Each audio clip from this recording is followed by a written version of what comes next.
No turning back now. The battle for Valor, Golden Glory, starts now. These teams have run the gauntlet, being unrelenting in their strides to where they stand today. Ladies and gentlemen, welcome to Predator League Philippine Qualifiers Semifinals. My name is Bluey and I'll be one of your casters today as I am joined by the wonderful and amazing Ramon. Cast, come on, tell me about what's happening today, Mr. Ramon. Dude, the Swiss stage is over. We're down in the playoffs. Tapos na ang kalokohan sa BO1s natin ngayon. Now it is a sprint and a marathon para sa lahat ng mga naglalaro dito kasi BO3 season na. Now, there are a lot more room for mistakes, a lot more room for improvement. At syempre, mas nagiging tight yung competition kasi single LM lang to. Kailangan mag-matter ang lahat ng mga naglalaro nila dito. And I'm very much excited for all of that action as we have two best of threes lined up. But right before that, let's give a quick shout out and a big thanks to one of the supporting pillars for this tournament. Ladies and gentlemen, Predator Gaming is authorized to officiate Predator League PH as an official tournament registered under the supervision of the Games and Amusement Board in the Philippines. So thank you so much, Games and Amusement Board, for giving us the opportunity to have tournaments such as Predator League PH in the Philippines, as we are excited to bring you a lot of action coming into this semi-finals bracket. But right now, I'm so excited, Ramon. Honestly, this is the culmination of everything that has been going on from this tournament. I mean, we started off from that Swiss stage, being able to set the tone for these teams, and we bid farewell to some big names earlier in the tournament as we said goodbye to Team Secret and Drip Cash PH, going on to the second round of elimination, saying goodbye to the Rejects and Alpha Ember Phoenix, leaving us with the top 4 teams. So give us a quick rundown, Ramon, on our top 4 teams today.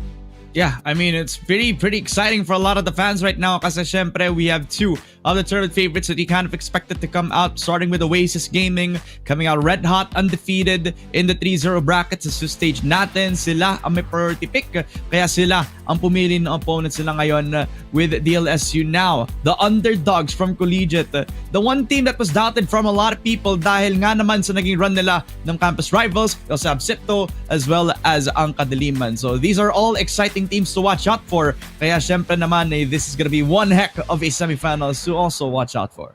Absolutely, but right now let's discuss the tournament format. If you guys weren't able to follow through with us in the Swiss stage, that is completely fine, as this was our roadmap. Gonna be discussed by my boy Ramon here. Ramon, give us a quick rundown. It's been a long grind for all the teams right here. A few of them had to go to the open qualifiers para makapunta dito sa group stages natin, kung saan it was a Swiss format, 2 lives all across the board, best of 1 ang labanan, and in the 3 days that they have been fighting, 4 na slots lang ang pinaglalaban para makapag-advance dito sa kung saan tayo ngayon. The semifinals in a single elimination bracket, a best of 3, isang araw lang, 1 chance and 1 shot to do it all.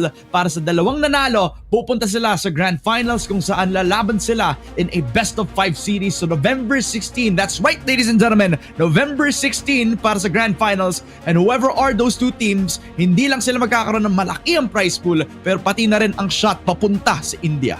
Absolutely, and speaking of the prize pool, ladies and gentlemen, it is not just about the glory, it is also about this cash prize with a total prize pool of 500,000 pesos, with the champion taking home 200,000 pesos, second place taking home 120,000 pesos, third and fourth place taking home 50,000, and fifth to eighth place taking up 20,000. So incentivized ang run natin para sa mga teams natin as we are down to our last 4. And even if you bow out today, that's completely fine. You're still going to be taking home 50,000, but it is something to be afraid of, as it is our last day of eliminations to see who will come out on top for our grand finals.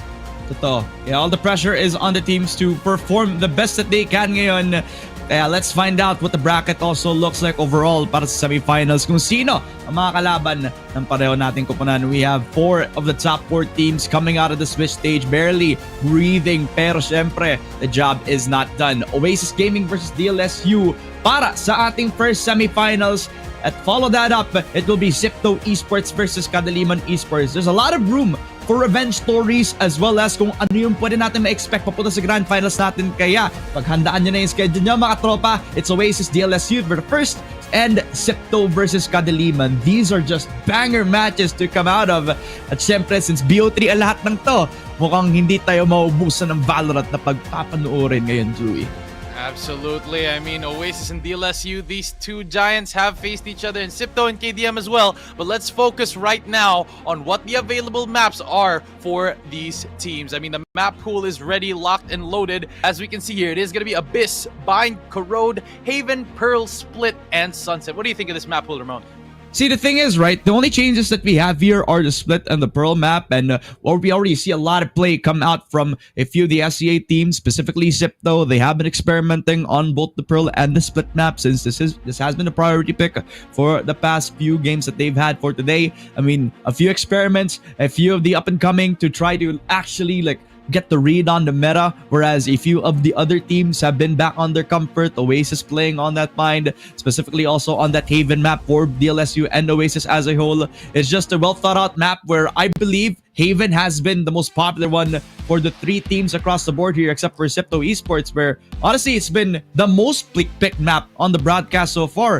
If you remember, 3 Haven games were played yesterday for how we've been seeing the games wrap up. So I think it's going to be a common map to consider, either banning out or being a pick here as well. So we'll see if that's going to be the case for a lot of teams here, since Haven is one heck of a home for a few of the teams that we have in the semifinals.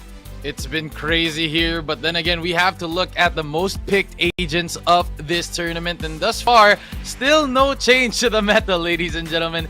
Not a lot of spiking in here, coming in towards our playoffs bracket, as it is still gonna be bread and butter picks all across the board. We can see Omen, Sova, Yoru, Cypher, and Fade. Grabe naman. Still the same, no, Raman? Yeah. I'd argue that the honorable mention here is also going to be that Viper. I mean, Viper is also a pretty strong pick in the meta sana. Very strong, even though nagkaroon ng konting nerf when it comes to the wall, when it comes to how you also get influenced when you touch the poison kapag ka umaabot ka dun sa wall as the enemy. Mas onti na yung take of damage compared to how you would do in the previous patch. Medyo may influence pa rin since ganun pa rin yung mechanic. Whenever you touch somebody, nagkakaroon ka ng konting initial damage pero temporary lang naman siya. Still, it's some sort of uncomfortable thing to do kapag kapapasok ka sa isang smoke ng Viper. So really, it's not about the numbers that it does to you. It's about the inherent ability that it does to anybody that comes off in towards the wall as well. So I'm very curious if people are gonna be using the Viper later on today, kasi in the right hands, she can be a very capable agent in the right eyes of anybody who is playing here at PL. Absolutely, man. And another honorable mention that I want to put up for our most pick agents would probably be that Neon. I mean, the Neon has been played in a lot of matches, including in Haven, Ascent, not Ascent, rather. I meant to say Sunset. Yeah, Sunset and Pearl as well was used. Neon was an absolute amazing use of that duelist, especially in the hands of the players in the teams that we have been seeing. I mean, the performance of each individual duelist coming into this playoffs has just absolutely been stellar. They've been racking up those combat scores. They've been power ranking themselves individually. And although, yes, some of the heavy hitters in this tournament have already fallen with the rest of their teams, it still leaves it up to chance on who will be the top 1 ranked ACS duelist or player in this whole tournament, which I am very much excited for. But Ramon, we need to focus on the task at hand. We can't get straight off from this, as this is a do or die situation. So can you give us a brief background of the team that are going to be coming into this first match? Of course, syempre, tamang-tama lang no? DLSU versus Oasis. This is going to be another revenge match. May history na ang DLSU laban dito sa Oasis, dating back all the way towards last year of PL 2024. Ang DLSU nakakuha ng napakalaking upset 3-0 or 2-0, laban sa Oasis Gaming. So this is something that Oasis Gaming will never forget. Kaya syempre, it is a do or die nga naman no? And what more?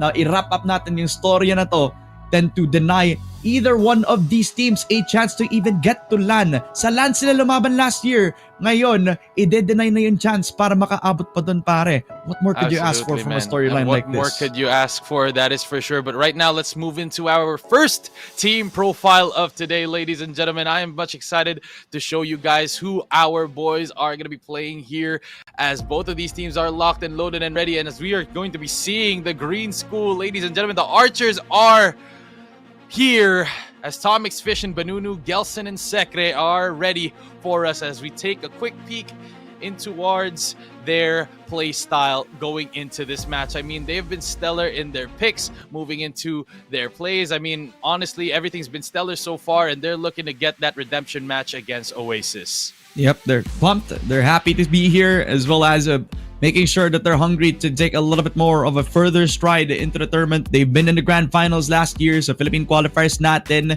Ngayon, they're looking to run it back yet again, on needing to overcome one huge wall, and that is going to be yung kalaban nila. Pero DLSU is the type of team that you can never underestimate. Talagang maayos yung naging comeback nila sa first day of groups na meron tayo dito. They overcame a really difficult bind game para lang makuha yung confidence nila ulit dito, kung saan nagkaroon ng dominating first half sa Sunset. Nagkaroon ng maayos na conversion on that Haven game yesterday as well. So makikita natin kung yun nga yung making case ngayon, since medyo mahirap magiging kalaban nila no?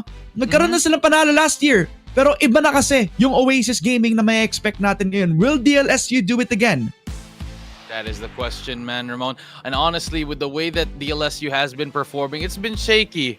But right now, we need to look at the other end of the ring, as we're going to be facing the team profile of none other than Oasis. Let's take a quick peek into Paradise, as we will be seeing your boys here, Zeus, Tesseract, Zind, Slatom, and Marky, heading into the semifinals. And they look very serious. And these jerseys are just looking stellar, man. What do you think? Yeah, man. I mean, shout out to Oasis Gaming, always popping with the jerseys that they have for themselves. They're also coming in as the team that has the most stable force, and honestly, with the best fundamentals as well, overall across the board for this team. These are hungry to take the crown back yet again. Dating back to 2023, they were champions of the Predator League Philippine qualifiers. They have proven to represent us very well as well, dating back over towards the next year as well. So makikita natin kung kakakuha sila ng magandang performance ulit ngayon, and possibly do it yet again, run it back over towards India pag nakaabot nga sila ng grand finals. Yun nga no? Parang kung iisipin mo, Bluey, manalo man lang dito sa semifinals, mapapunch na yung ticket nila papuntang India. It's already exciting kasi the stakes are high dito pa lang, pare. Absolutely, and the pressure is on the shoulders of both of these teams. I mean, you have DLSU experiencing that heavy loss against this Oasis team, and what I can say about this squad is that they learn and they adapt to whatever situation is put up to you. And as for Oasis' side, I mean, you gotta think, when does the stats stop pointing in your favor? When does the scales tip to the balance of the enemy? As they are up 3-0, but right before that, ladies and gentlemen, this game has been super exciting to talk about. But now we need to unleash our peak gaming speed and power with the use of the Predator Helios Neo 16S, giving performance that never compromises. Shop now at Acer Predator's online store, Acer Predator Shopee, Acer Predator Lazada, or at any resellers near you. Step up and stand out and be ready for anything with the Helios 18, where you can also get the best performance possible. Shop now at Acer Predator Online Shop, Acer Predator Shopee, as well as the Acer Predator Lazada, or at any resellers near you for your own unit of a Helios 18 as well as a Helios Neo 16 SAI. Before anything else, I would like to give a big shout out to Predator. They have been giving us all the support that they need to actually give the opportunity para mabigay natin yung storyline ng bawat player natin dito. So ever since dating back to 2020, talagang napakalaki ng support ng Predators. So thank you so much for them. Absolutely, man. But right now, I want to talk about how we are formed today in these matches. This is a best of 3. So that means it's not just going to be ban until we have one map left. No, each team is going to have at least 2 vetoes, and then going into this map, whichever their picks are going to be. So I'm excited to see what this will be, because this is a completely different look for everyone. I mean, it's no longer a do-or-die situation. You have that breathing room.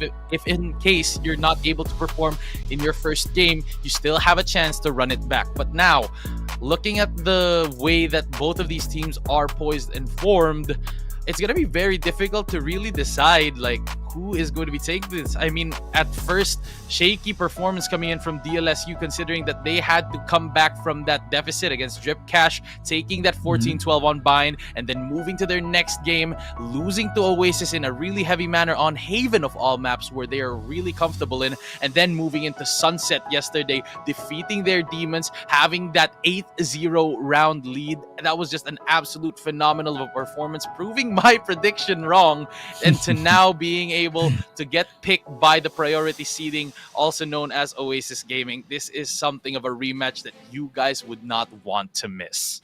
Absolutely. And I think the good thing to also talk about is what type of maps that you're gonna face up before we head into the map veto. Kasi, syempre, the common theme that we have para sa pareho nating teams is that both of their havens look really solid. Dito pa lang sa tournament natin, historically, one of the best maps for Oasis Gaming in their history as an organization. They usually use this as a last-on map para lang magkaroon sila ng either free win o kaya make it so that it will be at least a map where they put out the most amount of effort para manalo, di ba? Parang dito pa lang tayo nagkakaroon ng deepest track book para dito sa Oasis Gaming. And compared to DLSU, kung mawawala yung Haven map sa kanila, then they also have other maps to also consider. Yung Pearl nila, malalim din yung strat book. Pinakita din nila yung crowd nila kung saan marami silang insert plays. So, syempre, masabi nating flexible yung pwedeng mailabas ng mga boys natin on Oasis Gaming. Pero para dito sa DLSU Green Aces, it was a bit of a grind para makuha nila yung bind game nila. So, syempre, this is also something that Oasis can consider. Yung Haven, pwede nilang iban para mas lalong maging uncomfortable ang mga players on the DLSU side. They can try to gamble that sunset game, which honestly looked pretty phenomenal for the side of DLSU, or they just ban it outright. Kasi syempre, they still have the priority pick. And if I remember correctly, it is going to be 2 bans for them as well. So titingnan natin from the map veto itself, but it almost seems like mas maraming options ang Oasis Gaming dito when it comes to the map veto. Do you agree with me, Mr. Bluey? I agree with you, man. And right as you say that, we're going to be heading into our map veto. Wag na natin patagalin pa, as I'm excited to see what the teams have prepared for us today. And it is going to be the ban for DLSU on Pearl, as Oasis is going to be banning Split. DLSU takes first pick on attack in Sunset, and Oasis Gaming is gonna be brought towards Haven here, and then another ban for DLSU gonna be Corrode, and Bind gonna be banned here by Oasis, and our decider is going to be Abyss. How do you feel about this map veto, Mr. Ramon? I mean, honestly, it just seems like it's the best case scenario pa rin for both teams, especially for the side of DLSU. They're gonna be playing on maps that they've had experience playing so far recently sa kanilang run over at PLPH. And this is something that you kind of want to get against a team that, must experience, pero at least personally, it's something that you've already practiced so much in the tournament na baka the pressure is already lifted off their shoulders about that uncertainty. But what's worrying about DLSU is that they're also walking into the hornet's nest. On Oasis Gaming, they've had a lot of deep strat books when it comes to the Haven map, so them picking it, them leaving it open, while it will also provide a benefit for the side of DLSU, it will also be proving the same benefit for the side of Oasis Gaming kasi historically this is one of their best maps. Yung Sunset naman, nakita na natin yung dominance nila from the defensive side alone. At syempre kung dun sila magsa-start, edi dun sila magkakaroon ng parang stock. Like we're starting on the defense, they're gonna have to go red hot with the setups that they have for themselves, get Sekre on the Sage, make sure that the entries from Oasis Gaming are not gonna be absolute, make them uncomfortable, make them think twice about going for the entries. But the thing about that for the attack of Oasis Gaming is that they're not really the type to rush on the sites anymore. The old age of Oasis Gaming, where they were overly aggressive with their team composition, is done. Matured na mga players natin. They like to play disciplined. They're waiting it out para sa early rounds. They know that DLSU is the type of team that can go red hot out of the gate. So, syempre, nandun yung counterplay. But it also relies on DLSU to also play discipline. So really, it's a chess match dito pa lang sa map veto. And I kinda doubt kung pupunta pa tayo ng Abyss kasi syempre, kung mainit na yung isang team, baka hindi na matapos yung onslaught nila eh. Absolutely. And just saying that Oasis had the priority seeding, I believe that they had that priority in picking whoever their opponent was. And if DLSU somehow, some way is able to close this out quick, then that means Oasis Gaming is gonna be going home. But right now, Ramon, speaking of predictions, ano ang ating prediction natin, Ramon? Ikaw muna mauna. Is it Oasis? Is it DLSU? Look, the head-to-head tells you that DLSU could have an edge, but this is both teams coming in with a new roster, with a new focus, a new meta, a new map veto to play out. And while we kind of respect the grind for DLSU, si Oasis kasi yung may pinaka-dominant na performance so far in Predator League. So it's kind of safe to say that they might be the ones taking the victory here in my eyes. And I'm even gonna put it 2-0 in favor of Oasis Gaming. Wow. All right. So that leaves it up to me, ladies and gentlemen. I know that I made a mistake last time, and I know that it's written in the stars, but I'm willing to take that chance again. Oh, I'm going to be picking Oasis to win this fight 2-0, solely based on the fact that it is going to be very difficult for DLSU in the second map if they aren't able to close out the first one because of how dominant Oasis Gaming has been on Haven. Once they gain that momentum, even if they don't heat up in the first game, that third game is going to be a clear-cut win since LaSalle might not be able to come back there on Haven. But again, I am just a caster. This might even be a curse. So let's see what will happen here in this match. But I am so excited as both teams have a really, really good chance into booking their ticket here for the grand final. So good luck to everyone and good luck to me pagpasok ko sa Monday. You know what? I-surrender mo na yung ID mo, boss, pagpasok mo sa Monday, pre. I mean, you just gotta revoke your ID at this point. But I kind of agree with you. Well, not really kind of. I fully agree with the sentiment. This has been a no-brainer so far para sa Oasis Gaming. No? This has been the peak form that we've been looking out for them.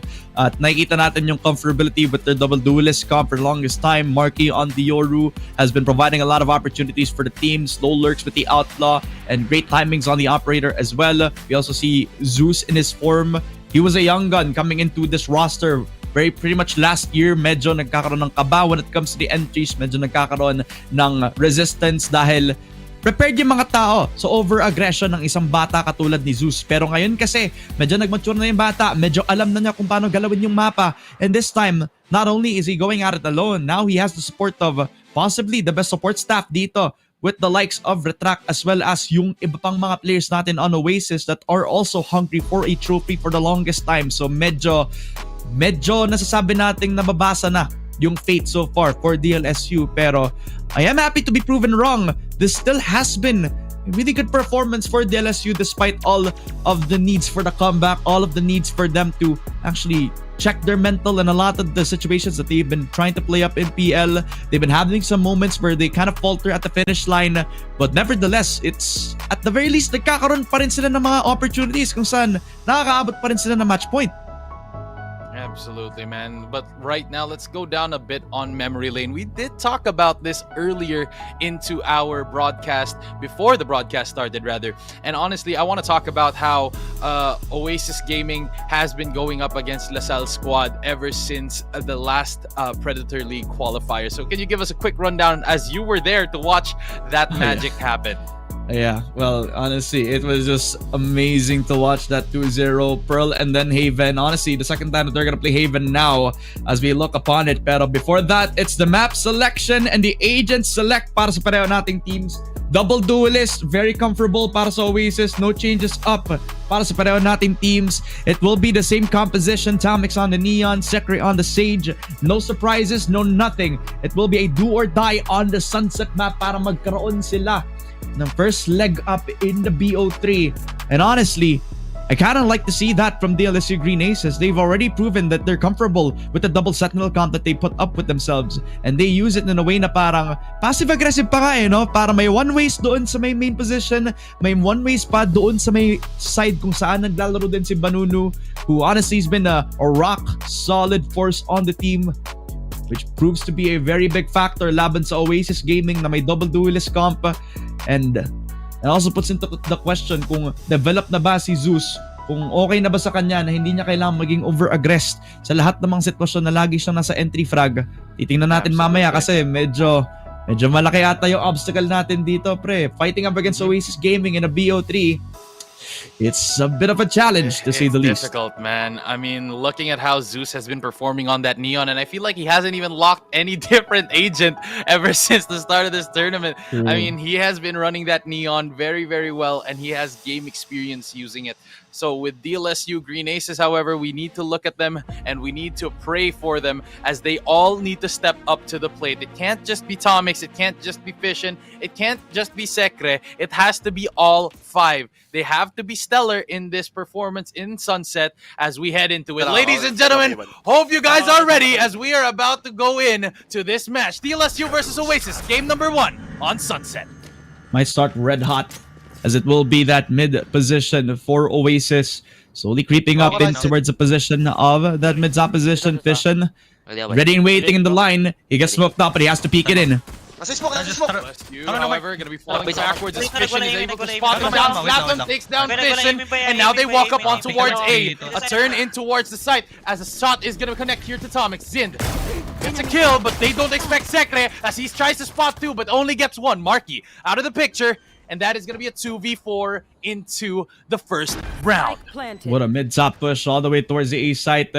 Already hungry to take themselves that push.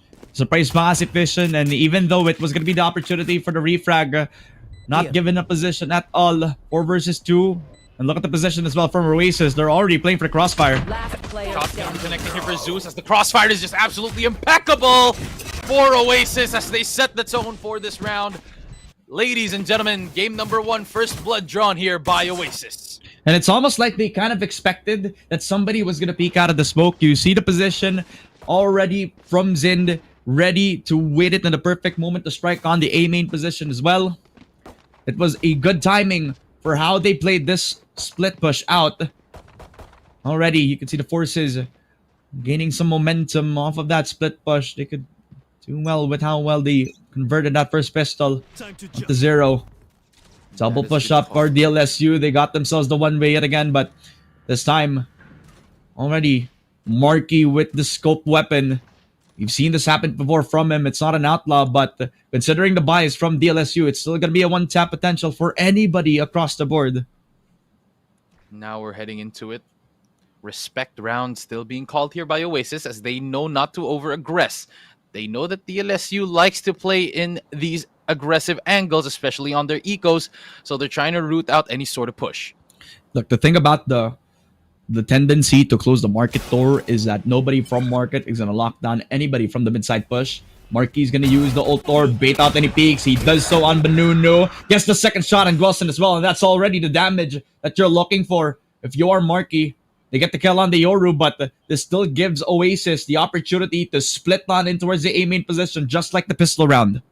This isn't a position that you want to play, especially if you're on classics. I mean, you'd want to take the same range together. But right now, Oasis slowly creeping up on towards the site as it is going to be a jiggle on towards it. A slide in as Zeus takes down 2. Fission and Sekra out of the picture. Sekra, however, takes down Zind. That is going to be Slatham, going to be able to get that plant. And it is Tomix with a Bucky to try and save the day. But what can you do in this scenario? That's the Bucky that he was holding from this whole round. A difficult scenario. He has to isolate the frags, but they're all far apart. Away from the Bucky's lethal range. Paranoia out, and the info is given. The peek from Tesseract. No doubt to leave for Oasis as it's a 2-0 to start on their reign in the attacking round. And honestly, the way that they also approach this round has been the Oasis playbook. You let Marky play the map like a playground, push on towards B main, get the 2 picks that they got, while everybody else on the active roster is just going to make plays all around the map. That's kind of what you expect from a roster that has clear-cut communication, practicing over the year, leaving no room for hesitation for this squad as DLSU now go on the bye. Sides are going to be turned. Don Romantico going to be able to push up, but the gate crash is forced out as he gets pressured with the Neon Rush as well with Sekre. Now, this is what Oasis likes to do. They like to play that mid-side angle as they play default once they take enough space. No movement around here for LaSalle as they are being forced on the tempo of Oasis. So slow. He's going to peek into Sekre. Hold up on the angle, but does not get a lick of damage. Will be a little bit of an engagement for both of these players, but again, Oasis taking the slow. Marky is just being a nuisance on the map, leaving the clone in towards the A site, but you also have the mid-side push. There it is. Gelson and Tomix able to take down Slatham and Zeus. Slatham, however, able to get one down, but it is still going to be numbers advantage here for DLSU. already making it towards the site as Zind is able to secure that plant. Got the rotate at least. Tomic's already joining the fight. And that's where the 4 versus 3 will come in clutch. Sekre still alive, and Tomix even gets the double. That will be Oasis Gaming, now backs against the wall. Absolutely, and a good read there by Banunu as he takes out Tesseract, and it's all up to Don Romantico. Marky has been stellar on this, as a Paranoia is going to be hitting the teammate, but it looks like it is just there to clear it out. Gelson going to be forcing the defuse here, rather, as it is going to be a wall off. Don Romantico is just looking for these kills at this point, as he's able to secure one, can't find two, as Sekre is there to clean things up. A clean round from DLSU, and they take a round for themselves in the 3rd round. Decent amount of damage done for both sides of the team, where Marky was able to land the last shot before he even eats his own doom. But nevertheless, this is still DLSU finding a lot more confidence from the peaks that they got. Tomix, a young talent that we've been kind of having our eyes on, stealing those 2 kills from this round in particular will net him so much more than just confidence. He needs that bravado to fight up against Oasis. He's fighting up against superstars like Zeus and Marky. Now pushing up yet against them. Tomix gets paranoid out. They have the respect, but Fission has the line, and he's able to take down the superstar. Bait and switch there coming from DLSU. A smart move to bait out that push when the Paranoia lands. And that is going to be util and a body down for Oasis. Don Romantico, however, is looking to equalize as he does. He finds the kill on towards Tomix, but it is going to be a res. Looks for a swing. Don Romantico spots 3 as he wastes the res and gets another. As Tesseract is able to secure a kill on towards Banunu, and it's already a flood on towards B. Gelson, however, trying to look for a shot, but Zin gets a wall bang, and it's all up to the captain. As Marky steps up to the plate once again and takes another round for the side of Oasis. He's been one hell of an annoyance, and possibly could look for more as Fission's making so much noise on this A site. Marky's been looming around the horizon and picks up a 4K. This guy has been on a heater so far this PLPH, making so much noise on the A site and dealing so much damage. Baiting out the ulti, getting the 3K in hand, killing off the Neon twice in that round in particular, and even the Patience knowing that possibility of the save for him. Honestly, I don't even think he expected it. It just fell into a silver platter just for him to bite on. Oasis on a 3-1, an eco round for DLSU. It's not looking good for the defense. They need to step up. Absolutely. Looks like the spatial awareness of Sekre not going to be able to look for that wallbang kill on the Yoru. I mean, those aren't the plays that you'd expect the Yoru to do. Who jumps out of the dimensional drift and goes for the rezzed agent? I mean, not even anyone would take that risk, but Marky was up there willing to do so, as Don Romantico able to spot one. A dink from Banunu is going to be deterring him from that spot. But it is going to be trench warfare once again, with Oasis taking the lead in manpower. Those are only plays that you can only expect from a guy who has been here in this organization for the longest time. All the trust in him to make plays solo without any initiator utility. It's one where the Yoru is still a very overloaded agent in terms of the kit, where you could just make some noise on one side and then in an instant be with your team on the other. And also Marky's ability to catch these players off guard as a self-sufficient agent. Now they're pushing out to the elbow position. High-low setup for DLSU. Spots one out, but only gets 1 and 2 from Sekre. But Zeus able to answer back with an entry. He has the spike, and it will be a rapid, fast approach for Oasis this time around. 2 versus 3. Different light here being shown by the side of Oasis, as Zeus is going to be lacking in the back. Don Romantico leading that push, suffering 2 casualties, but now it's up to Banunu and Tomix to retake this, as Tomix makes magic from CT and is able to take down his counterpart, now boiled down to a 2v2.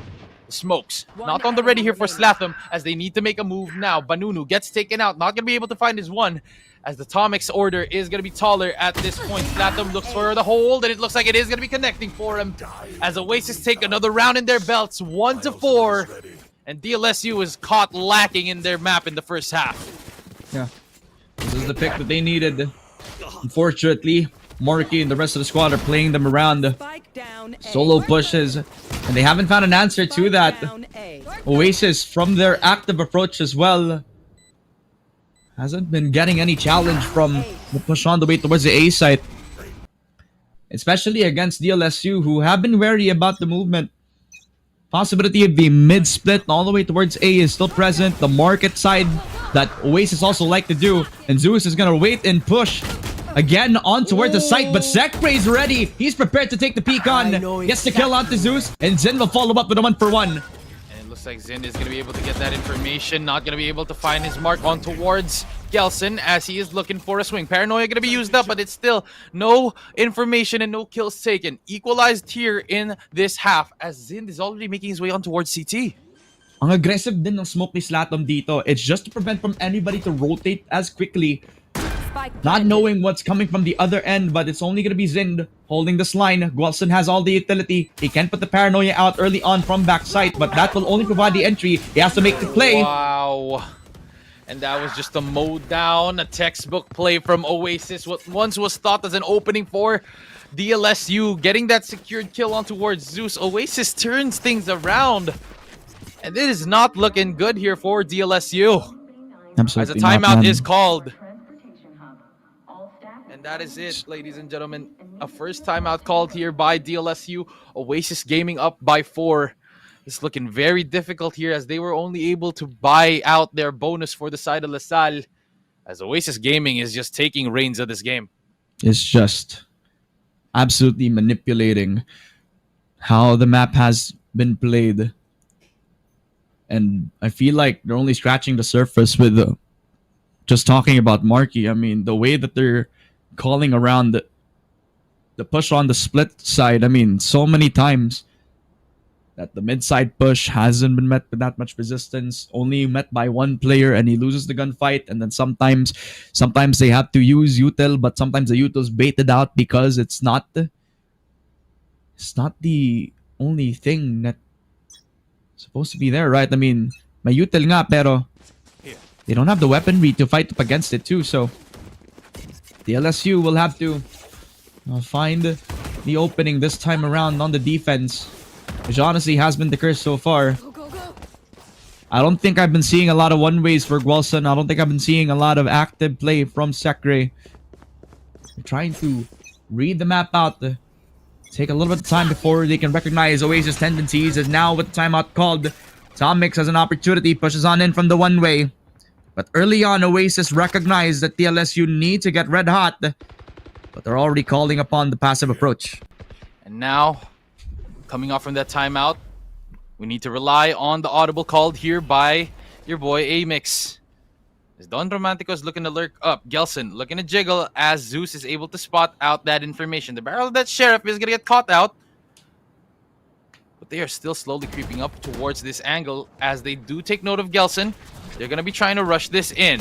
Now, slowly falling backwards as a Paranoia is going to be invested here for the side of DLSU and Oasis. A flash going to get thrown out, and it looks like it is going to be a delay. Fission holding this angle, going up against it as a spray down is found. Tomix not going to get caught, but it looks like he is going to be able to get that trade on towards his captain. And now, it's a 4v4, but Tomix is very, very low on HP. They're already calling on the rotation. He does have the Sage Sekre here, but that also will kind of put a lot of pressure on DLSU on the rotation. They're not aware that the map is being played out yet again on mid. Market door also open. So it's an open entrance for Oasis. The red carpet laid out for them for the plan to come in. But the LSU, they have a plan. 4-man retake on the way towards that B site. I mean, a lot of time for Oasis to go on this plant. They know that it's going to be on B, so the LSU have to make a move this time. Tripwire break is going to be everything as DLSU is forced to rotate. Now, gun upgrade found here for Tomix as the heal is going to be flowing in. 100 HP, no shields, as they're going to be met with both duelists from the side of Oasis as Don Romantico and Zeus are going to be holding this down. Looking for a swing, however, as he spots one, takes out Tomix. Shadows die twice as he's able to get that kill off the res. Now, a 3v4 as they look towards the swing CT. Not taking note of this lurk from Zin, but Slatham is there for the contact as well as Marky. Gelson spots one. Romantico out of the picture as Zeus strikes from above once again, and Oasis making this look convincing on the map pick of LaSalle.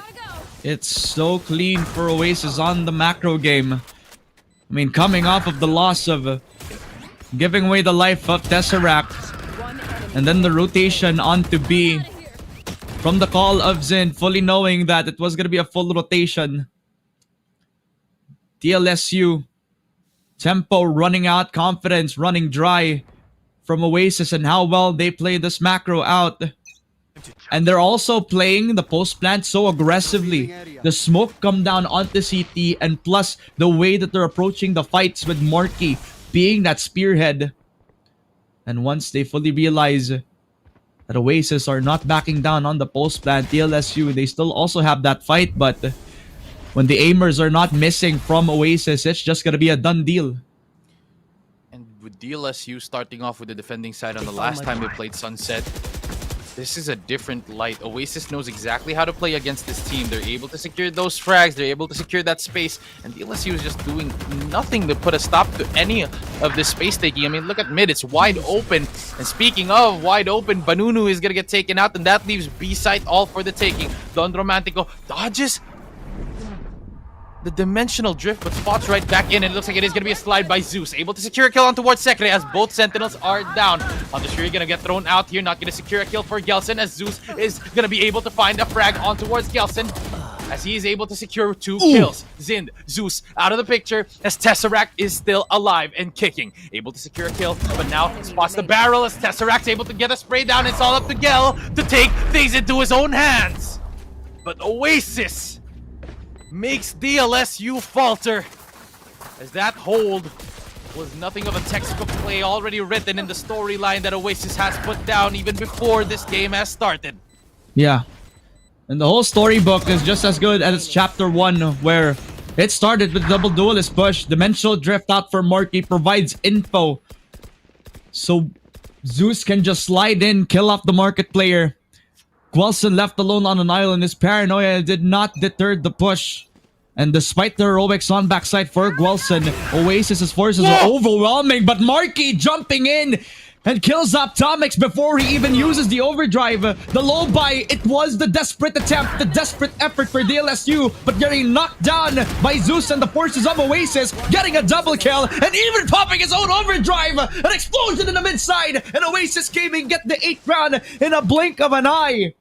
That is difficult here for the side of DLSU.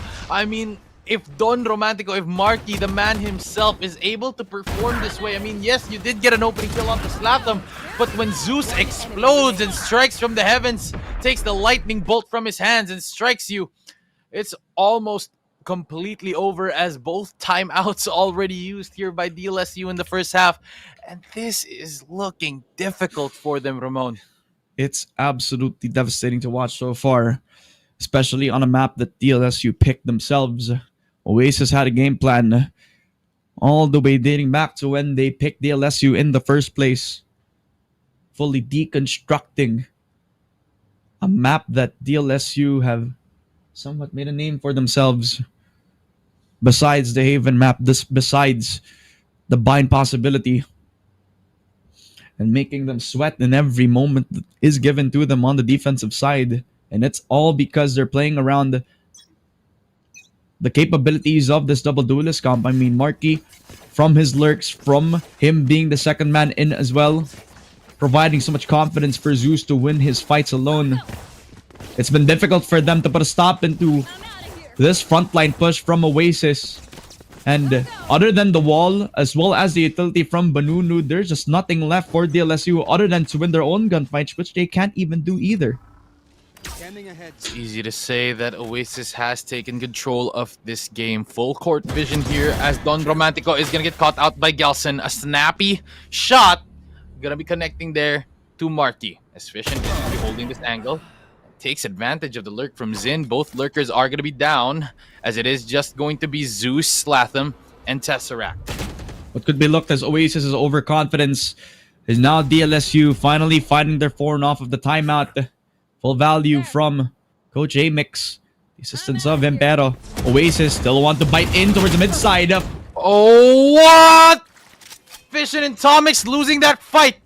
Forcing that fight here for the side of Oasis, and they put it in towards their favor. Holding this angle, able to secure a kill on towards Gelson, as this is looking very difficult. Making moves already without any information. This is exactly what Oasis want to do. They make them paranoid, as Banunu is able to take down Slatham. Tesseract, however, gonna be able to go for that run towards the ace site.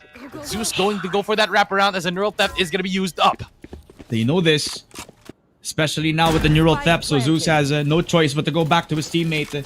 Just from the resurrection, it puts it back to the 3 versus 2. What could have been an off numbers game now becomes Oasis time to shine. Last player standing. Banunu, however, No not way! gonna be able to catch this as he's finding 1, finding 2, finding 3! Tesseract transports them to a different mode in space as DLSU lost in the sauce. A beautiful rotation.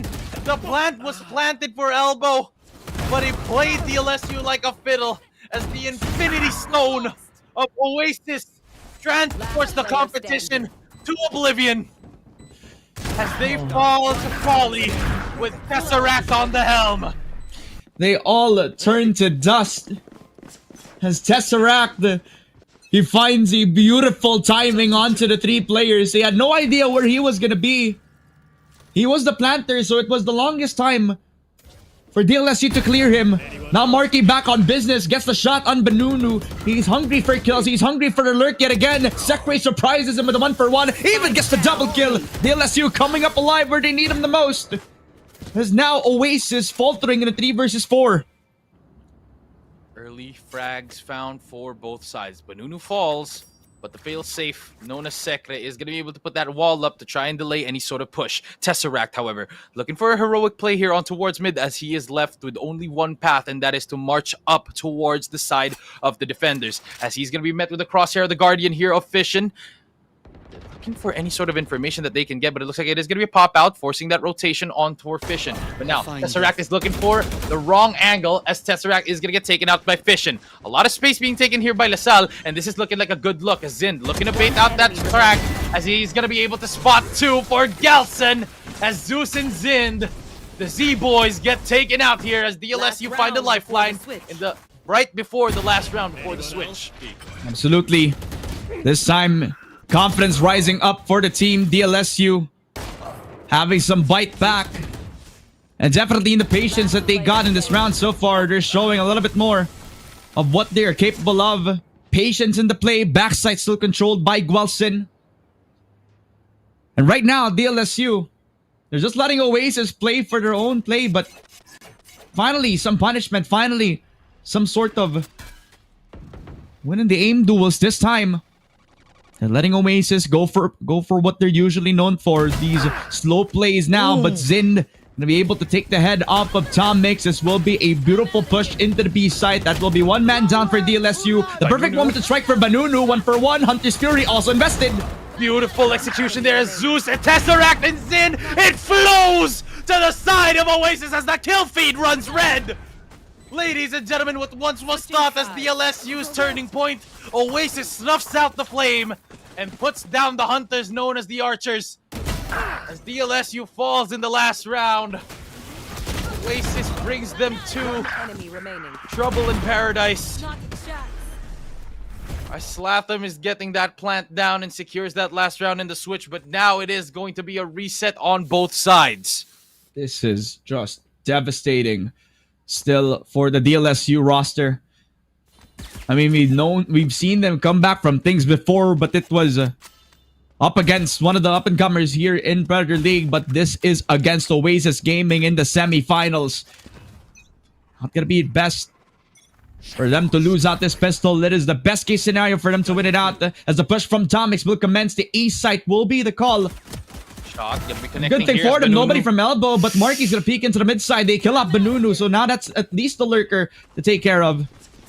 Now, that is gonna be a taken slot here for the side of your boys at Oasis as the A side is all for the taking here for LaSalle, but Zeus explodes as a 3K is found! Blowout round after blowout round! Gelson to put a stop to the bleeding, but what can you do when you're up against Slatham and the rest of the Oasis squad? Another pistol secured here by Oasis, and just a massacre in the students of LaSalle is being displayed here on Sunset.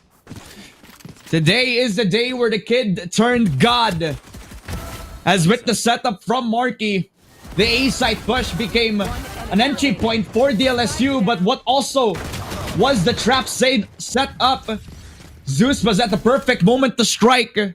3 kills in just a matter of seconds for the side of Oasis. And he is feeling it early on. This is not what you want to do. This is not what you want to have on the DLSU side. 2-11, DLSU on the force buy. It is going to be very difficult for them, as it is going to be a shot to connect on towards Gelson. They're looking to make a force buy here. 2-11 is the score line. They need to make this possible, but it's going to be very difficult considering how Oasis is placed across this map. No map control found yet for DLSU. Walking into a one-way, and because of the pings, they're all just going to wait for them to move into their crosshairs. 3-man stack on the A site. Oasis is fully prepared for what could be a fallout push for DLSU. This is all or nothing, consider the money that they have. And now Paranoia gonna get thrown out, and that's information for the taking as the relay bolt is gonna get thrown out. Spycam looking to the turret as a Paranoia is thrown by Gelson, looking to make a shot to connect. Slaton spots one, Banunu with two, Slaton with a trade as well as Tesseract, and now it is gonna be trades all across the board here on towards A main. But it is going to be a disengage from both sides as Fishin and Gelson look to fall back and look for a different angle. He's also solo on the site, so 30 you can kind seconds of left. respect the decision for Slaton to join up with the team. Not go for the overpeak yet again. Doesn't want to give the chance to the side of DLSU. They have 20 seconds to rotate all the way from the A site to B. Good thing the market door is also open for them, which gives them an opportunity to try to get in towards the B site without meeting anybody from the side of Oasis. They fully rotated. They realize the situation. Running down towards the B side, giving DLSU the plant coming down. They have the post plant, but they don't have the weaponry in terms of long range gunfights. Absolutely, and this isn't a position where you want to take. I mean, yes, you have the swing on towards it, but Fishin is able to secure a kill on towards it, but it's still not enough. Damage dealt, yes, but now you leave Oasis with match point as DLSU has no room for mistakes at this point, ladies and gentlemen. Oasis Gaming on the 15th round already, not even making it close in the second half. No breathing room whatsoever, as this is looking like a repeat of how they faced off in the Swiss stage. It is. Oh man, when I tell you that Oasis Gaming, their era of dominance is just beginning. Right now in the semifinals, it's almost like a broadcasted scrim. Zeus, Marky, this double duelist comp has been worked out to perfection.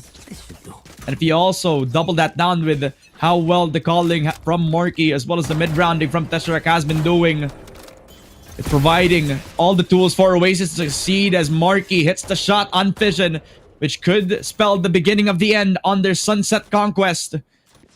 1-0 for DLSU. The only hope that they have was the only peek on towards B main. From the shot on the Outlaw, it's looking grim for DLSU. Finds one, a shot to connect there for Sekre, but Gelson is able to get a trade right before the gate crash can't even be casted. Now, 4v4 is the scenario. Outlaw on the ready, as Zind has a spy cam to take out Tomix out of that picture, putting the pressure on towards LaSalle. As Banunu is looking for a lurk here, but that tripwire is going to be a problem. Relay bolt going to get thrown out. Bates a push on towards it as Tomix and Gelson secure those kills as Banunu gets taken out. Tomix as well. Zeus holding steadfast. The slide is beautiful as he just closes it out. Zeus striking from the heavens as they steal the show and take that fight easily, ladies and gentlemen. 13-2. No breathing room for LaSalle as Zeus is on a heater, folks. And the arrows for the Archers have ran out as Oasis Gaming on the map pick of DLSU Green Aces have shown how to play Sunset to perfection. 13-2, not letting any fundamentals blind them from what the focus was supposed to be. Put Zeus on a pedestal and he will shine brighter than the stars. Congratulations to Oasis on their first set, on their first game. And honestly, back-to-back rounds where Zeus have shown why he's supposed to be the duelist that we have to get in that head-to-head. I mean, come on, man. A 4K in the beginning and a 4K to end everything off. This has been a lights-out performance from the duelist and a well-played setup for the team play of Oasis Gaming as well.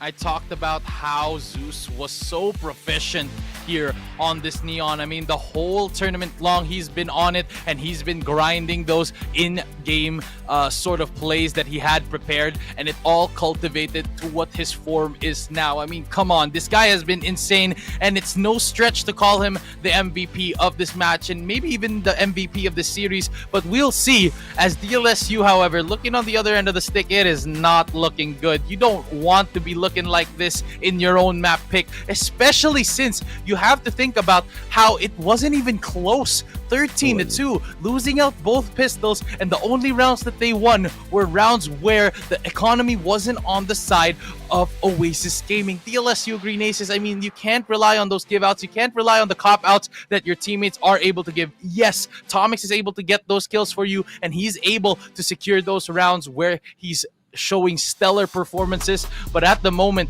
everyone needs to step up at this point, because honestly, this is looking very grim for LaSalle, and this could be the exit for them as they might take the spot of losing out today in semifinals. Well, it's also obvious to kind of point out the mistakes for the side of DLSU. Yes, their confidence was shaken, and their playstyle also does not match what Oasis was able to bring to the table with the slow tempo attacking side, as well as a good reactiveness when it comes to that defense, where we kind of didn't see a lot too much considering how dominant that first half was. We can kind of give a lot of credit to Oasis and how prepared they were into countering the Sunset map pick on entirely for the side of DLSU. It's almost like they watched the VODs yesterday, where they knew that the setup was going to be trying to lock down the extremities and not make sure that the double duelist comp was going to work its magic. However, what they were not prepared for was how good and how precise this outlaw buy coming out from Marquee was on the attacking side, how well prepared they were in the split pushes as well for Oasis. The calling was impeccable, almost like they expected that there's only going to be one player in a lot of the times that they have been pushing. I mean, even from round one, Fission was the only guy, and even though he had peeked out of the smoke, which was usually going to be the 50-50 chance that he had, they were prepared for it. So many times, foresighted yung mga nagagawa ng mga plays on DLSU before they can make an adjustment. It's almost like Oasis Gaming thought about the odds before making the decision. I mean, the struggle for the lead was there, honestly. In the first few rounds of the game, I mean, it went up 1-2, and it showed signs of life for DLSU. I genuinely thought that they were able to equalize at least by round 4. But then again, with the ramp up of the power that Oasis Gaming put up in this fight, I mean, honestly, what really shook their sort of, momentum for the side of the Green Aces was that round where Marky went stellar in using the utility and the guns that he had on Yoru. I mean, if you were able to see that round, he was able to get a frag off Tomix and then use that dimensional drift to spot out any more information, take that kill on towards Secre and Tomix, even with the res back up. That was just an absolute game changer, and that's exactly why Marky has been stellar for this team, and that is what has changed the whole trajectory of this first map, thanks to that play by Marky, and just gave that ultimate win here for the side of Oasis Gaming. Parang ano nga it's almost like kaya willing si Marky na set up on si Zeus kasi he sees a lot of himself in Zeus. A young gun who only plays the entry duelists, the neons, the jets, and a lot of the maps that they play.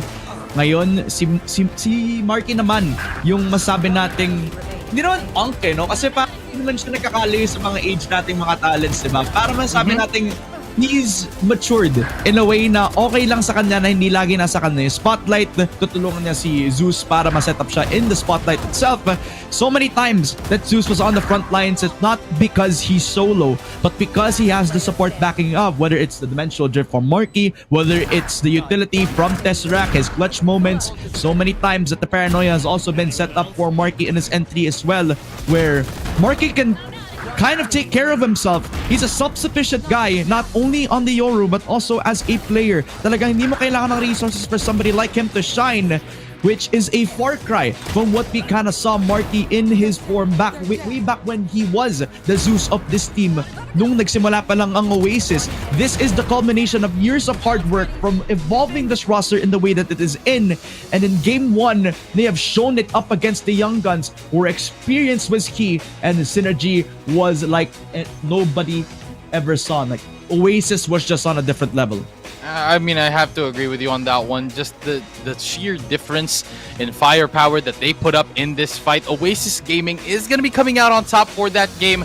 But looking at how DLSU Green Aces have performed, I mean, this is looking bleak for this squad. Oasis Gaming really taking reins of this series, taking a statement game here, going up against the map pick of DLSU Green Aces, and this is the correct pick for them as they did get priority seeding. I mean, they wanted this fight, and they are taking it like taking candy from a baby, with DLSU Green Aces not performing to a T. And this is what I was talking about earlier before the broadcast started, is that both of these teams have evolved from where they were, but only one true evolution has been shown, and one evolution rises above the rest as we move into our match MVP. Ladies and gentlemen, it is going to be Zeus with 29-1, single-digit deaths, ladies and gentlemen, with an average combat score of 342. This man is a maniac on the server. Absolutely. I mean, the investment that Oasis have in this young kid, it was a risk to take a young talent like him last year when nobody knows about this kid. But now, everybody should be feeling the wrath of Zeus with the amount of times that he has put up numbers just like these. Where, yeah, Marky has been having the spotlight so far on PL, but finally, fully synced up into the roster. Zeus is shining brightly on the server right now as we speak. And I'm sure that he will continue to reign his dominance all over DLSU right now as they have taken the map pick away of DLSU. But the job's not done. This is a best of 3, ladies and gentlemen. One last shot for the collegiate team of DLSU. If they don't win this, no India. Yep, that's it. Oasis Gaming taking first map. They conquered the curve, and you can too with the use of Predator's X34's Infinity Widescreen as your new battleground. Dive into the abyss and wreak havoc. Claim your victory. Get the competitive edge available at Acer Predator Concept Stores, authorized resellers, and the Acer online store. Yep, master the game with the Predator X39's expansive display, where every war is an epic and every frame is harmony in hertz. Plunge into the abyss, unleash your destructive power, and reshape reality with the Predator X39. Shop now at Acer Predator Concept Stores, authorized resellers, as well as the Acer online store. And it's going to be very difficult for LaSalle to come back from this as their performance has been bleak. But congratulations on taking the first game here for the side of Oasis Gaming. But we're going to be going into a short break right before we head back into the action. Once again, this has been Bluey and Ramon, and we'll see you guys for game number 2.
Ladies and gentlemen, we are back with some more action. Once again, my name is Blue and I am joined by Ramon, and we are moving into game number 2 of this best of 3, with the last game being taken home by Oasis in a clean fashion, and especially going up against DLSU's map pick. This is a statement win, Ramon. It is. It definitely is. You date back to last year, it was a 2-0 sweep for DLSU, but now it is a different story, a different landscape, a different Oasis that has shown more than just grit, but they have shown aggression in a slow-paced tempo style. Talagang nagulat na lang ang DLSU nung paunti-unti nang nawawala na yung score sa kanilang side, where Oasis Gaming have been winning the slow pushes, have been winning the split pushes, nakakapanalo sila ng mga duels, nakaka 4K pa nga si Zeus at the end of the day as well. So talagang when they're on a high note, medyo mahirap silang kalaban, kaya dapat ilabas na nila lahat sa server dahil papasok sila sa Haven, one of the best maps for DLSU, pero historically, could say the same as well for Oasis.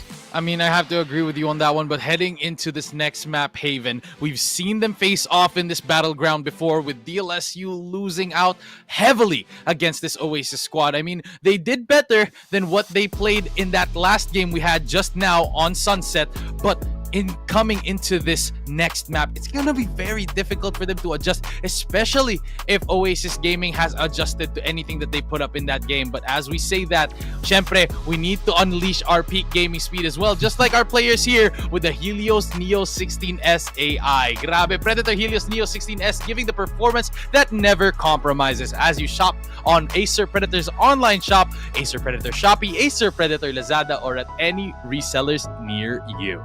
Step up and stand out and be ready for anything with the Helios 18. Shop now at the Acer Predator online shop, Acer Predator Shopee, as well as the Acer Predator Lazada, or at any resellers near you. Ayan, no? Parang ready na ang pareho nating teams. It is do or die now for the DLSU side, while Oasis is pretty much chilling in their own right. Up 1-0, you could kind of feel na pwede silang mag-chill out, pwede nilang i-feel yung mapa na to laban sa DLSU.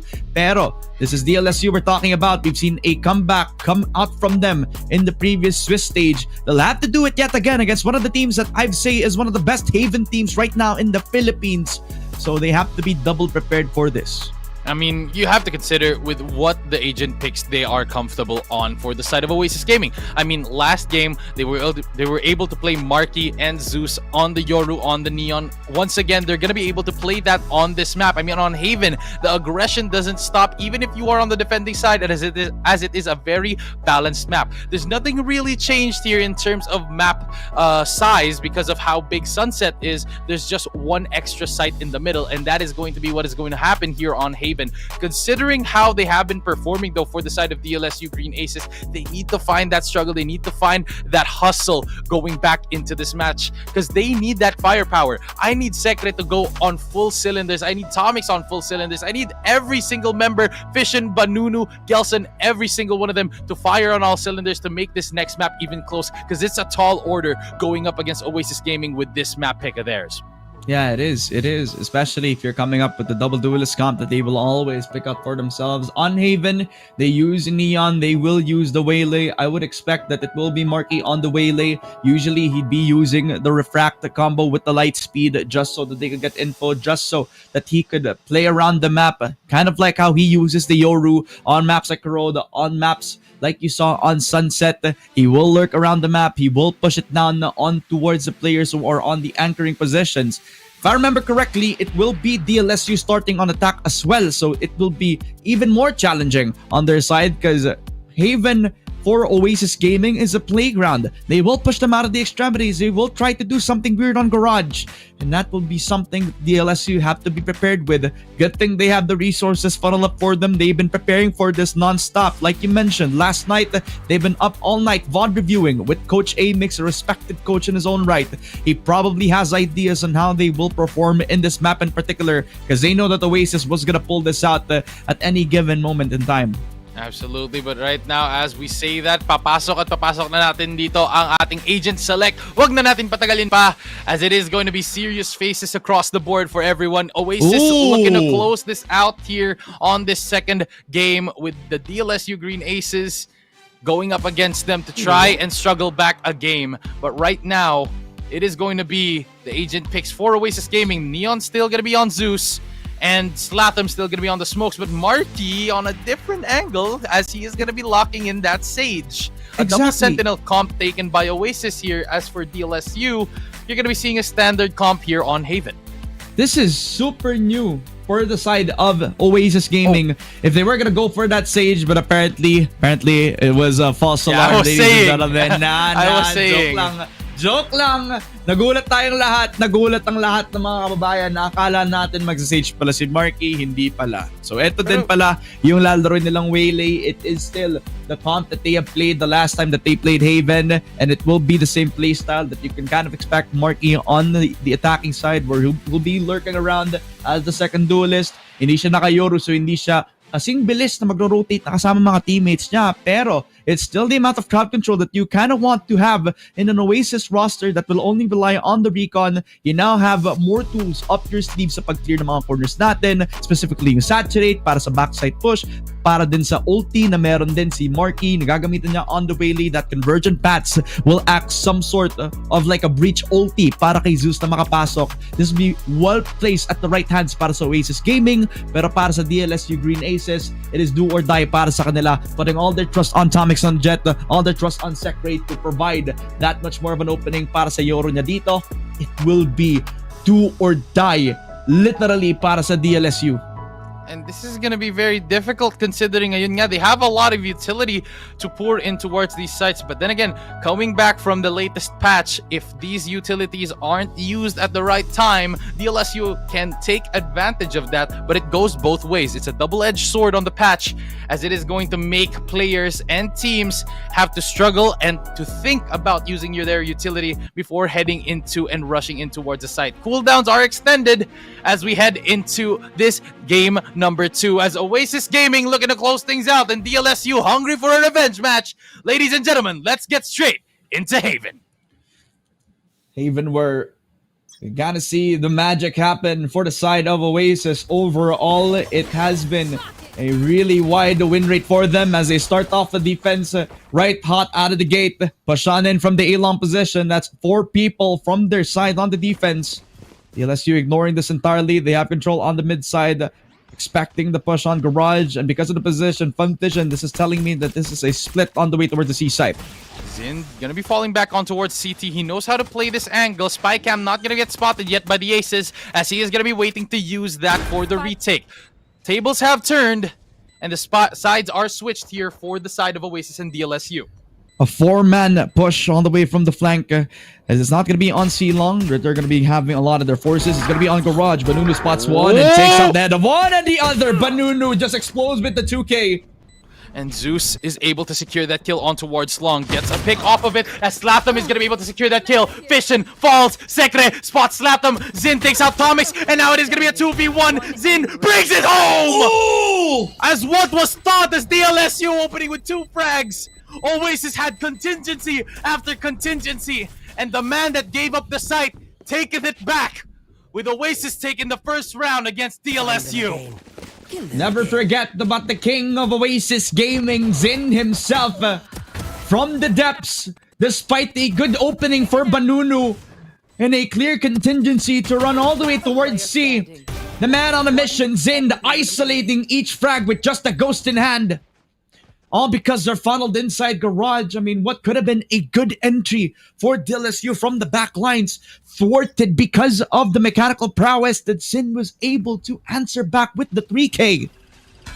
Now already lurking up towards it, looking to aggress once again here for the side of DLSU. Refract gonna be used up as well as the Refract here. Saturate is gonna get thrown out. Banunu spots out Marky, gets a little too aggressive, and Zind is gonna be playing back. Smoke's gonna be put down here by the side of Slatham as a spray down is gonna be going through here on towards Garage. Spots it out as Zeus gets a smoke down on both duelists of DLSU. Sekre, Tomix out of the picture as Zeus is looking for a third. Banunu, however, not gonna get the spot out as he is looking for a third, a fourth, not found for Zeus.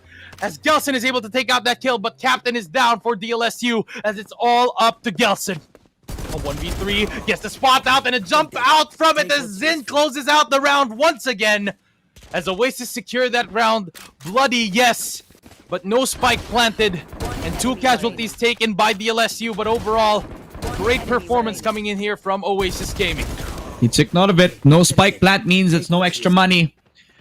And only a lick of damage over to the side of Oasis, meaning they will have the minimal investments. I can already imagine that DLSU have at least half of their utility online and ready into this next round. But Oasis are coming at this with a different side of bravado. That's 3 kills for Zeus on the Spectre. How will DLSU come back from this? Tomix entering on in. Short already post up by Zeus this time around. He doesn't have a shotgun, so this Sheriff has to be precise. Already walking up towards it. Shot gonna be connecting here for Second. Not gonna be able to secure it as Zeus spots two! Both doing his fall to the hands of the Greek god himself as Fission tries to take things into his own hands. Marky, Zeus out of the picture.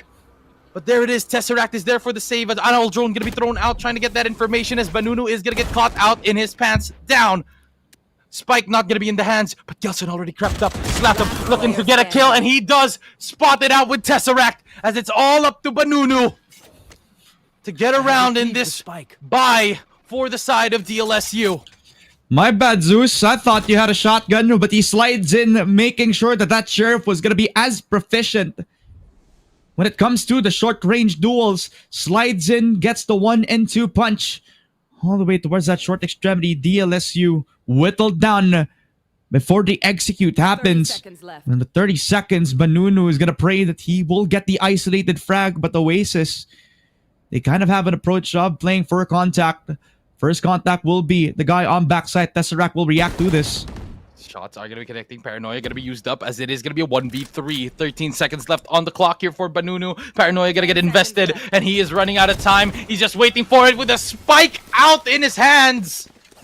Tried to rush in for that plant, but Oasis goes for the 1-2-3 swing in the third round. Once again, taken here by Oasis, and it is looking bleak for DLSU, folks. Not This really is difficult. It's not a good scenario. As we said, Zeus, kind of the man that you kind of watch out for. Started on this round with how well and how aggressive he was on the short peak.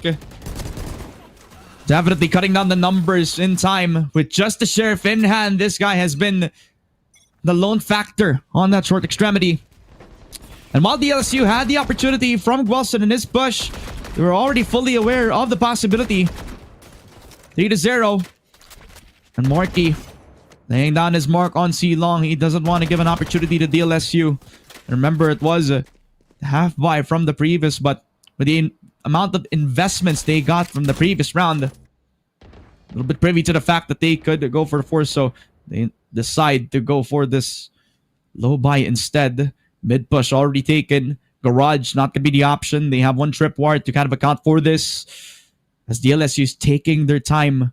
But the amount of time they're wasting is up to anybody's opinion. They could go for A-site since nag-iisa lang naman yung tao doon. Na-spot pa nga nila itong si Secre. But with just one instant teleport, he could just play up with his teammates and call for that open A-site with just one person stopping them, and that is Tesseract. But it is going to be a creep up on towards A for the side of the Aces as they walk up to Long. Tomix, Fission, and your boy Secre is going to be walking up 30 here seconds as left. Zeus is going to be meeting them with a classic. Bucky at hand, looking for it. Tesseract takes down Secre. Overdrive used up, and it looks like it is going to be an investment here for the side of Oasis as a mow down of kills as the kill feed runs blue with Oasis taking these frags. Gelson not finding his mark as Tesseract teleports them to oblivion. The Infinity Stone strikes again here for the side of Oasis as this is a dominant start here on their map pick. Almost like the same scenario from our Sunset start, as Haven looks to become the home of Oasis as the years progress. A new generation, a new lineup, but the same amount of aggression that we have been seeing from the forces of Oasis. Tesseract gaining more confidence as the rounds progress. A 4-0 for Oasis on defense. And Marky looking to activate. He does have the refract if he wants to go aggressive. But DLSU are running out of options. Now it's a creep up on towards C Long. Secre looking for it. Tomix swings first as Jin is able to get that frag out. Fission, however, able to take down those early Tripwire's out of the picture. Clone not gonna be noted of as Don Romantico is able to take down Secre. Zin gets 2. Fission tries to save the day, but Zin holds steadfast. No kills found for DLSU, and this will force a timeout most likely for Amix as the boys are looking lost here for the side of the Aces, with Oasis taking another round for their belts, looking undefeated in their run in this whole tournament and even towards this game in the semifinals. An undefeated Oasis and an unkilled Zind in the first 5 rounds. 8-0. This guy has been so clean. On the pistol, on the rifle. Always reliable, all bark and all bite for the Sentinel of Oasis Gaming. What we've always expected from him back in his old days, already translating into a full-time Sentinel role. It's almost like he never left the jet role, man. I mean, how precise is this guy in every engagement that has been given to him, even as the clock runs dry? He will always perform. He will always surprise these DLSU players. And this is convincing, considering how Zeus and Zind, the Z-Boys as I like to call them, are performing really, really well. I mean, what are you going to do when you're on the side of DLSU? You're going to try and rush the site. There's an immovable force known as Zind. You're going to try and fight an aggressive Zeus. I don't think it's going to work out for you. Any outcome in this fight, whether they put a gear up or a gear down for the side of DLSU, they can't find those openings. And that's courtesy of the Z-Boys here from the side of Oasis. This is just a masterclass on how you would use the duo that is going to be Zeus and Zind. And now Secre looking to make his own mark in the challenge. Garage controlled by him. Now we have 3 players stacked up for DLSU. They're looking to provide an opening for the squad. But Marky's already laid on the challenge. But Secre is going to win that out. Runs and guns him down with a peek. 5 versus 4. They can't get the upgrade. They don't know where Zin is going to be. Display of mechanics being shown here for both sides. As Zind is able to take down Tomix, Neural Theft gonna get tagged out. No spam found as a flash is gonna get thrown out. Paranoia gonna get traded in though, as he is going to be disengaging there for the side of the LSU. Secre looking to pull out with Gelson as Fission takes note of a push in towards A main. Tesseract gonna get caught out, forced out of the angle as an Al Jonas traded for both sides. Yeah, they're at least gonna trade some info, trade the utility. The LSU spotted on the way towards B site. Oasis, they're prepared for the Zeus on the angle. Looking for it as the relay bolt is gonna get thrown out. Banunu gets caught. As from the shadows is gonna get casted on towards C. Secre, however, is able to find a kill on towards Zeus. Slatham not gonna be found as Secre is showing up when it matters the most. He's gonna be able to use that dimensional drift, not securing the plant just yet, as information is not found enough for DLSU to make a move. Playing every angle safe here for the side of the Aces. Zin on C long. He was flanking all the way from that side. He knew that DLSU had garage, so he decided to play the long game. He has the cam, he has info, barrel spotted on backside. And now it is going to be the smoke saving the day, with Fission not faltering, as it is going to be able to find a kill on towards it. Zind, however, spots Secre as Gelson and Fission secure a round for DLSU. They're not out of the fight just yet, as Amix's timeout is converted by the Aces. Absolutely. Secre, the Wonder Boy, finally showing what he's capable of. Garage push in hand, kills down Marky, and then the conversion all the way towards Garage into B site, surprising the forces of Oasis. And Zeus was fully focused on the B crossfire. He is set up with Slatham, so his hands were busy. And while Zin had the right read on the LSU's game plan and planting towards C, it wasn't gonna be enough. The push on towards C long yet again by the double duelist comp, but the LSU are privy to There's gonna be an aggress on towards Garage, already making their way on towards the site as the dash is in, and it looks like it is gonna be full control here for DLSU. Spot's gonna be connected here as a plant is on the ready for the side of DLSU, but they're just trying to clear out all of the angles already set up here. Zind looking to swing as they have already got the plant down. Yeah, they have a lot of people set up for the CT push, and the retake scenario is possible for Oasis, while they also have forces outside of the garage control, so DLSU have their options. And now it is going to be a rush in towards the site as Zeus looking for the magic that he does. Tomic secures one, but it's all up to Banunu, and it's looking bleak, folks. What once was thought as a momentum shift, Banunu can't do squat. as he takes down Zind with Tesseract, securing that kill on towards the last straggler of DLSU. Shots just Oasis. found, man. It's been very Oasis difficult. is just fully showing the potential of how they play.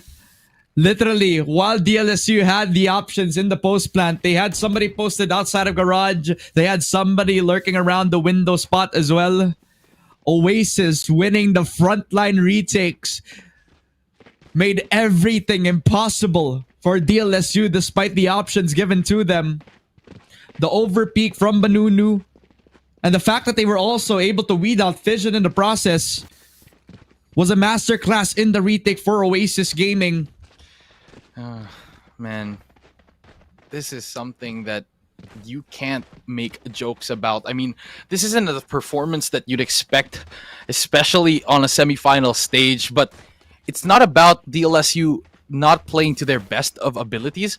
It's just Oasis Gaming showing sheer dominance in this tournament. I mean, there is a reason why this team has been undefeated, and they're looking to find the best opponent to keep that streak alive. And they chose the heads of the Green Aces, and honestly, their choice is stellar with the way that they're performing right now, considering how they performed in Sunset, with the way that Tesseract, Zeus, Zind, and the rest of the squad are just performing against this squad. It's like they already know what to do in certain scenarios. I mean, you see on the side of DLSU trying to find those signs of life, not going to be able to get their bonus here, and only being able to get that win once they got that time out from Amix. So it's really just difficult to see any outcome that DLSU can come out of this alive. Absolutely. They assess the situation that's being pushed onto them by DLSU. They kind of make their own adjustment. As I mentioned, the push on the way from Garage, Zin doesn't go at it dry. He pushes in towards C-Long, fully expecting that somebody might actually split on towards C-Long. And yung best case scenario, kung wala siyang makikita, edi may position na siya for the flank without having to go on the effort of running all the way to the other side of the map. He's already on C-Long, so he didn't need to move a muscle. Really didn't. Tapos yung pag-hold din ng calls ng mga players on Oasis Gaming, they fully know when to be aggressive, when not to peak early on. They always have the early conditioning of A-Long being controlled by the double duelist comp, making DLSU a little bit more hesitant to take any forward space on that side. That's why you see them always on that mid side, always trying to poke and prod around Garage, because of the amount of space that Oasis is able to provide already from the A-Long push. But a shock dart is going to be thrown out here on towards the site, and it looks like it is going to be aggression still on the side of DLSU. Pedal to the metal as we come out of that tech pause. Enough time for them to reset and recuperate. The Stomix is already taking the lead, taking top box, but drops down in the process. Zeus taking enough space here with Zind on towards CT as he is able to spot one. Zeus slides out, gets two, slap them with a trade though, as a failsafe is found for Oasis. Able to get that trade down, but it looks like a plant is going to be going down. Convergent paths casted, and it looks like Saturate is going to be placed perfectly here for Marky, as he's not able to find three, but finds two. Gelson and Fission out of the picture here, as the mid-round and the captain going to get called out. Now, it is going to be 2v2. Low HP here on towards Secre as Sheriffs go up against Rifles. Tesseract looking to bait out the defuse as he's able to secure a shot on towards Don Romantico. Neural Theft going to be used up as Tesseract is able to secure his one. Now in a 1v1 situation in the backside, looking to stick it as it is going to be a double swing for CT. Banunu spots one. Can he make this possible? He's running out of time as he sticks it. Pros don't fake. Oasis Gaming have played that to perfection. Every single player counted out, but not Tesseract. His full trust on the stick. And all the heroics for Tomix, he was able to do what the LSU have not been able to do. Cut up the numbers just from the post plant itself. But how well did they play this, man? Fully aware about the flank possibility. And once they kill off Sekre on the long angle, it was going to be full focus on the spike defuse for Tesseract. 11 kills for two of these players. 10 on the third. Oasis fully dominating this game, man. And Zin full confidence. He's already taking the fight to Tomix. Looking for it as the dash is going to be used up. A perfect placement of the tripwire as Tomix gets caught. Low HP onto Sekre. Zeus slides in. Gets a kill on his counterpart. Gelson takes out Zeus. Zin gets Gelson. But the trade of kills going to be flowing in towards the favor of Oasis, as it's all up to Banunu once again. They're getting choked out, man. Slowly, Oasis Gaming not only choking the life out of DLSU, but the confidence from Zind, not letting DLSU budge in towards C. And now Banunu running out of time. Crossfire established, and Slatam's gonna break it down just to kill off Banunu. An 8-1. And off of an impeccable defense from the Sentinel, DLSU cannot find an opening. DLSU, despite the movement, despite the updraft dash in, the Cypher has been reliable. Enemy remaining. A stable force for Oasis. No entry on the C site. The spike can't even get planted. And that is just difficult, man. DLSU, they're starting to show those signs of being able to boil it down to the last man alive, but at the end of the day, contingency after contingency is what wins out those fights. Aggression gonna be found here for the side of Oasis as they found a more comfortable angle in towards entering against this aggressive push by DLSU. Don Romantico, however, gets caught out here as Marky gets fallen down. No refract found, as that is an early pick from DLSU, and this is looking smart from them as they take this first kill. And I don't think it was a right click from Tomix as well. So he keeps the Blade Storm. He gives the Vandal over to Guelson. What was a fault from Marky, now an opportunity for DLSU now. Putting the door down on A, spotting out Slatam as well. He doesn't even need to overpeak this aggress. Doesn't have the paranoia and a lot of movement. The TP still available. Good tag there coming in from the side of your boys at DLSU. Able to spot out the Blade Storm! Tomix! Coming out alive when they needed it the most, ladies and gentlemen. Looking for a full, gets one out. Looking for an ace. Tailwind not gonna be on his side. Zind holding the angle. Looks for an adjustment. Can't find it with Zekre cleaning things out. But nonetheless, a 4K from Tomix when his team needed it the most. And that is exactly the wake-up call that DLSU needs. The rookie, the newcomer, and finally the standout that DLSU were watching out for. A 4K with the aggression from Marky punished. Provides the push that DLSU needed on the A site. The exact timing for Slatam to let go of the angle was what became Tomix's full entrance. This time DLSU were able to post up the second round on what was supposed to be a flawless for Oasis Gaming. Now finding some holes in the defense. DLSU's thriving. And mind you, Tomix was down 0-6 at some point in this game. And now showing his true colors. Being able to get his top frag back. Showing that he is the young gun. He is a force to be reckoned with. And that is the type of performance that we're trying to look for as Oasis gets swayed by this and starts to play back. Leaving a lot more space, a lot more pressure to be put on by DLSU as Sekre leading the push on towards B. Gonna be met with Slatham and Marky here, as they are holding steadfast, just waiting for any sort of contact, and this is smart from DLSU. They have a lot of forces, they have a lot of utility to push on in from Tomix, but a Satcher is going to prevent them from going in.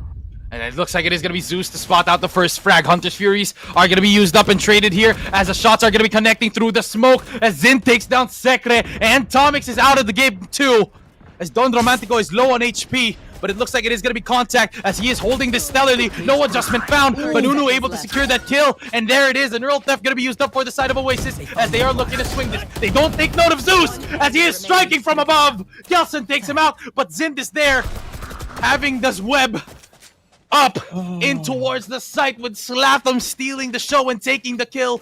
DLSU gets snuffed out again as Oasis Gaming is just shutting things down here, looking to close it out in this second game. At the exact timing of when Guelson uses the From the Shadows too. So the ulti will not find any value at the exact moment where DLSU finds their confidence in the B push, already shut down by Oasis just from their readiness over at that B site as well. That contingency plan over Garage. It was an opening that they thought they wanted to do, but because Oasis were prepared on the C site, did not act as the result that they wanted to. 9-2 Oasis dominating the first half of regulation. Marky, confidence on full display, saturate out And he also has to back off because he also gets recon. Zeus is going to push in. Overdrive not going to work out. Romantico is not going to be possible as DLSU is waking up in the perfect moment. The wake-up call is here, ladies and gentlemen, as they are looking to activate the curse. And it's all up to one man, Zind, one of the Z boys. 1 out of 2. We've seen them do it before. Can they make it up again? As Tomic strikes from above with a 3K to close out that round, 9-3, and the curse is upon us, folks, with DLSU stopping off from that first half in a strong manner, abusing that strong push, abusing the pressure being put down, winning out the trades here in this scrimmage in A main.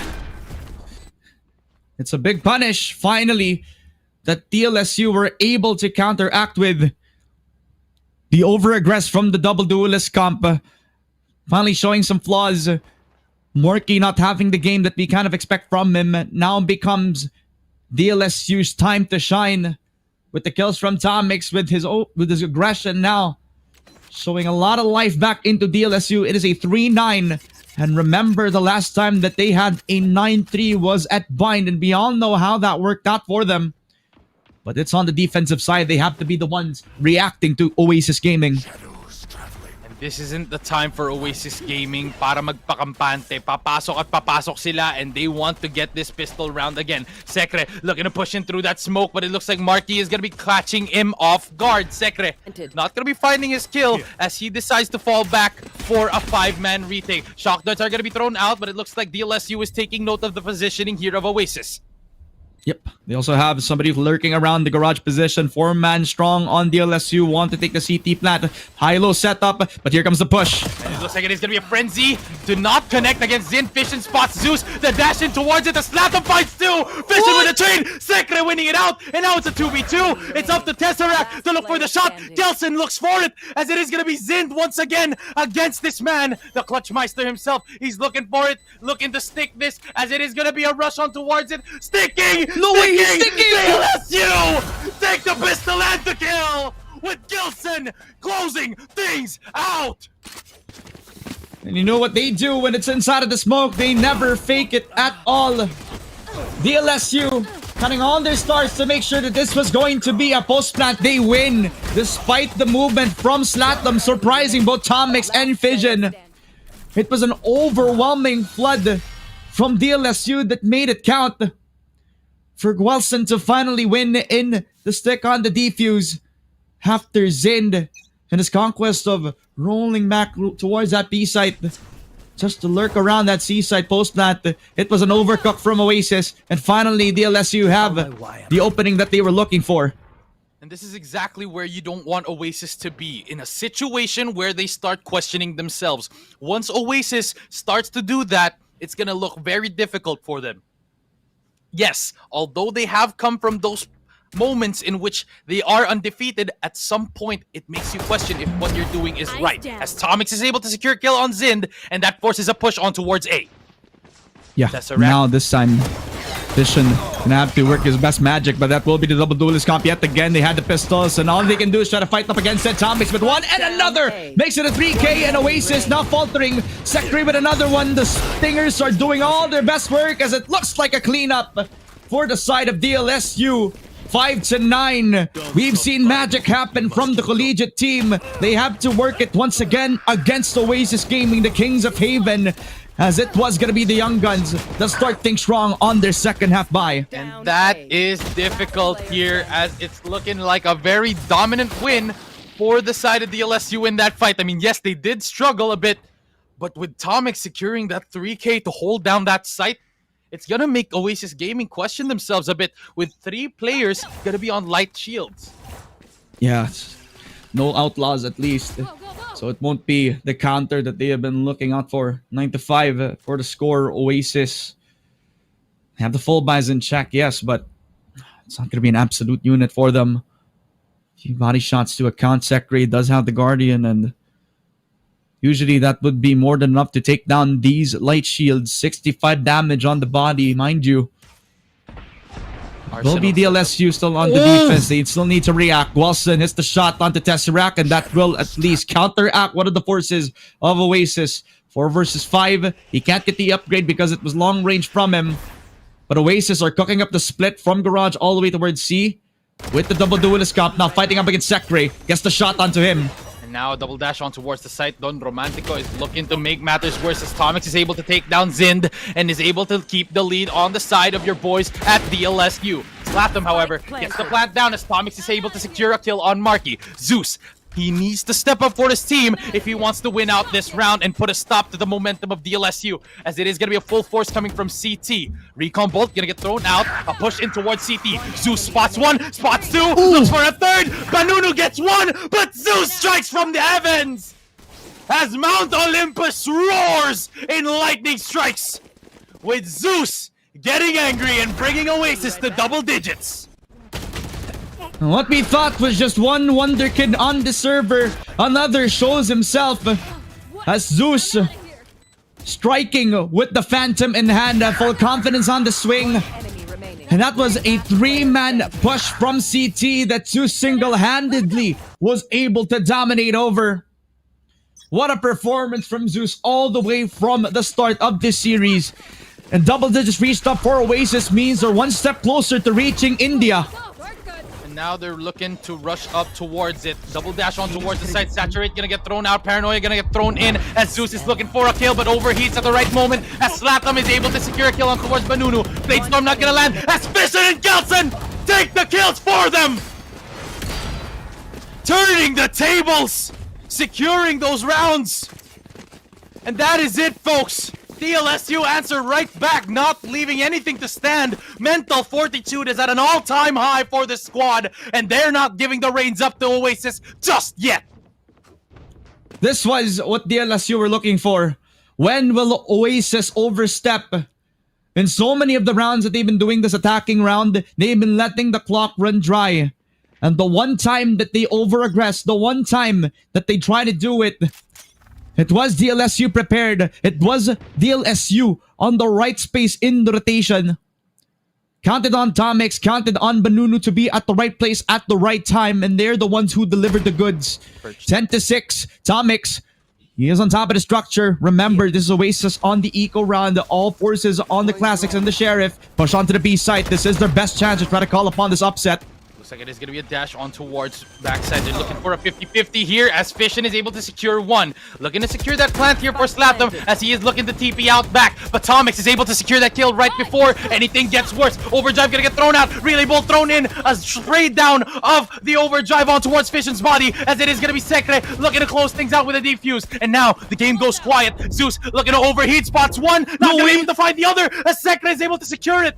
Spike, a lot of time here as a flash is going to be thrown out, and Gelson and Banunu is there to step up to the plate as they take the ultimate of Zeus and the round for their side.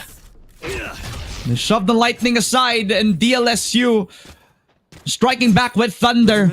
With the post plant now secured for them, this will get them at least at 7-10, where Fission and the rest of the squad has stellar defense on the B site just before the smoke gets put down on a link. Provides the cover that the space of the LSU needs.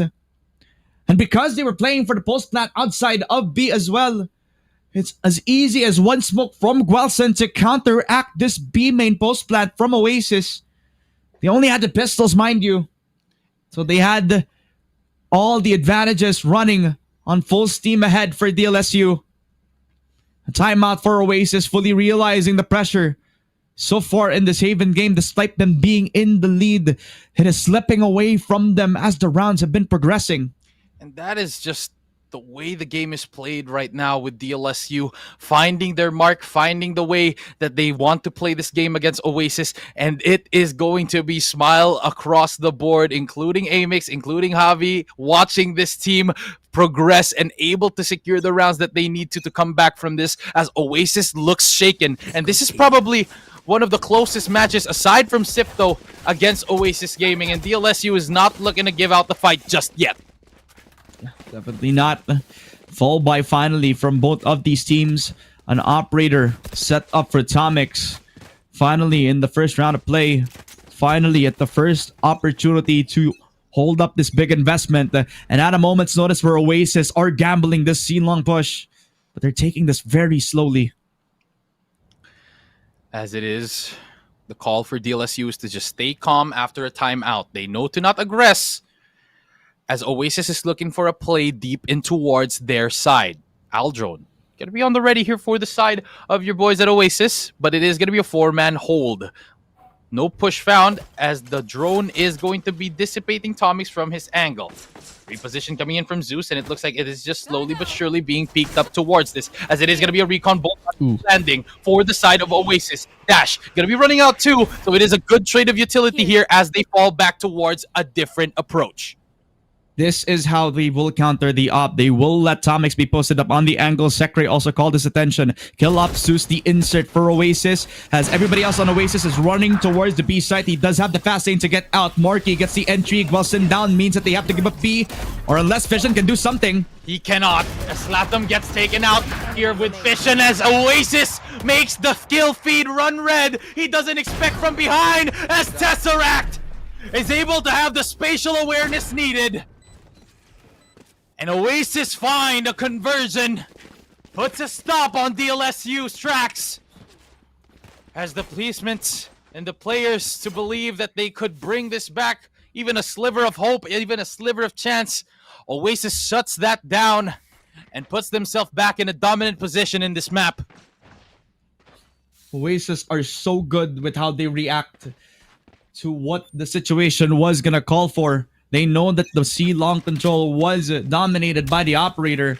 So instead of rushing in towards it, they have the insert player and then rotate to the B site. While the Zeus wasn't able to kill off the op, he's at least calling for the attention of the double duelists. And then in turn, it becomes a bit unsettling for DLSU and how they react to the B side push. That's why you see Gwelson taken off guard. Now Oasis has an opportunity, 11-7. Creeping up towards match point. And the same could be said as well on how they're approaching this A site. But again, a smoke is going to be put down, destroying the tripwire, but a pull-out is called here by Oasis. They know to play it safe, and this is something that DLSU needs to take advantage of. I mean, if they're going to be looking for those turtle plays, you have to start taking those spaces, and that's exactly what DLSU need to do. But as of the moment, it looks like it is going to be a commit on towards site. Information is gathered here and has to force the refract out for the side of Oasis. Kind of just use Marky as some sort of like a human drone without dimensional drift. Note to the backside players, but they're just gonna let the clock run dry, make sure that DLSU are uncomfortable, and this is the time to trigger it. Conversion path's ready. Push on in from Zeus, and it's gonna be countered out. 1-for-1, and Oasis are not done. They make it a second for Oasis. There it is. Fission answers back with an ultimate of his own. Gonna land 2. Spots a kill on towards Slatham, as it is gonna be a 3v3. Don Romantico, however, looking for a shot to connect. Sekre spots Zind, and they are pushing full force against Oasis. Don Romantico spots not just the flash. Fission finds one, but Tesseract brings it home as Oasis take match point. Match point. Marky and Tesseract are just too damn good with the way that they're able to counteract the flood push out from CT. And while Tesseract was also wrapping around from A long, everybody struggled to find a peek in towards that CT spawn. Fission was just too damn clutch with the triple kill, but he was running out of time. He was running out of bullets as his hands were busy. Too many people coming on top of him.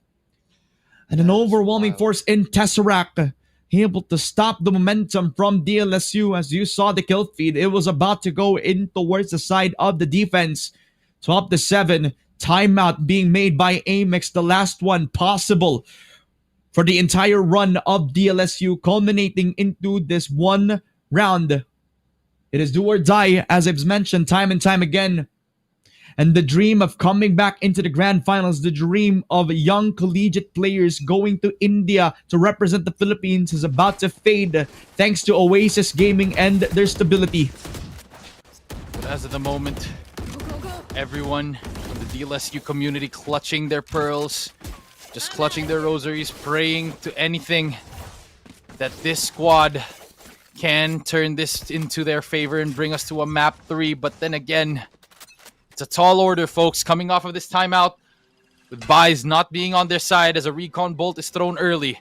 Triple hold here going to be coming from the side of Oasis, as it is going to be Tomix in a very disciplined approach. Smoke going to get thrown out, and it's still turtling here for the side of Oasis.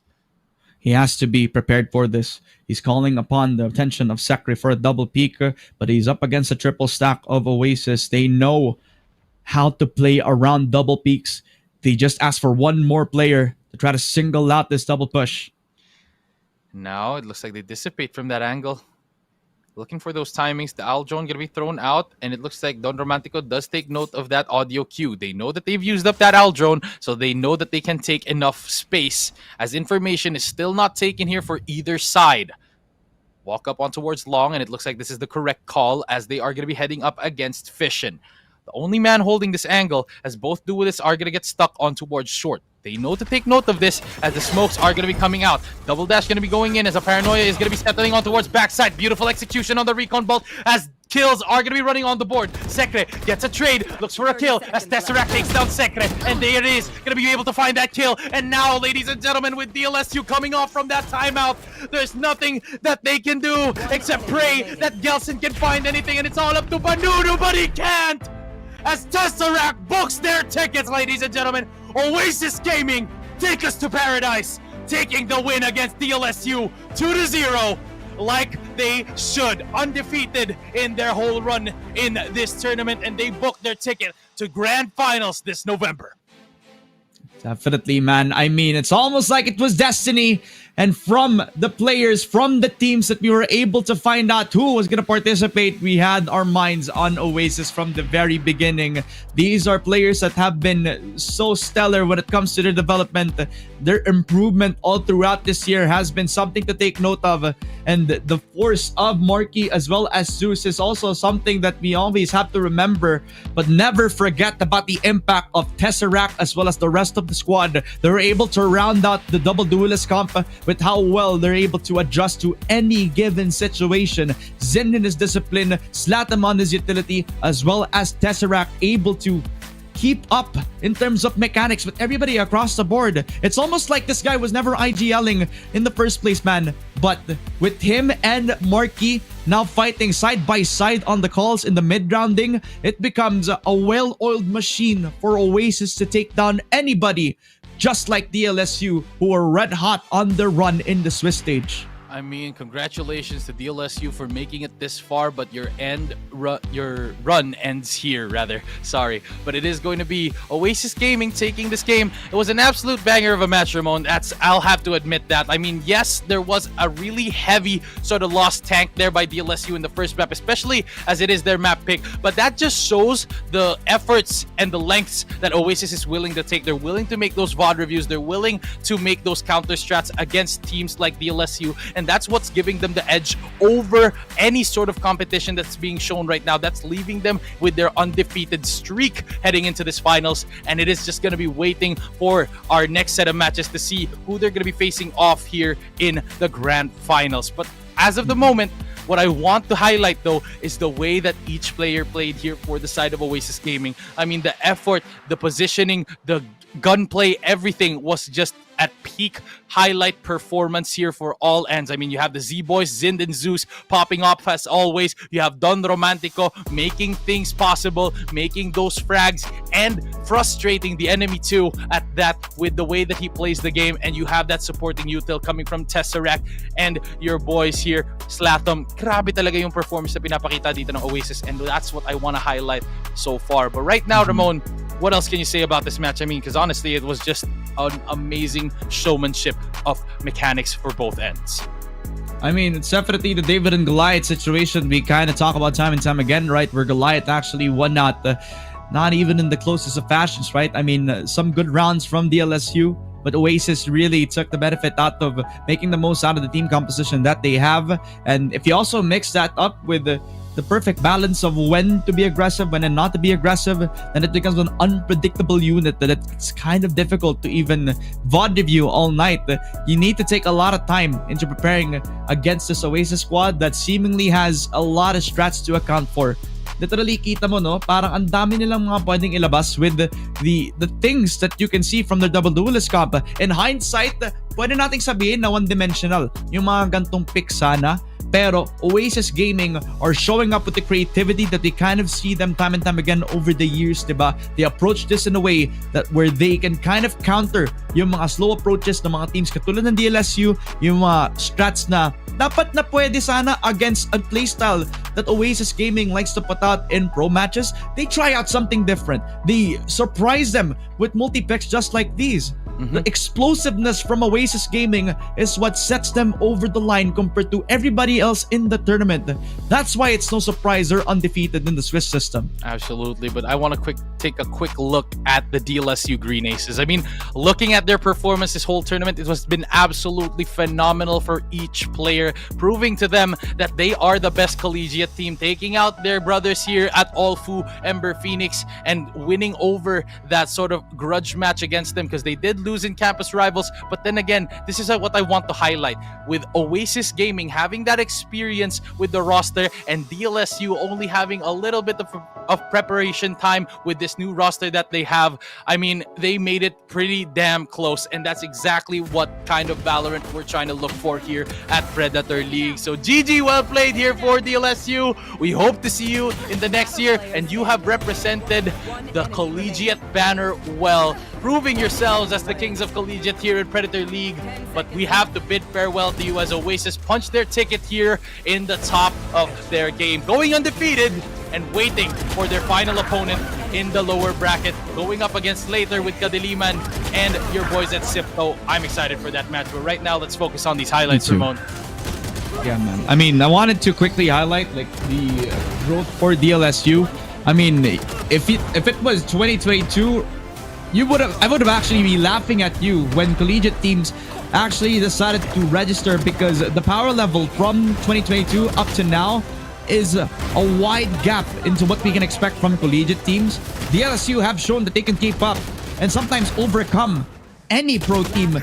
It was just that it was against Oasis, who literally are one of the best teams and possibly the tournament favorites, right? So this is a respectable showing for DLSU despite the early exit, despite what we can expect from them. They were at the grand finals last year, but a semifinals exit is also respectable in their own right. They also take home 20,000 pesos, I believe, around that area, or around 50 if I'm not mistaken. So it's not a bad showing.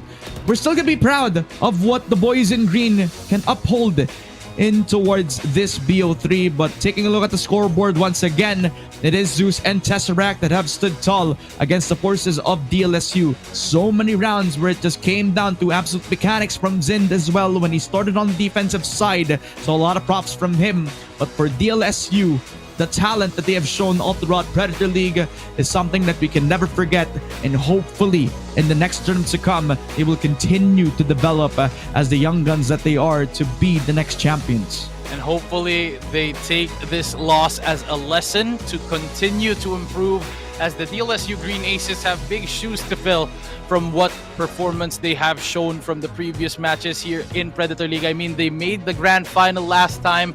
Sadly, they bow out here at the semifinals for this time around. So it is going to be a driving force to them to constantly be able to improve. And now we're going to be moving into our series MVP for the whole of both games. It is going to be Zeus, ladies and gentlemen. Both games on the Neon, both racking up 300 plus ACS. Talaga namang napakagaling neto ni Zeus, man. And the way that he just plays the game, the way that he finds those frags and openings for his team, he's been stellar. And he really is the god of gods here dito sa Mount Olympus that he put up in Predator League. And whoever wins out later in the next game has to climb up that mount. And it is gonna be Zeus waiting to put his lightning down on them.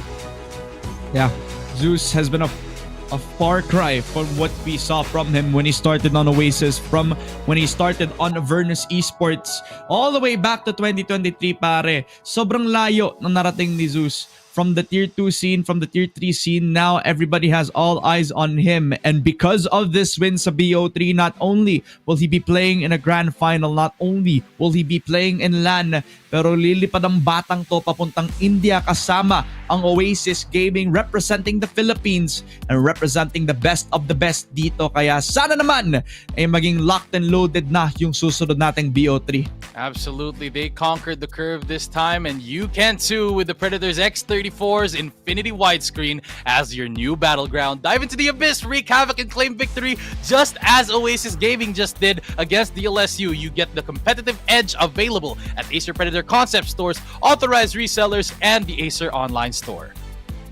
Master the game with the Predator X39's expansive display, where every war is an epic and every frame is harmony in hertz. Plunge into the abyss, unleash your destructive power, and reshape reality with the Predator X39. It is available over at the Acer Predator Concept Store, authorized resellers, as well as the Acer online store to get their own X39 as well as the X34.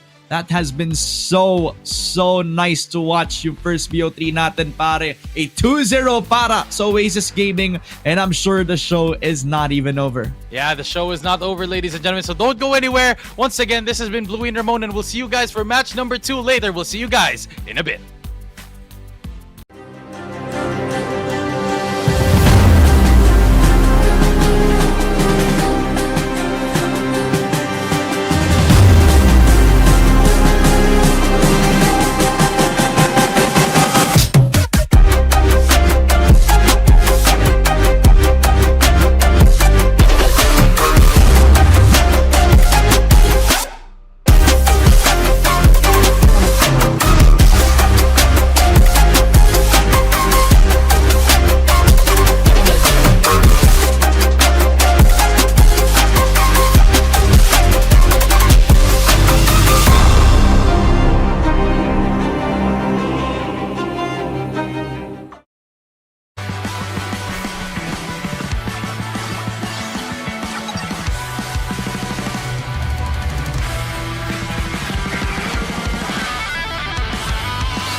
All right, ladies and gentlemen, folks, we are back for another round of Valorant here at Predator League Philippine Qualifiers. Once again, my name is Bluey, and I'm joined by Ramon here. Now, Ramon, we just came off of a very dominant win here coming from the side of Oasis Gaming against DLSU. Let's have a quick rundown for those who just came back into the stream. Ramon, give us a rundown. Well, what we kind of expected was the outcome that it happened. That talagang Oasis Gaming were at the top of their game. Sunset was not even a banger. It was not even close. And when they went on to Haven, one of the maps that Ike said was an Oasis map for the longest time was a showing that it was impossible for DLSU to come back from.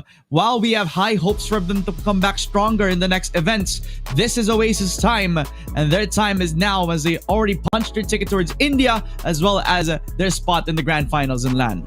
A blowout victory there coming from the side of Oasis with Zeus on the helm as their MVP. They're going to be waiting on top as we head into this next match. Let's focus on the task at hand.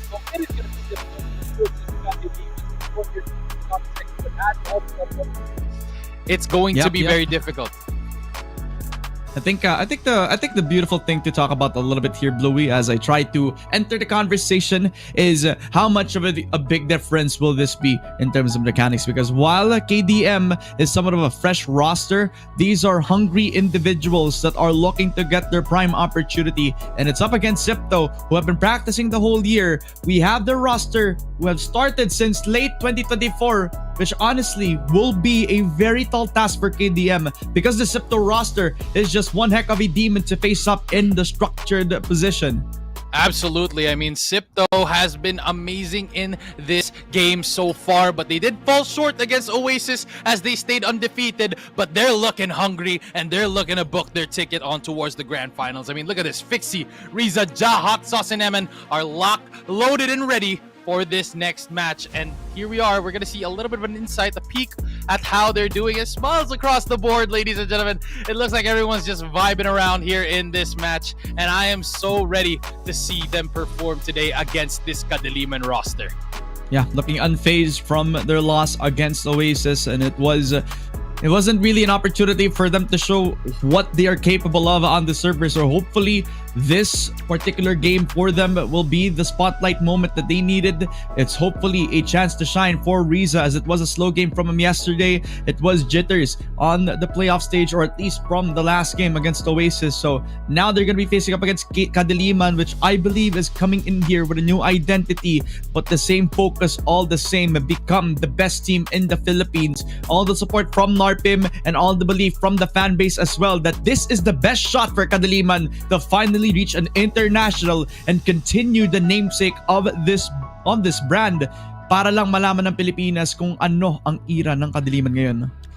Really bringing the darkness in as we see their team profile. Ladies and gentlemen, give it up for Kadiliman as we head into this match. This is their team profile, and these are the faces that we're going to be seeing on the helm of their roster. It's going to be Dre, NDG, Borkum, Ure, and Yux on this lineup, and I'm excited to see what they have in store for us, considering how they have been dominant in their run. They were able to fall short, though, however, in their first game of this whole run, but towards the end, they were able to come back. They were able to take down a giant that was Team Secret, but now they're here to go up against Sipto, the final boss to punch their ticket into the grand finals, as they're looking to play this like a LAN. They are together in the same booth, as we can see there, and smiles all around. I'm very excited to see what they have in store for us for this match against Sipto.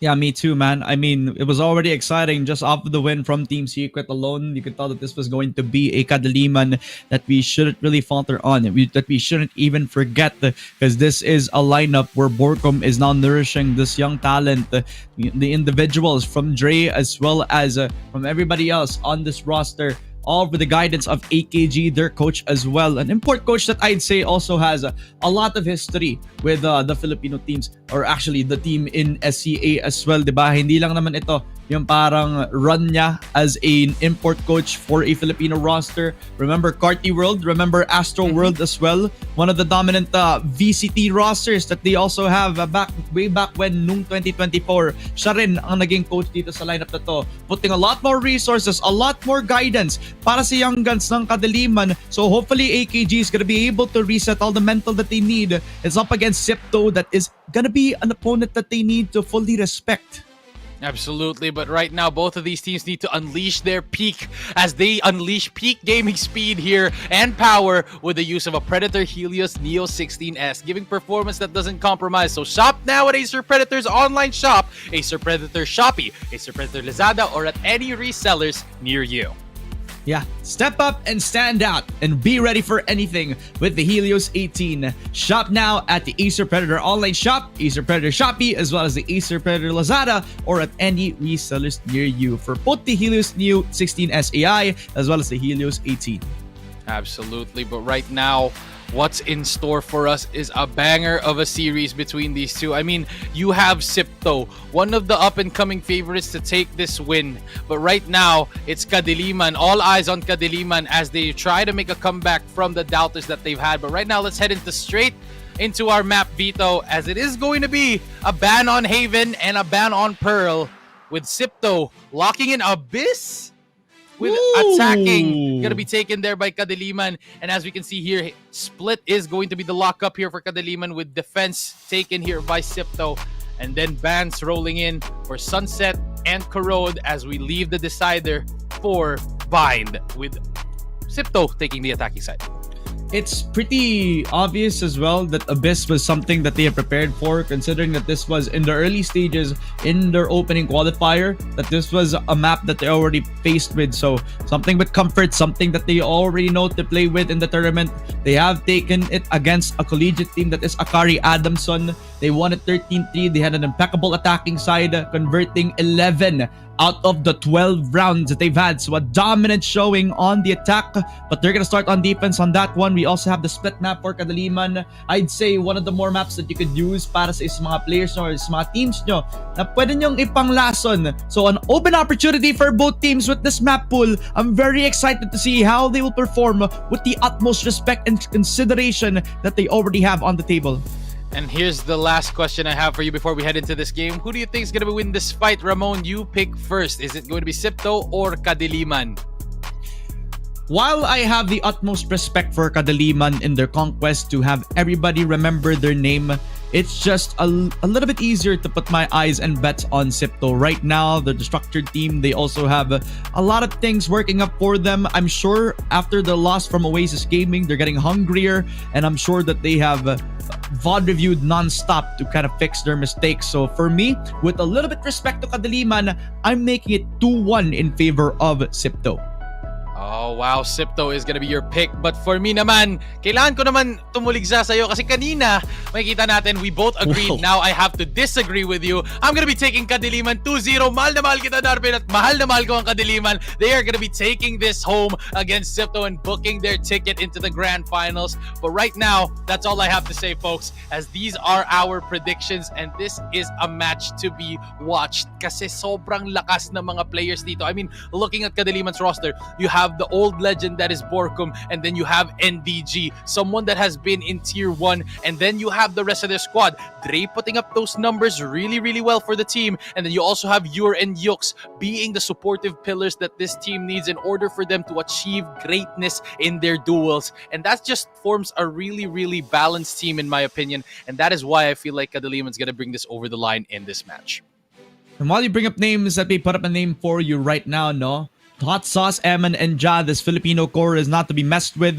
They have built up a system that works well whenever it comes down to them on the Filipino core to try to make the team play around the rotations, play around the mid-rounding. And honestly, Eman as the IGL has been stellar with his calling all throughout PL26. While it wasn't the best performance from him in the Oasis game, every other time he's been putting up phenomenal numbers from his side individually, as well as shaping up the young talent, Fixie and Riza, para lang maging mas maayos yung translation nila on the way back in towards the mid-rounding. it just comes down to their individual talent, their individual mood of the day. Kasi syempre, it's not always a good day if Fixie's not having the best of performances. As I mentioned kanina, it was a slow day for Riza yesterday, but we kind of see the peak from him on the other days of Premier League. He's been phenomenal on the post plant. He's been so flexible, playing something like Raze, playing something like that initiator role. That was the Fade Underbind game as well. So yun nga, no? Parang ang daming pwedeng magiging maganda para sa Sipto roster na to. It just Absolutely. feels like they need a lot more things to unlock para lang makuha yung consistency na yun. Fun fact, both of these teams went up against Team Secret and they both won. So this is a match for the masses. I mean, both of them know Adobo exactly buff. how they play their... Oh, adobo buff kung pwede nang sabihin, no? Kasi yun nga, kinain nila yung lakas ng Team Secret doon. May halong kimchi na yun because of Sylvan. Shout out sa'yo. Pero True, ayun na nga, true. going back to what I was trying to make a point of, and it is very difficult to see who's gonna be really coming out on top. I mean, I'm a firm believer in Dre really closing out those fights very, very well, considering he's been on a heater, been able to secure those kills, the frags that are needed for this Kadiliman squad to win. And especially since going up against a beaten and bruised Sipto, coming off from that fight from Oasis, I mean, they are hungry. That's why it is very difficult to, spot out kung sino ba talaga yung mananaig dito sa laban natin kasi sobrang dikit talaga ng skill levels ng mga to eh. But as we say that, ladies and gentlemen, we're gonna be heading into the Agent Select for Abyss, and give us a quick rundown here, Ramon, of what we're gonna be seeing for both sides. Very quickly, just to scan it out there, no? It almost seems like Abyss was a map that was made for Sipto. It kind of looks like from their defense, they're looking to kind of invest a little bit more on the attack later on. So with this team composition, double controller comp is just something that's going to be countering this double duelist comp from Kadiliman Esports. They're going to have to be worried about Eman on the Viper. The wall will be efficient para lang hindi siya makaabot with a fast entry in. But if he does go in, may risk pa nga kasi the light touch will make sure that he will be I would say he won't be in the full health para lang makapaglaban in the forces inside of the sites. And this is also a composition that does not require any change from Sipto as well. The last time that they played the Abyss map, it is still the double duelist comp, the double controller comp, no sentinel needed. For Kadiliman naman, it's bread and butter. Dre still on Jet, Yux now on Yoru. He's had 3 role changes and eventually now will be coming up on the Yoru role. Yux is the type of player that is a flex anyway, so parang na-expect na natin yun para sa kanya. Pero all eyes on him to finally get that consistency. The last time that we've seen him play, we haven't seen the peaks come out of him time and time again. Ngayon, kailangan niya mag-step up. Kailangan nakalabanin niya na maayos tong sina Riza, si Fixie at saka si Ja, the best aimers on Sipto, to get the finish over the line para makuha ng panalo dito sa Abyss ang Kadiliman Esports. And honestly, this is a pick that I really like to lean forward to, is the double controller setup, especially in times where we go into matches such as this. I mean, Abyss, very wide map, and with the recent patches of having that possibility, no, makikita natin it's very difficult to, have only one smoker, especially with your, a lot of rotations can be made dito sa Abyss, considering na malawak nga yung mapa kahit dalawa lang yung site. But going into this, ladies and gentlemen, I feel like Sipto has the advantage in terms of how they're picking their roles. Comparing to Kadiliman, it's very, very meta. It's easy to counter.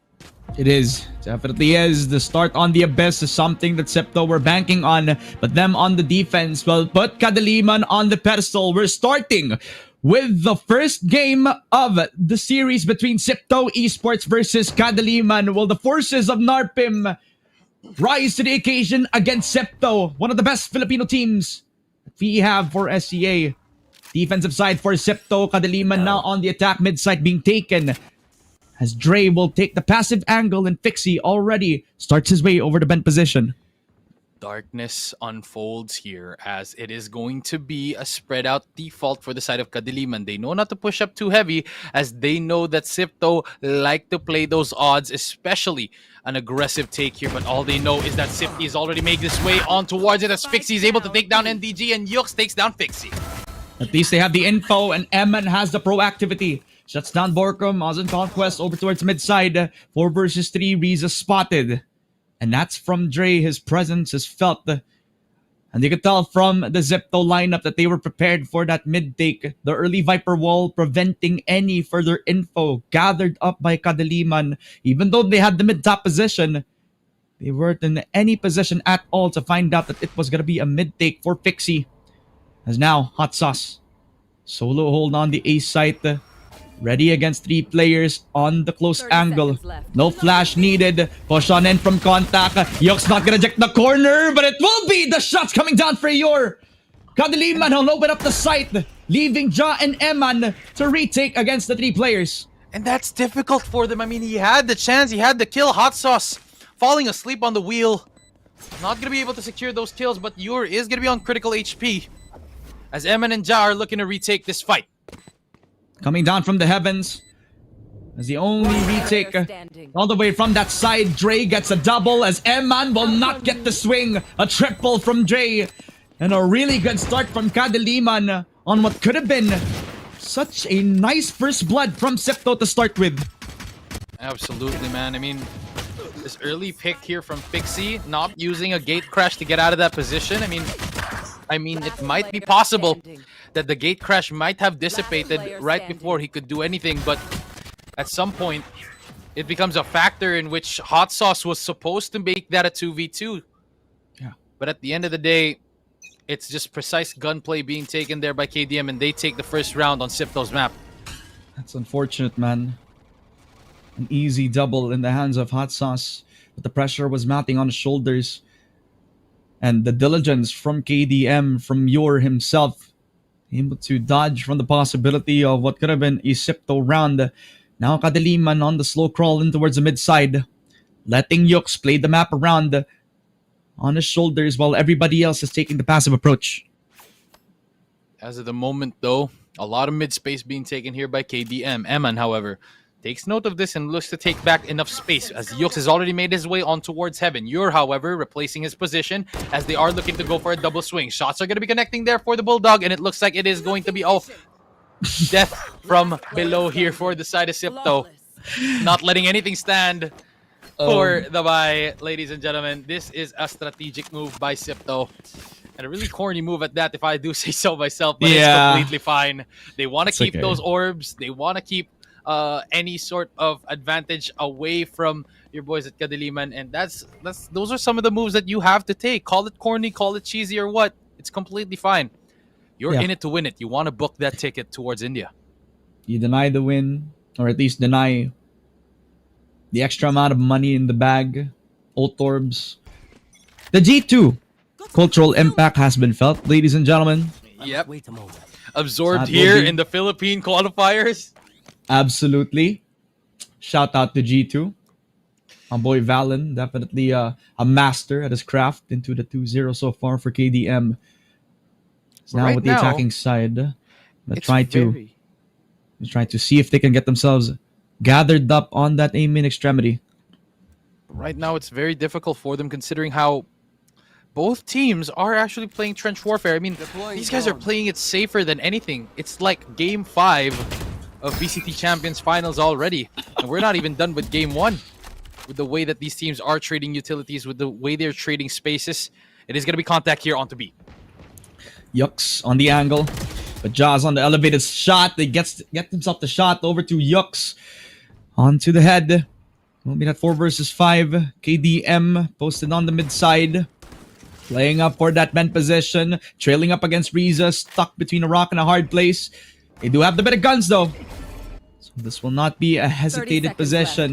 Both sides of the team. Borcom already spotted, but NDG has us covered. Eman down means that Sipto will have to falter and fall back on Ja. He was lone on the side. He does get spotted over to NDG, but Borcom will take full advantage of his position. 3v3, and Kadaliman have the site. I mean, an opening frag was found there by Ja, but at the end of the day, you know, KDM is looking to switch up the fight, change the tempo on this map pick. Yeah. Posted up on the angle. Dre gets the shot, the double for him. Not a 3K. Fixie's able to adjust. 1v2. Fixie gets the double kill, kills Bomb Borcom. Hold on to Yor. He does have the stars to work with, but not laid out on the spike. Fixie spotted, running and gunning him down. Tries to find the opportunity. Slow peeks on in, and it's gonna be the triple kill. The hero from Zipto Esports. But at what cost? That's so many guns lost on the side of the defense. Absolutely. KDM played that to a T. I mean, yes, the round goes to Zipto, but suffered all the casualties they could. And that is going to be a tough buy for them as KDM have the odds in their favor to equalize here. Spike down, 4 guns out, and damage dealt towards the players. So that's shields, guns, and utility used up for Zipto, forcing them to go on that light buy. And with Kadiliman having those odds in their favor, they're going to be able to have this advantage coming into this 4th round. Yeah. All the money stacked up. And remember, Dre on a jet has the potential to round out this economy once he uses the Blade Storm later on. Give a gun to another guy. With the push on in from John, the potential from him. Fast-paced tempo, kills it onto Borkum, has the refract. So he has the pleasure of safety, but the jet still pushes in and even surprises Hot Sauce in the smoke. Something that they never expected was the pace being given onto Kadaliman. They have themselves the A site.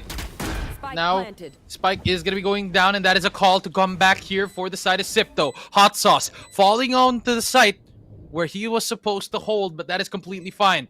Posted up here on towards CT as 3 players of Zipto look to enter. Saturate in. Dre is going to get slowed down, and Ja's going to take full advantage. Double kill for him. Entry on from the backside. Everybody from KDM is going to play outside of it as Yux will at least get some counteract play in towards Fixie. Gets the headshot. 3v3. Spike being defused by Emman, but thanks to the security of the post plant, everybody from Zipto just fall down like flies. A double for NDG. And 3 wins for Kadaliman in the round. This is not looking good for Zipto. I mean, I guess you could say it's too early to tell, but with the form that they've been showing throughout this tournament, this isn't something that you're expecting. You're expecting to have Hot Sauce be able to pull out at least 2 or 3 kills before his team rotates. But now, not being able to hold steadfast, and his calls are starting to become questionable, especially since Kadaliman has a good read on this squad. Beautiful executions, however, coming from the side of your boys dito sa KDM, considering how they're able to still find these entries towards Abyss, a map that is very unorthodox for people to pick. Something that we were supposed to be expecting from Zipto to be very comfortable on. But KDM are showing them that this attacking side is something that they are very comfortable too. So they push on in towards A. They find that it's an empty house. Only stacking up onto the flank is Zipto, but they're not going to meet anybody just yet. The plant is down, and the tables have turned as the sides have switched. And Zipto is looking to go for an attack, but it is going to be very difficult considering the Sheriffs are on the ready. This seems as though they're looking to play for the exit frags. They do have the buys, but they're not going to pull a G2 just yet. Yeah, that was exactly what I was about to do. Like, I mean, they have the option to just jump off the map, considering that this is still Abyss, but I guess the second time's not the charm. I guess they are gonna try to risk at least getting swallowed up by the spike. The same effect of just jumping from the map itself. They get the 1 shot onto Yux. That's at least the outlaw down, but it's not the damage that they're looking for. They also have Emman slayed in the process. That will be Hot Sauce swallowed up by the objective, and Ja finding an opportunity to just jump down, but it will be Borkum getting 2 ult orbs for free, giving him access to the neural theft, and a 4-1 for Kadaliman, continuing their lead this time around.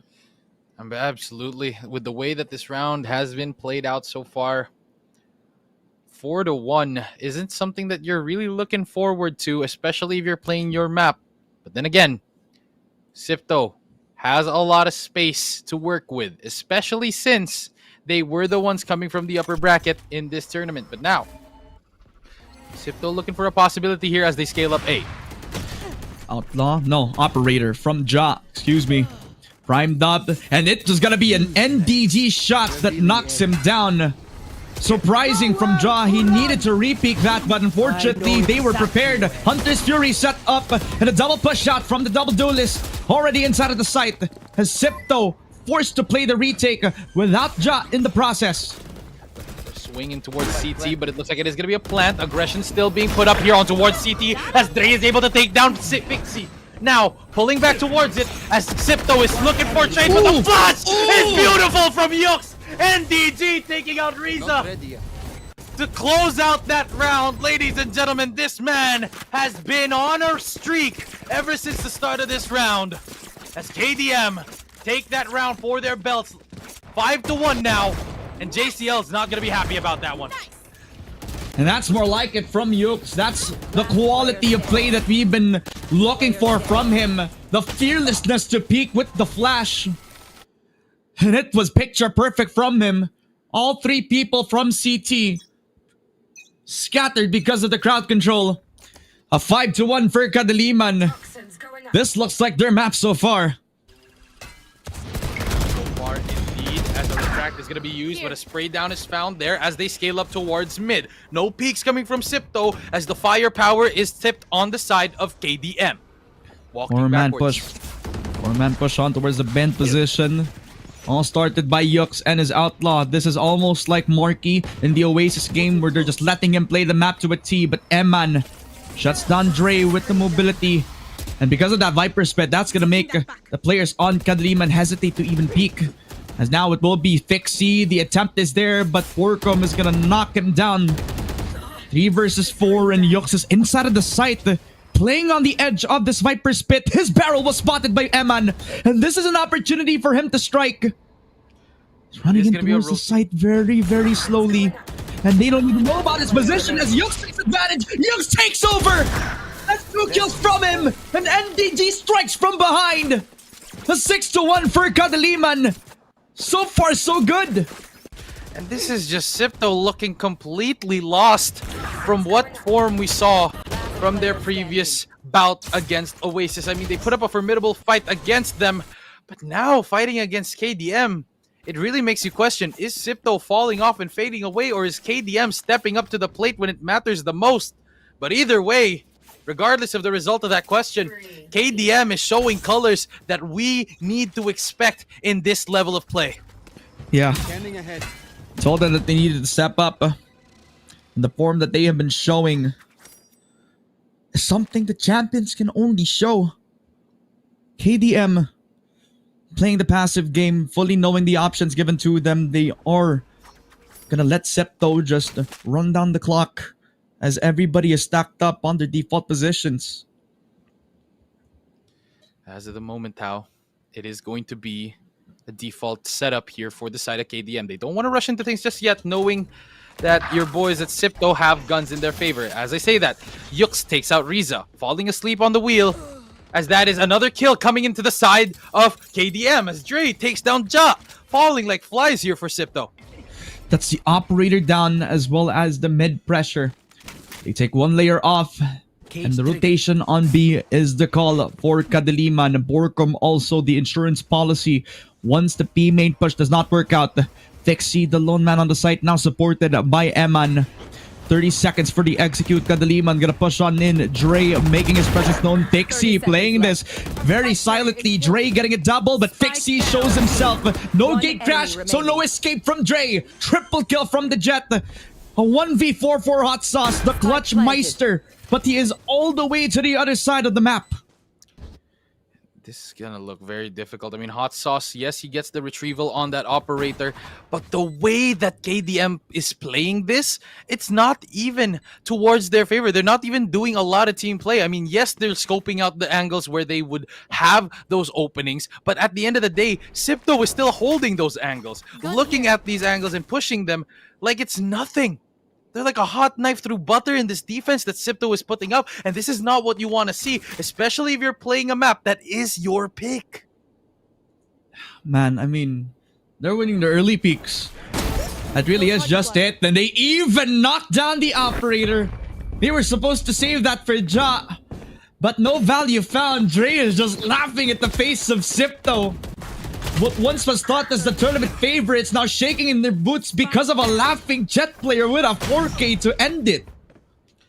And it's so difficult here That is a much needed timeout for the Sipto squad. They need to regroup. They need to recuperate as the scoreline is just lopsided in KDM's favor. I mean, you wouldn't expect something to be this far off with both of these teams because they have the caliber that they need to bring themselves above in this competition. They made it here for a reason. And yet, Sipto, what once was thought, having that 2-0 in the upper bracket, dropping down 2-1 because of Oasis Gaming, now falling into the hands of KDM.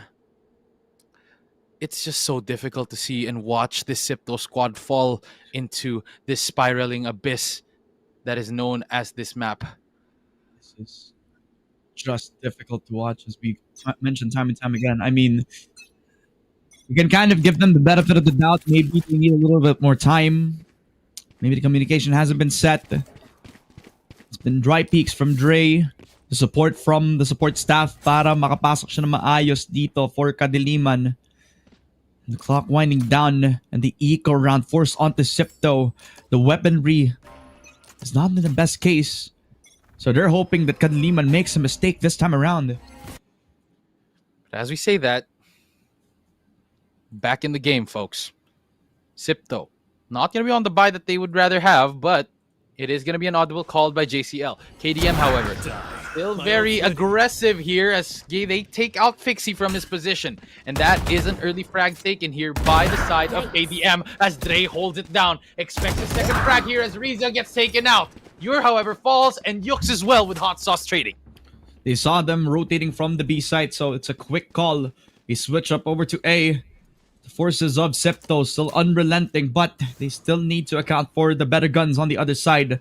Rotate onto the A site. Hot Sauce has answered the call, clearing every corner, and NDG barely has spotted them, so they know that somebody's on heaven. The dash in from Jay clears his position. M on the 1v2. He gets one. He gets three. The IGL steps up and leads by example, 2-7. And that is something that you expect when the going gets tough. Off of that audible, when all hope was lost, the IGL put matters in his own hands and says to himself, fine, I'll do it myself. Takes one, takes the second and the third to take another round for the belts of Sipto, preventing the 8th round being taken here by KDM. What a shot, what a play, and now the audible can come into fruition here for the side of Sipto. My God, man, Emma needed that badly. Sipto needed the lifeline. They needed a wake-up call. And this could possibly be it. That shot from Eman has now given Fixie the operator that he needs. It will be Kadiliman's time. They're spotted all the way towards A. Yux and Dre, the double duelist, now pushing it into Hot Sauce. Willing down the forces, but Ja is here. Rifle in hand, gets the headshot on Dre. 4 versus 4, they plant on the spike. Now a refract and a recover here as the dimensional drift is going to be casted here and a convergent pass is casted. The entry is on, but it's not absolute. NDG counter the forces. Riza with 1, and Sipto are coming alive. Borkum in the 1v2, but it's not gonna be Borkum time. The only guy he kills is Riza, but Eman, back-to-back rounds, becomes the life and force of Sipto Esports 3-7. I mean, this man has been the lifeline that Sipto needed. KDM had a great read there, having that opening frag, but the way that they handled this post plant was very, very difficult, especially with how they were entering towards that heaven side. They didn't have control. Eman was able to take that advantage of the high ground, and even though Borkum got this final kill on towards the open site, it is going to be Eman striking from the heavens and saving his team once again, bringing another round to Sipto's favor. Hero moments like these for one individual. Not the most optimal situation, but Sipto's gonna take it. 3 wins for them, 7 rounds for Kadiliman. Reaching almost the half-point mark is Yux. There is that hesitation, but Fixie strikes without it. Kills on towards Yux. Will be that 5 versus 4 as they reset back on the attacking side. Toxin screen down. Opening frag there found by Sipto. I mean, they're already walking up towards mid as this is looking to be a split push to land on towards B. But now, Sipto, forces are very much depleted as Borkum finds one. Neuraltep gonna go out and it looks like it is gonna be their boys at KDM finding that opening towards the site. Yeah, push on in. It's a double kill for Dre. The duelist now clinging on to life again, but this time it is another opportunity for KDM to dominate on that B site as they execute all the way from their split position. 2 versus 4. Jaw and Hot Sauce counting on the stars to win out the gunfights, but everybody's posted up on both angles. Heaven sighted, and your Hot Sauce jump on in. It'll almost be the shorty kill from him, and Ja gets the double, a 1v2, but he's low on HP. He has to win with precision, but NDG just plays it like a rat. An 8-3 for Kadiliman. They continue their reign of terror on the attacking side of Abyss. Absolutely. Playing that position really, really well here. Pixie with an opening frag, but then again, Kadiliman find a way to turn things around with Dre and your boy here, the Astra from the side of Kadiliman. You're securing that position on towards mid, making it extremely hard to hold B site. But then again, a tech pause is called. But what I want to point out is KDM adjusting to whatever Sipto has. Remember, Sipto hasn't played Abyss in this whole tournament, so there is no VOD to be reviewed on how they played it so far.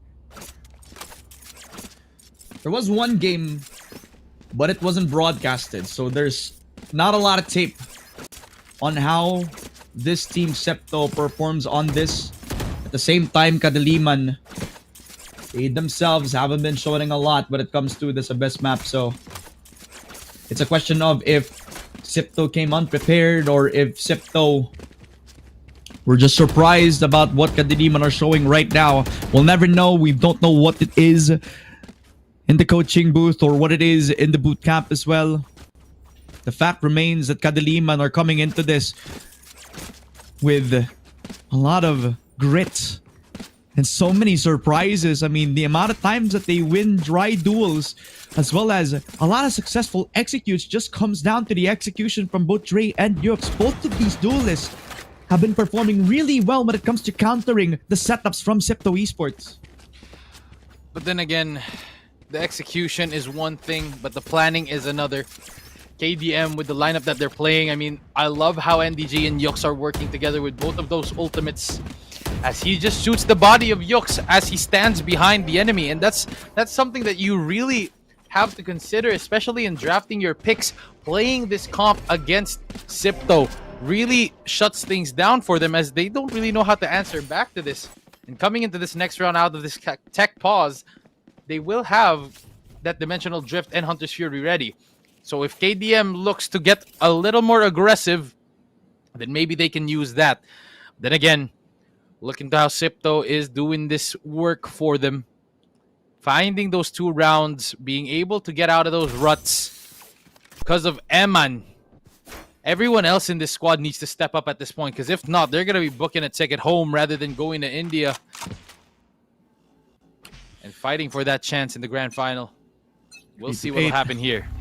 Sipto still on the defensive side. The last round before the second half commences. Yux, Dimensional Drift active. It spots out Eman, the hero so far for Sipto, has decided to call the retake scenario. As will be that combination of the Cosmic Divide as well on the A site. But they don't realize KDM has already planted the spike on down. Hunter's Fury invested from Riza. Does not get the tag onto NDG. Finally, with the last shot, it does. But Ja has already lurked on the shadows. Gets one on the shot on Dre. That's an opening that they were looking for. But Borkum spots the feet of Ja. He has to be aware about his position at the right time. He strikes. A double for Ja. But everybody else on Kadiliman, they're striking above Yux and Yor. He knocked down the forces, but Ja continues to become the entry. He gets the triple, and Hot Sauce will close it out. A 4-8 for Sipto Esports. First half finally done, and at least they got the last lap this time around. Absolutely. With KDM's performance at the moment, Sipto is falling and crumbling towards what they can put up. But thankfully so, Sipto finally find their mark in the last round. Better than nothing, as they go into this round with a down lead of 4. With KDM taking lead in this map so far. But mentals reset, guns reset. But the only thing sure of is the sides are switched. And will this be a change of pace here for Sipto, as this was their map pick. Maybe they're more proficient on the attacking side, but let's leave it to the round to decide what will happen here, considering how they have been playing the defense side. They need to ramp up that aggression before heading into this round. I'm not saying this with hopium in mind, but it's on the attacking side where Sipto has gotten a dominant scoreline on the Abyss map. So hopefully, this 4-8 will set a foundation on what could be a comeback in the making as they make their way over to the push on the mid side. But Yor is prepared. He gets one, he gets two, he gets three! It's almost like he's a point guard, shooting threes left and right. Eman, the last one, but he's the last one to fall against the forces of KDM. What a reset! And what a defensive strat for Yor, the only guy who stopped them within their tracks on the mid side. Pure mechanics on display for this man. I mean, look at this. He takes one, he takes two, he takes the clone, and takes Hot Sauce out of the picture. Dre with supporting kills here, with Noel De Gia being the last one, the cherry on top. NDG to close out that round. Just beautiful execution, a great read, but at the end of the day, it's Yor's magic that brings them over the line for that round. This is why you put this guy on the controller role. On spots where you thought that he was going to be passive, he was actually at the right place to counteract the split push that Sipto have cooked up. Now it will be the drift, the push on in from the side of Sipto, but they never realized that somebody's inside of the site. Yux found, gets the shutdown on Ja. Will be the entry from Sipto. Nonetheless, it was the force buy. And finally, Hot Sauce hits the shot on Yor. And another one from Borkum as well to trade things off. The regen shield is going to be making sure that he gets back up to speed, as it is formed as a 3v4. Looking for a full force retake here, as Fixie and Riza are going to be the ones holding down the site, with Hot Sauce coming in from behind, placing down stars for help. The only long-range angle they can use is the Sheriff from Hot Sauce, but he's all the way towards main. Everybody from backside, somebody called upon the push. Pixie with one, and another spray down from Riza. Dre, the last man with Borkum, even kills off Pixie. The 1v2, Hot Sauce finds the shot, and because of the suck, Hot Sauce gets the triple kill, 5-9. Sipto in their first buy finally gets the ROI. Beautiful use of the gravity well there, the fail-safe that is known as Hot Sauce. Able to close out that round, finally stepping up to the plate. Has been off for this whole game so far, but when they needed it the most, they force it out of the competition. And there it is, Dre spots two. But then again, with an amazing shot against Borkum, and an even better shot for Dre. Fail-safe after fail-safe. Hot Sauce steps up and takes that round for the side of Sipto. Yeah, the vibes are hot. Finally, some life left in the bank for Sipto on their force buy. Overwhelming the forces of Kadaliman as they're now forced into the eco round. Spotted. Onto the B main position is going to be the lone Fixie. Finally has support from the rest of the squad, trying to clear every corner, seeing if there's going to be a last in play happening on the B side itself. Pero yun na nga, Borkum gets tagged here, and it looks like a shot is going to be connecting here as he's able to use that refract out. Fixie secures a kill onto Yux, but Dre is able to get a kill on towards Hot Sauce, shutting him down, and that is the gun upgrade found. Borkum is left on the site, and it is all up to him to hold this site down. They have to. They have to clear him. They have to find his position. Finally spotted, but that's also going to be damage done onto Ja. No smokes except for Eman, but his walls put up all the way towards the A site. So Kadaliman are gonna fight this with a Guardian, but they spotted Eman, they kill him. It's gonna be a free gun, but Dre's found, he's low on HP. It's gonna be an easy tag for NDG. Another shot for Yor as well. A free upgrade. But Riza's gonna hold the line. The shot from Ja will spell disaster for Noel De Gia. And all down to Yor. Has the Outlaw. And Ja's low on HP. He can't cross back in towards the spike. And because of the smoke, this is also gonna bait them in towards his position. Does not even go for the swing. It will be the shot towards Riza. Low on HP on both. And Ja's gonna collect the triple kill because of the elevated angle. 6-9 for Zipto. They keep the Phantom and the Vandal to the next round. I mean, what more can you expect from this duo, man?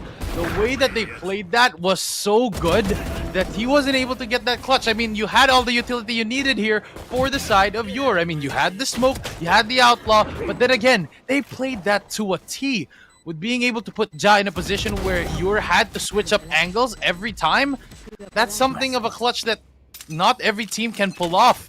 Pressure was on the side of Sipto with low HP, but then again, KDM falters when they need it the most, and that is courtesy of Sipto's play. The call on the post plant as well was just so good.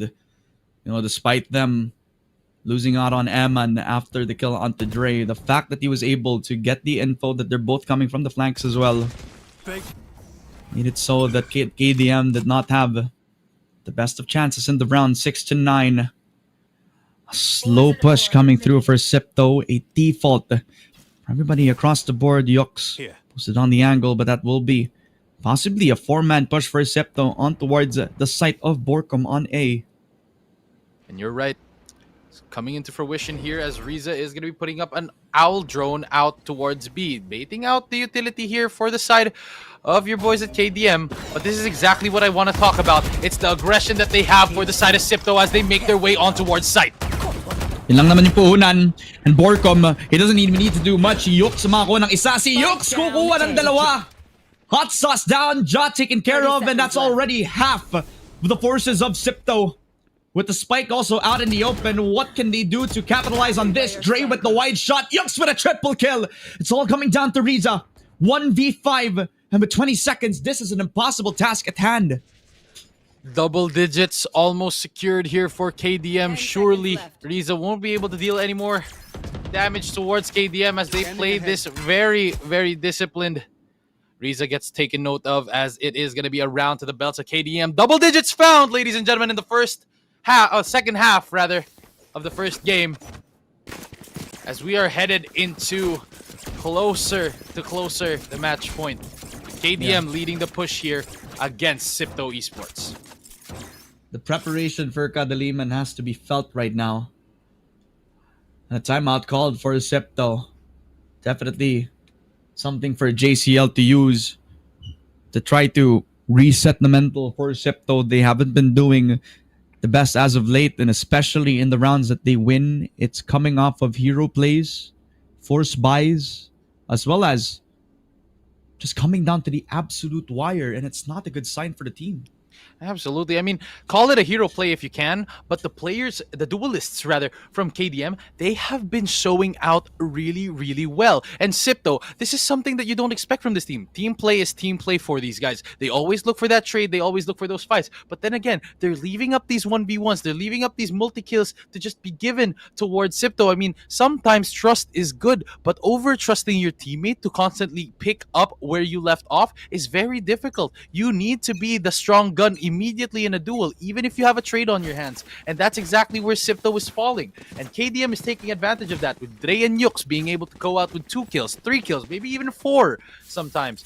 But then again, going back towards it, KDM have a strong hold in this match, with Sipto looking to find their way back into this match as JCL comes off from that audible. 6-10 is the score. KDM put all their trust in the setup for Borkum and Yux. Tripwire set up on the entrance. But Sipto also have the possibility of giving Hot Sauce the ult orb just to get the Cosmic Divide, but it looks like they're going to fully ignore it. Ja already inside of the site to saturate in, but it looks like Yux is just going to use his gate crash. Full ace site take for the side of Sipto. But other than that, they're not able to get any more picks. It is going to be quiet here for the side of KDM as they are looking to go for a full man retake. Eman gets a kill with the classic, and now it comes into fruition to look for a trade for KDM. At least now, the damage done. That's a second as well from Riza. Sipto are coming alive. And remember, they had the eco round. NDG will try to stray reality, but Hot Sauce hits the shot. It's now down to Noel De Gia. But what more can you do? When it's up against 3, NDG gets 1. Hot Sauce knocked down. An easier time for NDG. Gets the shot onto Fixie down to the 1v1. And because of the molly, he's just gonna fully ignore it, stick on the defuse, and Emma's just gonna let the clock run down. Let the molly take him down to the depths of hell. A triple for Sipto. A 7-10 against Kadaliman. They're trying to get them back into the game. And that is a difficult decision made by NDG. He had to just put it up to chance. I mean, a lot of HP was depleted from him, but if he let go of that spike and tried to look for that kill, he wouldn't have enough time to go for that defuse. That's why he stuck that round. But then again, great showing here coming from Sipto, being able to convert that Thrifty on towards their favor. I mean, yes, they did come out of it as bloody as it may seem, but then again, at the end of the day, Eman is once again the failsafe that shows up for this team, and that is exactly why this is how the game is playing out currently. With a 3-round lead taken by KDM, it's not far that Sipto can chase after this. 7 to 10, man. I mean, Sipto. Another heroic attempt from NDG, but all thwarted thanks to the utility. As now Kadaliman primed up for a defense against Sipto. Having all the info thanks to the Aldrone, but you have to expect Jaw on the angle right now. Jumping down in towards Yor. Opening on towards the side. Fixie gets the 1-for-1, but Yor strikes it down with a double. As Fixie is already inside, and he also gets his own multi-frag. That's a triple for Fixie. The duelist from Sipto coming up alive when it mattered the most. There it is, a shot gonna be found there from Eman as Borkum falls, and it's all up to Yux. I mean, he has no guns available, and it looks like he's just gonna be forced to tuck tail here. But what a take coming there from the side of Sipto. I mean, with the way that they held down that push from the side of KDM, Borkum not gonna be able to find his time inside the smoke where he used to be able to hold his own in. As long as it's not his, Borkum falls. And that was the opening for Sipto to just take that round completely. I mean, with the way that these guys have been performing, yes, Fixie was able to pull out a 3K, and that was most likely the reason why they're able to secure this 8th round on their belt. But at the end of the day, with how they held out in towards the end, with the push of KDM pushing in towards the site, having to invest that pit and still winning it out, that is something that Sipto need to look forward to. And that is inspiring them to keep up this momentum to get back at KDM's rundown in this first map. And the good thing about the take as well is that the only ulti that they invested into the round was Eman's Viper's Pit. Other than that, they still have the Convergence Paths. They also will have access to the Pulse Plant potential because Riza still has the Hunter's Fury. So many options still available for Sipto. And it almost feels like the camp of Sipto has come back alive in the game confidence-wise. And their aim is really showing up yet again. Timeout called for Kadaliman the first time that they have taken this so far in the BO3. They realize it's an eco round. And they don't even have the Blade Storm available for Dre in this one. Going into this timeout, KDM needs to find those openings. They need to find the way to break into this offense that Sipto is putting down. Yes, offensive gameplay, KDM played the first half very, very well, being able to enter into those sites. But ladies and gentlemen, yes, we can say that offense wins games, but defense wins championships. As KDM is having a hard time to find cracks in the offense. Trying to find those timings is something that KDM needs to do in order to turn this back around in their favor. They have reached 10 digits into their win results. But at the end of the day, they need to find something to even bring that further with 3 rounds left to secure this first map. The map pick of Sipto. All they need to do is recuperate, regenerate, and lock and load back into this match. A gamble stack on B. And they also have the push on down. This almost looks like the championship winning play from the side of EDG. But Yor will get one from the shot. But it looks like a saturate. Yor with a double kill. NDG layers that down with a Hunter's Fury. They come off alive with a gamble push on B main. EDG B jam. This is KDM striking where Sipto never expected it. Eman, the last one alive. But what can he do against the last 3 players? Yes, the better guns on 2. But the shot connects onto Yux. It's not enough to kill him down. Flash on in. Peeks on from NDG. Spotted as well by Borkum as NDG collects with a triple. Kadaliman gambled it with the push on B main and have cashed out an 11th round. One more to match point. And that was a beautiful display of mechanics coming from KDM. Yes, 3 letters were used. EDG, KDM, they're all the same. They're all from the same alphabet. With the way they played that B main, it was a crazy attempt, and crazy it was, as Yor was still able to secure a kill during the saturate with the push towards it. Although there was not just one person to thank for there, it was Noel De Guia, Mr. NDG himself, to secure 2 kills with the Hunter's Fury. And it was just absolute cinema being able to play that angle as a team, even when the whole team wasn't there to push with them.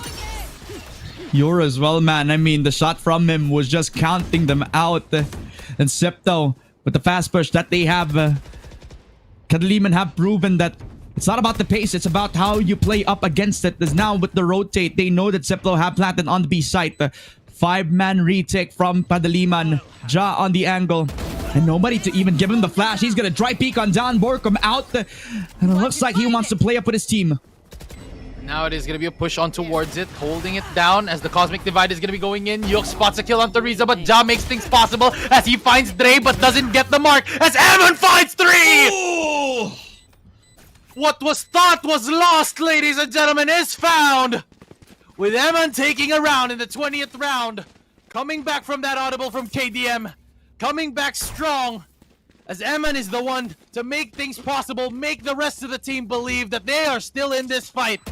KDM is denied that match point win. The star of the show, as always, Eman reveals himself despite a good opening pick in the post plant. From the side of Kadaliman, Eman comes out of the Cosmic Divide, swings into 3 players already trying to clear both angles. As it will be the 17th kill. 9-11 is the score. So fighting back against Kadaliman, who are primed and ready to stop this from happening. But as of the moment, folks, it is Sipto to look towards this victory.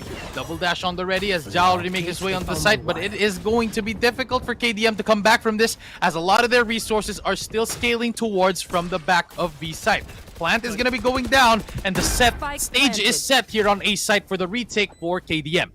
Their post plant is already making its way onto the backside of A. Ja spotted. Flash on in as well. They're doing everything that they can to put anxiety into the minds of Sipto on the post plant, but Fixie stays headstrong. It's a double for him as everybody from Sipto is coming up alive despite the heroics from Yux. It is Sipto Esports that get the last laugh. Ja with the last frag closes a 10-11 as they get double digits for the first time in this Abyss map. And Kadaliman is just shaking in their boots. I mean, KDM, they had a foothold in this game. They were up, but now showing signs of life, not even signs of life, showing them that they are alive and well and kicking against this KDM squad. Sipto is showing that they have the strength to come back, the mental fortitude to stay strong, and the drive to win this first map that they picked. Win on A, and they go back to the B site. Dimensional Drift activated for Fixie, clearing all the angles, knowing that the Cypher is in this B site alone. Scanning ahead.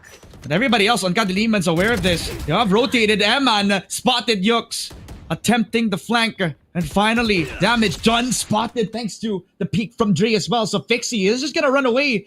So are the players of Sipto. They're rotating all the way towards that mid side. But it is going to be a re-hit on towards A site as they are looking to rotate. The core of your boys at Sipto aren't taking any chances, but a call back towards B is called. Eman spots one, going to be dropping off the angle a little too early as NDG is able to get that trade. Now, walking and creeping up towards B as Fixie has already made its way ahead. They kill off Borkum, so they know that no trip wars are going to stop them in their push.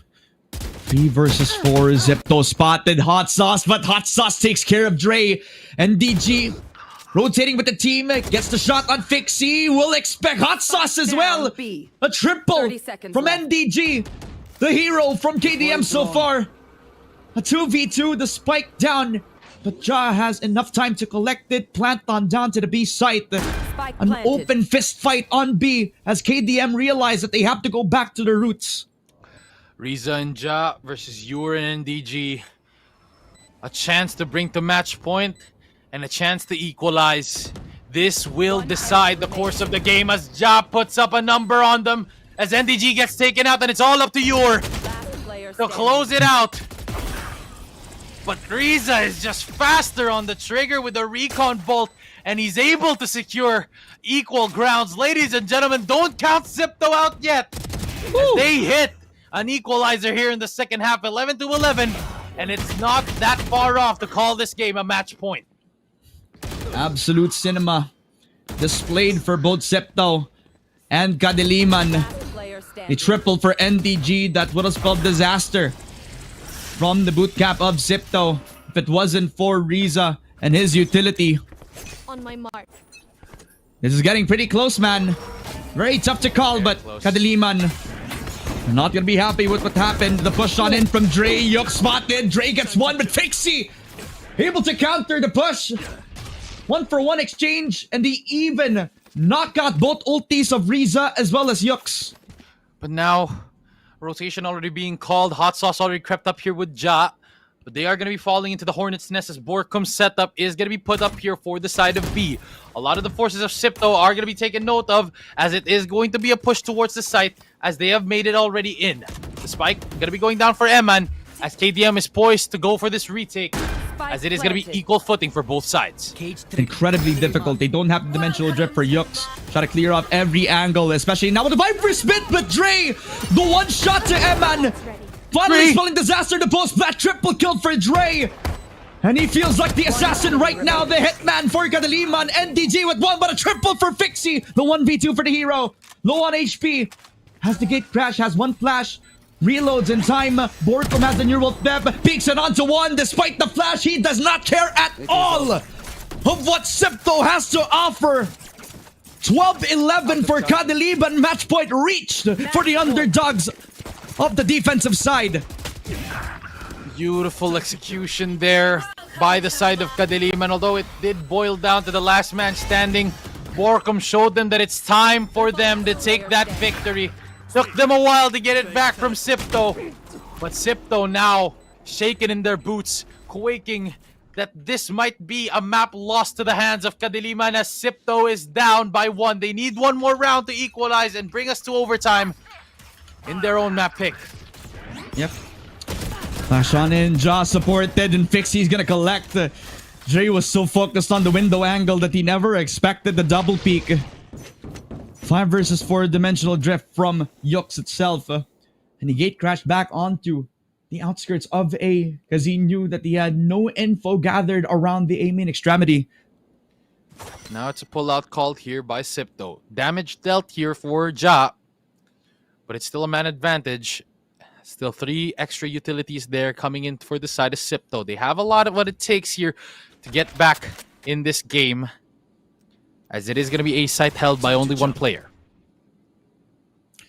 The lone man on the site, covering his own tracks, just so Zipto could have a harder time to find out how the layer is going to be. He is running on the backside of things. The drone is gonna give the position away for Zipto. The push on Ja. A lot of delay made onto the KDM retake, especially now with the saturate out Ja.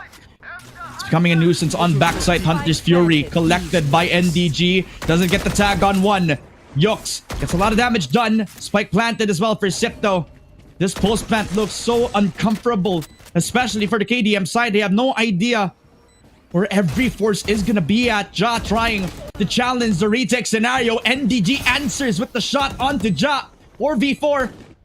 Yux onto the flash.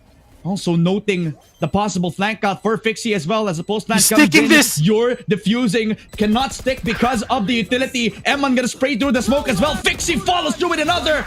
As Kadiliman are faltering at the final seconds of regulation. Fixie makes it a 4K. And Zipto forces overtime when it mattered the most.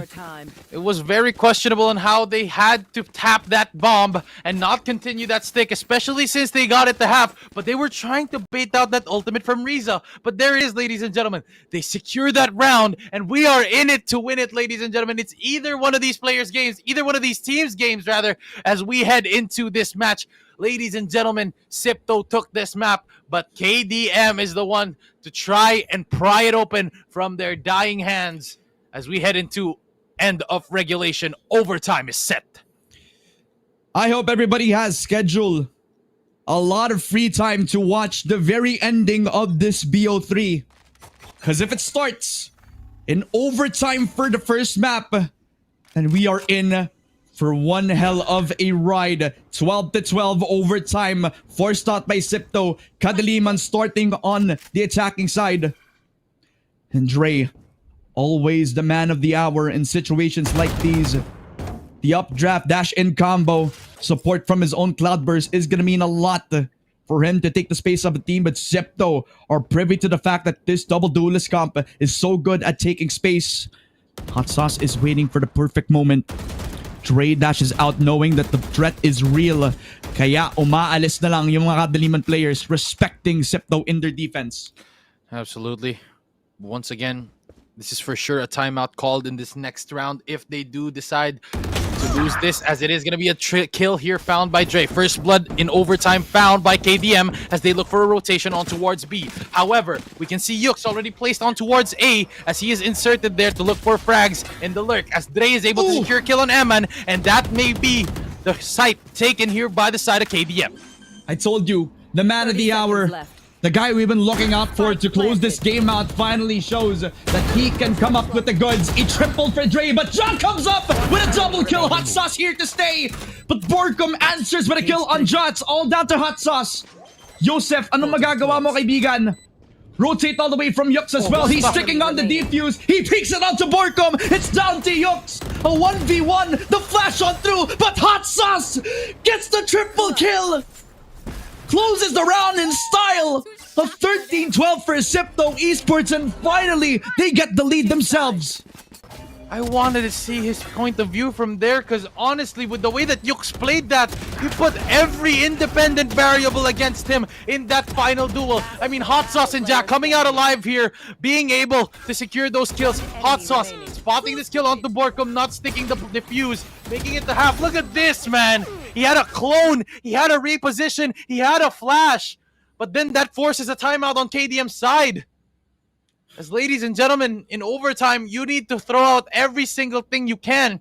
And with the success rate that Sipto has had here on the attacking side, it's looking like a clear-cut round for them. KDM needs to find any sort of advantage they can, but it's not looking good considering Sipto has finally found a crack in the offense that KDM has been putting down.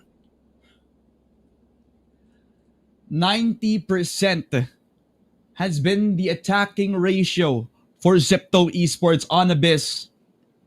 The win rate just speaks for itself, man.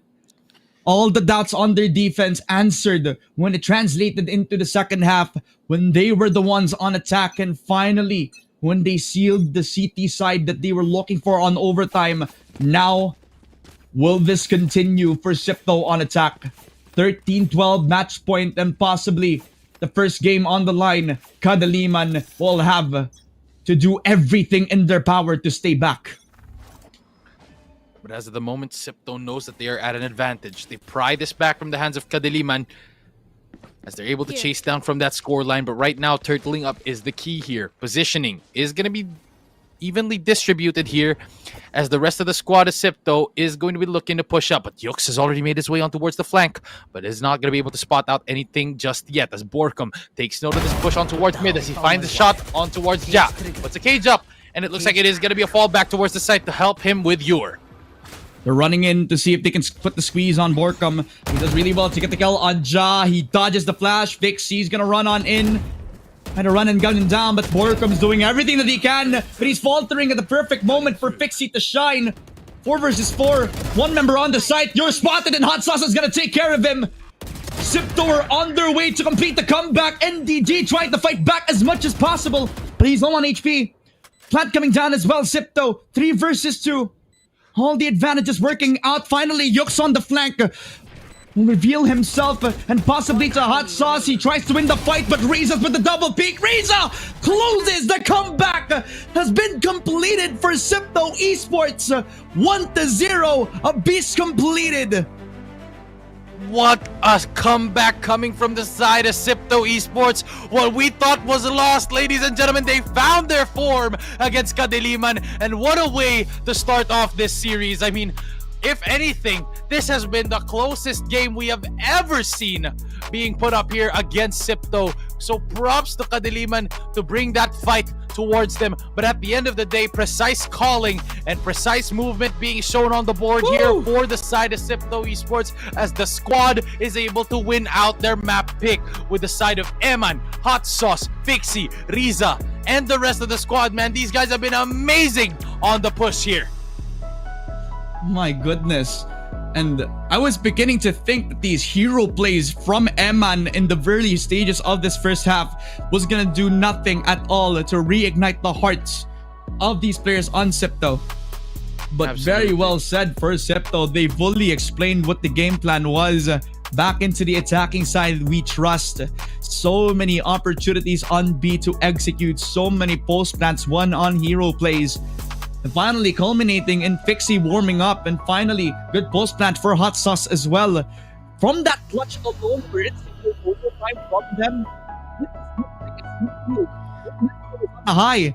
And you can tell that from the last two rounds, nakaya-kaya nila Chris, yun. it's been crazy for this whole tournament so far. I mean, I want to highlight something that with Eman's reasoning on how he was able to bring his team up was an absolute phenomenon of a player for the side of Sipto. I mean, to think that he was able to wake them up. Parang lahat sila naka-cryostasis. Tapos sabi ni Eman, gumising na kayo. Kailangan na namin kayo. Wake up so that we can take this fight back. And that they did, bringing that overtime in, having that clutch, being able to secure that round with Riza on that Hunter's Fury, and then securing the last two rounds for that 14-12 scoreline. It was absolute cinema going into the series, man. It was. And just as I said, ladies and gentlemen, if you are a Zipto fan, if you are a Kadiliman person, then I hope you guys have a lot of time to watch out how this one unfolds, because I know that this first game has become a grudge match for both of these teams, Kadiliman versus Sipto. And Sipto honestly expected this to become a little bit more one-sided, but I guess it's also because they started on defense that they needed a little bit more time to adjust into the server. But the amount of time that they needed has finally come up with the return of investment. Finally, everybody came up at the right moment. But we also got to talk about how Kadiliman almost seemed like they had this game on a fiddle, right? I mean, especially when they started on attack, where it always was the double up between Dre as well as Yux, commanding the battlefield, commanding the execute. So many times where they knocked out Hot Sauce as well as the only anchor that they had on site. Just beautifully setting up on what could have been the win for the side of Kadiliman. But if it wasn't for Eman, if it wasn't for the hero himself, then it would have been an easier moment for the side of Kadiliman to close this out. But it wasn't going to be for anything for them. Absolutely. I mean, looking at these highlights straight from the pistol rounds all the way to the rifling rounds, Borkum, the rest of the squad, KDM, they tried their hardest, they tried their best. And honestly, they seemed and looked very prepared against the Sipto squad, as they have the read on towards their sides. I mean, they knew exactly how to play against the squads. They knew exactly how to play against the plays that they have put up here. And honestly, with the performance of Dre, it became very, very clear that they were ready to fight up against the Sipto squad. But sadly, they weren't able to deliver towards the end. And it was none other than Sipto to take that lead in their map pick. We love a good comeback. We love one hell of a good show from both of these sides.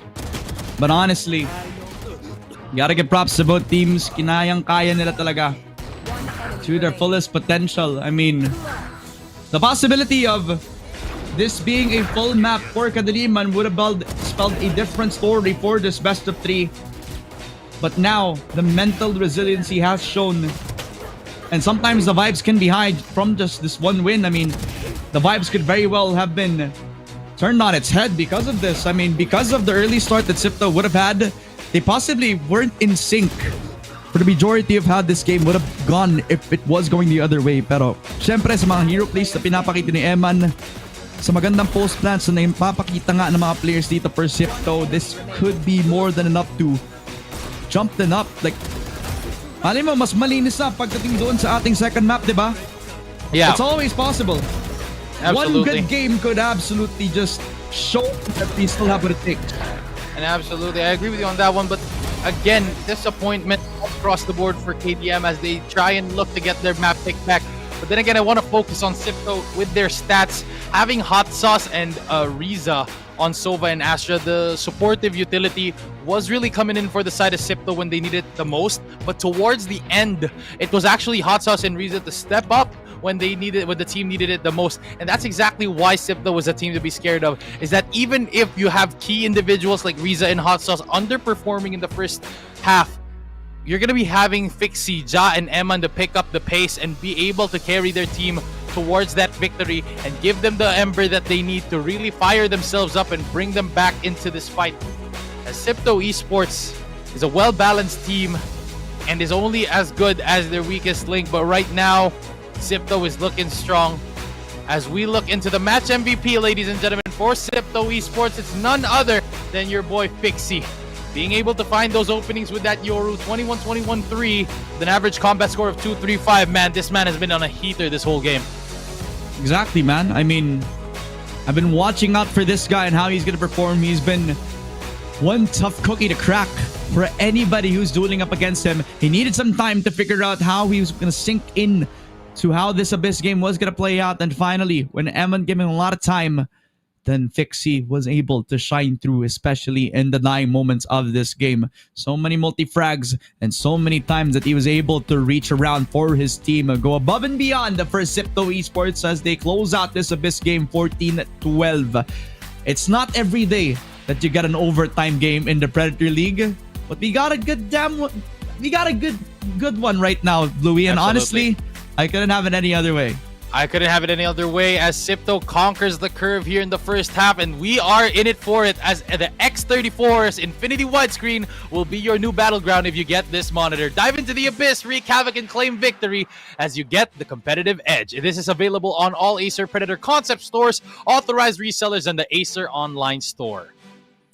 You can also master the game with the Predator X39's expansive display, where every war is an epic and every frame is harmony in hertz. Plunge into the abyss, unleash your destructive power, and reshape reality with the Predator X39. Shop now at the Acer Predator concept stores, authorized resellers, as well as the Acer online store to get your own X34 and X39 monitors.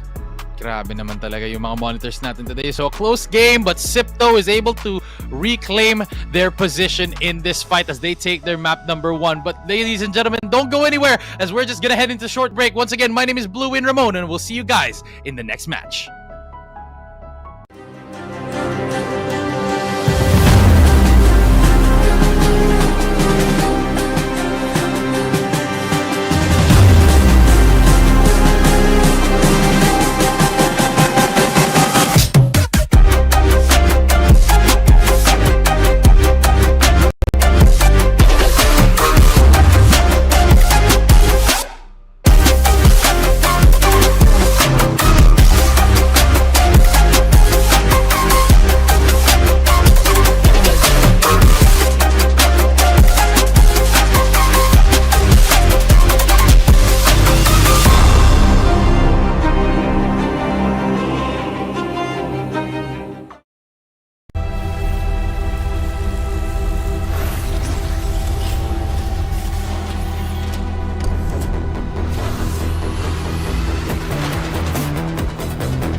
Ladies and gentlemen, we are back with some more Valorant action as we head into match number 2. Once again, my name is Bluey. Here I am, joined with Ramon as we head into match number 2 with Sipto leading the series up by 1. Looking to close it out here on Split. But ladies and gentlemen, this is going to be Kadiliman's pick. Ramon, give us a rundown of what happened in that last match. Dude, honestly, sayang kung hindi mo napanood yung Abyss game na yun because it was a really good showing on the attacking side para sa Sipto. And what could have been a dominating game para dito sa side ng Kadiliman, maayos yung attacking side. It was led by the double duelist. Malakas yung naipakita ni Dre at saka ni Yuk sa pag-entry nila sa sites nila. Pero nung nagtagal, komportable na yung Sipto. Nakakapanalo na dahil sa mga hero plays na ginagawa ni Eman. At buti na lang nakapag-reconnect na yung match MVP natin na si Fixie para mas magiging malinis yung pag-transit nila all the way to OT where it all came down to the aim, and the aim was just perfect para sa Sipto Esports para mapanalo yung first map. Absolutely. I mean, with a map like Abyss, you need to have a lot of experience on it. And honestly, both teams showed prowess on the map. So I'm very much excited to see what is going to be happening here on Split, considering that Kadiliman need to find that footing. They had a hold on that match early on. I mean, they had a really big gap compared to what Sipto was putting up earlier. Yeah, 4-8. We ended the half at 4-8. And then they went on a run as Sipto was able to turn things around in towards their favor. It was an absolute bloodbath at the end of the day, but Sipto is able to drown their opponents and bring that win towards their side. But right now, before we go into anything further, you need to unleash your peak gaming speed, just like what Sipto has done with the power of Predator Helios Neo 16S, giving performance that never compromises. Shop now at Acer Predator Online Shop, Acer Predator Shopee, Acer Predator Lazada, or at any resellers near you.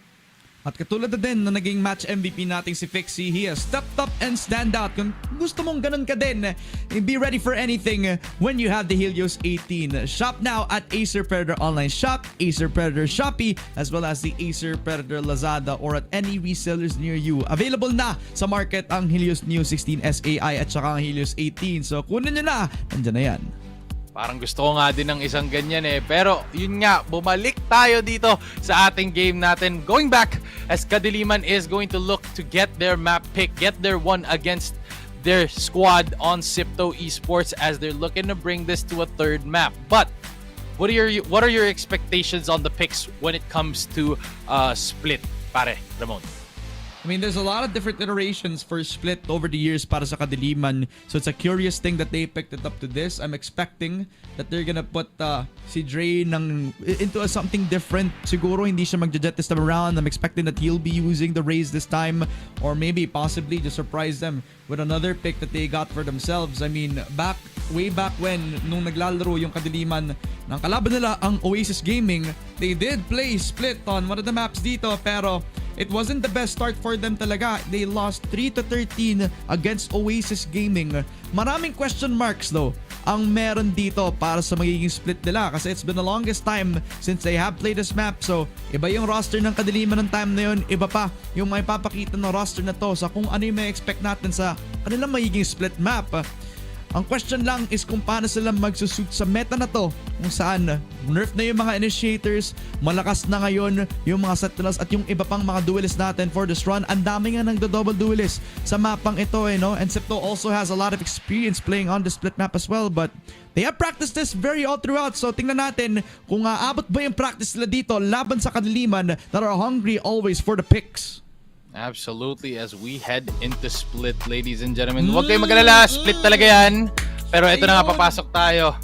Ja, Riza, Fixie, Hot Sauce, and Eman are gonna be locking that double controller setup and a double duelist setup at that, with Eman on the fade. Comparing to what Kadiliman has to offer, it is gonna be Dre on the race with Borcom on the Phoenix! Ayun pala yung sinasabi mo, Ramon! Yun pala yun! Ito yun eh! Ito yung sinasabi ko sa'yo, pre. Surprising them with the picks. Double duelist, pero sino yung isa pa? Ina-expect sana nating si Yux, pero gusto ni Borcom i-redeem mo yung first day ng Swiss stage kung saan naglaro siya ng Phoenix laban ang Oasis Gaming. Pero iba na yung mapa, iba na yung kalaban. Sipto gonna have to be prepared against Dre and Borcom with this double duelist comp. It's not the best of showings from the first day, pero it's a renewed light for Kadaliman. At syempre, nakapag-warm up na sila sa competition. Ano ba ang may expect natin dito for Kadaliman? This is just pure confidence from this team. Exciting at that. I'm ready to see Borkum really live up to his name. Is it Borkum time? Because if it's at any point of time today, it has to be now. Considering that he put matters into his own hands, he is locked in Phoenix. Just the same way he did on Corol, but wasn't able to perform to the best of his abilities. But now, he was on a heater coming off of this map from Abyss and now entering into the second map as a Phoenix. That is completely different, but this might be it. This might be the key factor into winning them over and taking this map to their side, as this has been something that they prepared for. This is their map. They know exactly what draft they want to do, and that is why Borkum is on that agent. Maybe he will be the Phoenix rising from the ashes and bringing the rest of Kadaliman with him. Who knows? But right now, as of the moment, Sipto has a hold on the series, taking it up by 1 and leading here. All they need is one more to punch their ticket to go up against a rematch with Oasis in the grand final. But right now, they have one more hurdle to go over, and that is Kadaliman Esports, with Borkum leading the team on the Phoenix. That's true. And this is for India as well, ladies and gentlemen. Winner of this will punch their ticket on the way to Asia Pacific Predator League, and Kadaliman are putting all their trust in the double duelist comp for the side of Kadaliman. But Sipto have placed all their trust, all their comfort in the double duelist for the imports that they have on the roster. Will this be a knockout blow for Sipto? Or will it be the final hour for Kadaliman? They strike on the attacking side and they make presence on the A side. Now already scaled up towards mid as Sipto draws first blood. Scaled up on towards heaven though, as Yor is not going to be able to secure a trade, but it is going to be a fallback for Sipto as there is contact on towards a heaven. They at least have some ramp control. And Borkum now ready and waiting. Pushes on in from the smoke, and Borkum surprises Fixie. That will be the 1-for-1. They have control over the mid-vents position. Now trying to manipulate the rotation from Sipto. You still have NDG posted still with the spike on A main. So all that Kadaliman have to do is just figure out what the decision is. If they will connect onto A, they even kill off the IGLM and down to a 3v4. Riza takes off Borkum from his perch as the Phoenix won't be able to secure any more than what he already got. Now, a 3v3, as a lot of the forces are going to be positioned up towards B main, but for KDM, they're looking to end on a site. Riza, however, is the only one standing here with no gate crash to get him out of his position. As he spots 1, he spots 2! As Riza secures 3 and NDG, all that's left with a gate crash to get out from that position. He was the only man who was on that A main angle. But they needed to clear out Riza. Riza steps up to the plate to get himself the triple. 1v3 now for Noel De Guia. He's been the hero from Abyss. He needs 15 seconds. But the push on Riza, putting a lot of pressure on him. And coming down extra money at the very least. But he will need to take 3 heads off to help out Kadaliman. Riza sticking on the defuse. Also, the guidance from heaven is just impenetrable from NDG. Hot Sauce kills him down. And Sipto will rain down first blood against Kadaliman. Absolute cinema being displayed here by Sipto. A completely different face to what we saw in the first game on Abyss. Borkum finds an opening kill with NDG there. As Riza is there for the trade. Gets a 3k to clean things up. Cutting through. But here it is, NDG just couldn't find his mark. Able to get the extra credits there from the plant. But nothing more than that. As KDM is looking to find an eco against Sipto. At least they have the wall up for Yux, just to prevent the outlaw from getting any value. Noted about the Rams player, but are KDM gonna flood in towards A main without the weaponry. At the utility, push on in from Ram, spotted 1. Emman gonna try to take care of his boy. Swallowed up by the Prowler, decides to gate crash onto safety. Borkum knocked out of his position thanks to the Molly, buying a lot of time for Sipto to get ready for their troops. He's on the shot. Andre will get the 1 shot, first blood. Emman spotted with 1. Borkum down. You're gonna get the second frag on the Rams push. Almost with a third, but Fixie just comes up with the judge. 1v3.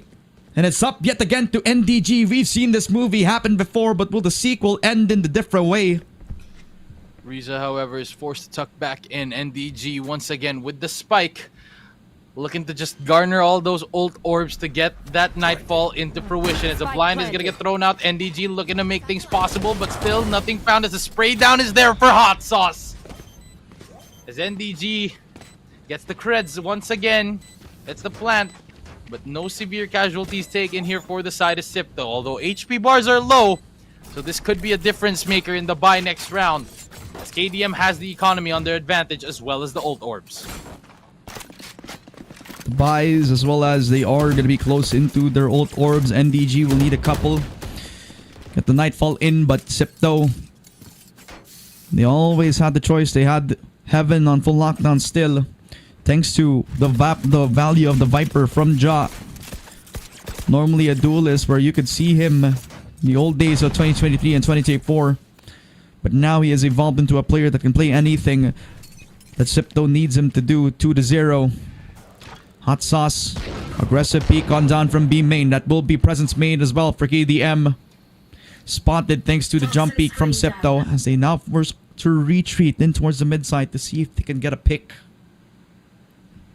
But it is going to be going quiet once again, as smokes are just going to be traded off here in towards mid. You're going to be holding B main as he takes note that Hot Sauce could possibly be pushed up. But right now, KDM is just playing to their strengths, not giving anything up to chance. But at some point, they're going to have to put the pressure onto Sipto as they march up towards mid. A callback found, but it looks like it is just going to be a bait of the utility as Yux is able to secure a shot onto Riza and a kill. That is going to be critical HP for him, as he's not going to be able to get a trade as Emin and Fixie fall. He can clear out Hot Sauce though. He gets one but does not get the second. The reset does not work out. Just spotted in that double peek is everything that Kadalima needed. Minimal damage done to Yux, but other than that, the full investments only get minimal damage in towards the 1-2. Yux with the lurk on down does mean that Sipto will have to play the proactive game from the previous round. Giving the space over to them. Just give Kadliman the space to push. Giving them the opportunity to kill them on their troops. But as at the moment, being able to find their rhythm, KDM, we've seen this happen before. Can their aggression match the defense that Sipto is putting down? Both of these teams have been stellar on their offense, but their defense has been shaky. Toxin screen down. As this round will determine who will be better on their defense, as the aggression is there for Yux, gets the damage, gets the kill onto Riza, and Eman is there to look to clean things up. Yep, and he's got the kill onto Yux as well. Done well to get himself the kill on Riza, but it's still damage done on the defense. 4v4, Porcum now looking to be the unknown quantity, the second factor. Kadaliman spots the shoulder, peeks it onto M-Man, jiggles it. The flash does not connect onto anybody but himself. As Kadaliman primed and ready to take the B main push. Hot Sauce in a position to use the paranoia against the forces on B main. Gets the kill on Yor, gets the second as well onto NDG. Momentarily halts the push for KDM, Borkum, and Dre. The last two bastions of hope for Kadaliman on the attack, but Ja, aware and ready for Borkum, strikes him before he gets the shot in. 1v3 for Dre. 30 seconds to convert. So much damage done from Ja. 30 seconds as he left. puts a final paint shell. That'll spell disaster into Dre and his demise. That's a double for Eman and a 3-1 for Sipto. Their defense is looking impenetrable against Kadaliman. What made that round possible was the early two frags taken there by Hot Sauce. I mean, yes, Yux was able to get an early kill, but Eman was there for the trade. Hot Sauce, however, able to secure two, and Ja with a perfect read on where Borkum was. He took note of the positioning because of Eman having to tuck tail and run away from that flash that he threw earlier. That's gonna leave Ja being able to secure and plug the holes coming from behind as they are taking these rounds by force. Yeah. Winning the gunfights purely. And the early peaks over at A main has been working out despite the sacrifices. Borkum with the frenzy ready, does have to run it back. He has the opportunity and the choice to use it in the entry. But to make the most out of it, he has to get one kill at least. But Sipto are prepared for this. Toxins gonna be dissipating here. as it is going to be a lurk up on towards B. Posted up and ready as the utility is ready here for the side of NDG. As the Haunt is going to be thrown out and they make their entrance towards the side. Hot Sauce not going to get taken off as Pixie is able to get a kill onto Borkum, but Dre is there for the trade. And there it is. Sipto and KDM. Hot Sauce! Hot Sauce! Hot Sauce! Hot Sauce! He's gonna spray them all down! What a performance from Hot Sauce! The clutches from Abyss! And he was the silent killer from the side of Sipto as he uses the poison orb from his opponent against them. 3 kills in a blink of an eye, and Hot Sauce takes over the round 4-1, 8 kills from him. And he did that so smart. I mean, with the way that he left KDM thinking that he threw an early smoke there in B main. Having that advantage, having that thought in KDM's minds, they wouldn't even have to try to check that corner. No Prowler was used in that fight. And that's exactly why he was able to tuck in there, was because of the mental game that he played against KDM. But right now, Riza's looking to over-aggress as he spots one with a gate crash out of there. Showstopper activated for Fixie and gets the shot on Yux. Sipto dictating the pace of this defense, and it's not perfect, but at least they got the shot done. Fixie and Riza completely dismantles this B main push. All down to Borkum. The 1v4 for the veteran. Spike within his reach, but the objective not confirmed. The both players on Sipto watching this B main angle. The shot doesn't connect from the up. Borkum gets the opportunity, but Hot Sauce will lay down the law on this B main push. There was not going to be an entry from Kadaliman in the post map. Absolutely. I mean, the way that Riza and Fixie dictated this B main push against your boys here at KDM when the aggression was supposed to be on their side. This utility placement and just perfect timings on the holds was just absolutely impeccable. And a performance nonetheless being displayed here by Sipto against KDM with the way that they are dictating the pace of their map pick. I mean, earlier we saw Abyss being controlled in the early rounds by KDM and then taken back by Sipto. Now we're seeing Sipto controlling this map. It leads you with the question that will KDM be able to do the reverse that Abyss was in terms of their favor? As Sipto was able to pull back that map for their side, will KDM be able to do the same in their map pick on Split? Easier said than done. As the timeout called, that means that they are pressured, but they're going to use this time to think about what their options are. So many things working against KDM. The pressure is on from them 20 seconds after the pause timer runs down. And Sipto have all the available tools. The operator from Riza, the dimensional drift and the retake. And Fixie so confident with how he's been using this outlaw from the previous map. Will spell disaster into everybody across the board from KDM, considering that they don't have the armor to work with. As of the moment, though, it is going to be heavy presence onto mid for the side of KDM, as they are going to be heading into this fight with very, very small buys, as the Sortie is going to be able to chase down Fixie. Now, it is going to be a shot to connect here for M, and as Borkum and Dre are going to be falling off from this map. They are an attempted push. Unfortunately, runs dry. Borkum and Dre, they walk into the molly, but at least Yor is able to surprise them with the elevated angle. Yux destroys the Prowler with just the right click of the knife. Aura displayed by KDM, but you can't win off of Aura. You gotta win the fights, and it does not work out for Yux, as Eman had the better weaponry. Drop on the Viper Wall, and Riza is gonna connect with the shot. And a 1v4 for Yor. He's done this before. Connected by Riza. On the flash itself, second attempt, jumps in, but Yor's just gonna use the paranoia. Has to run away from danger. Sipto's just press his buttons. I mean, so many angles trained on this position as Yor gets one, gets the third, but Fixie's finally put the final nail in the life of Yor. A 6-1 for Sipto. It wasn't dominating. They still got the job done. But that was wild. I mean, they still let it up to Chance. He had the chance to get those kills. NDG gets taken out here, but you were able to spot out two, missing the shot. And those are casualties you don't want to give away, but with the sheer confidence that Sipto has, I mean, he can basically do anything at this point.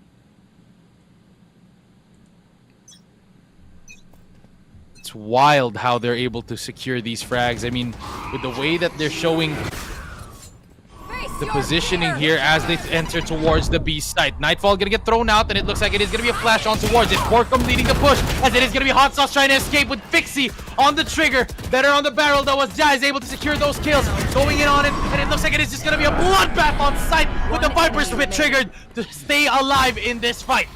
So many ults invested, and Yor finally shuts down Eman.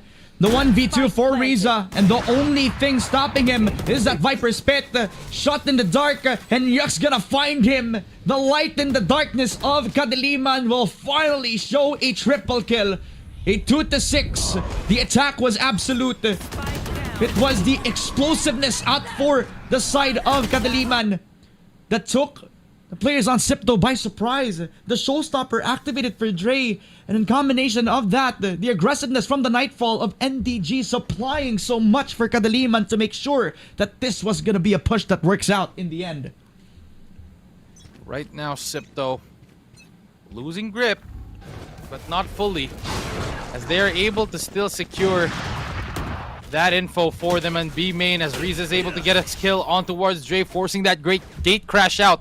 But a bulk of the forces of KDM are still going to be going in from B, pulling out now slowly, as Yux has already made his way on towards A main, but the Prowler is going to be taking note of him.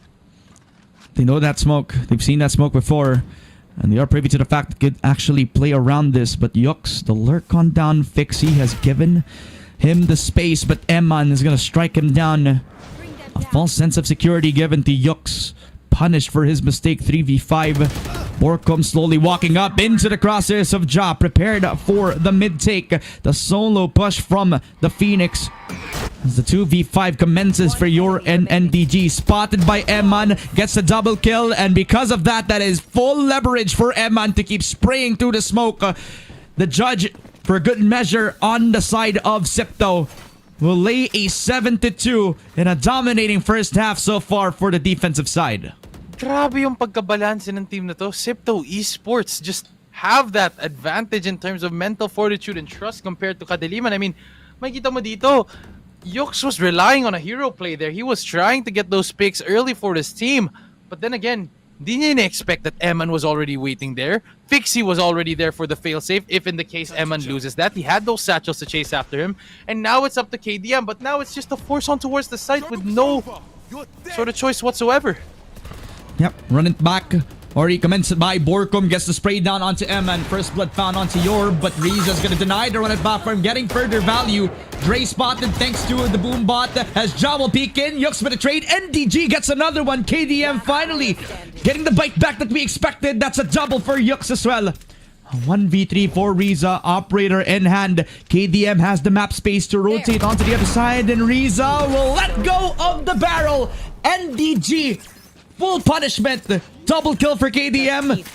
And it wasn't the entry, it was the full map space that they got to take advantage of them. And this game is looking to be close. Even though the lead has been taken in the first half, you can't count out Kadiliman yet. They've been in this tournament for a long time, and they're here in the semifinals for a reason. They're looking to chase back after this lead. 4 rounds is the deficit, and KDM says it's not that far off for them to come back from this deficit. Yeah, as long as they win the fights in the end. 4 ults ready for Sipto. And one of them's already invested on the mid side, the Viper Spit for Ja. No mid shenanigans for KDM. Full investment on the A site. You can also see that NDG and Yor deciding to play with the troops on A. Riza. This is so risky. And the flash on Borko will make it even more frisky from him. When will they pull the trigger? Drop on the Viper wall, calling on the support of Eman as well. Spotted by the Prowler, and Dre will take full advantage. Flash by Eman as well. He has to take the risk. He has to take the fight. He does so onto Dre, but Yux gets the full stick on the fuse, and Fixie does not hit the showstopper, but finally the last bullet does. NDG enters the site.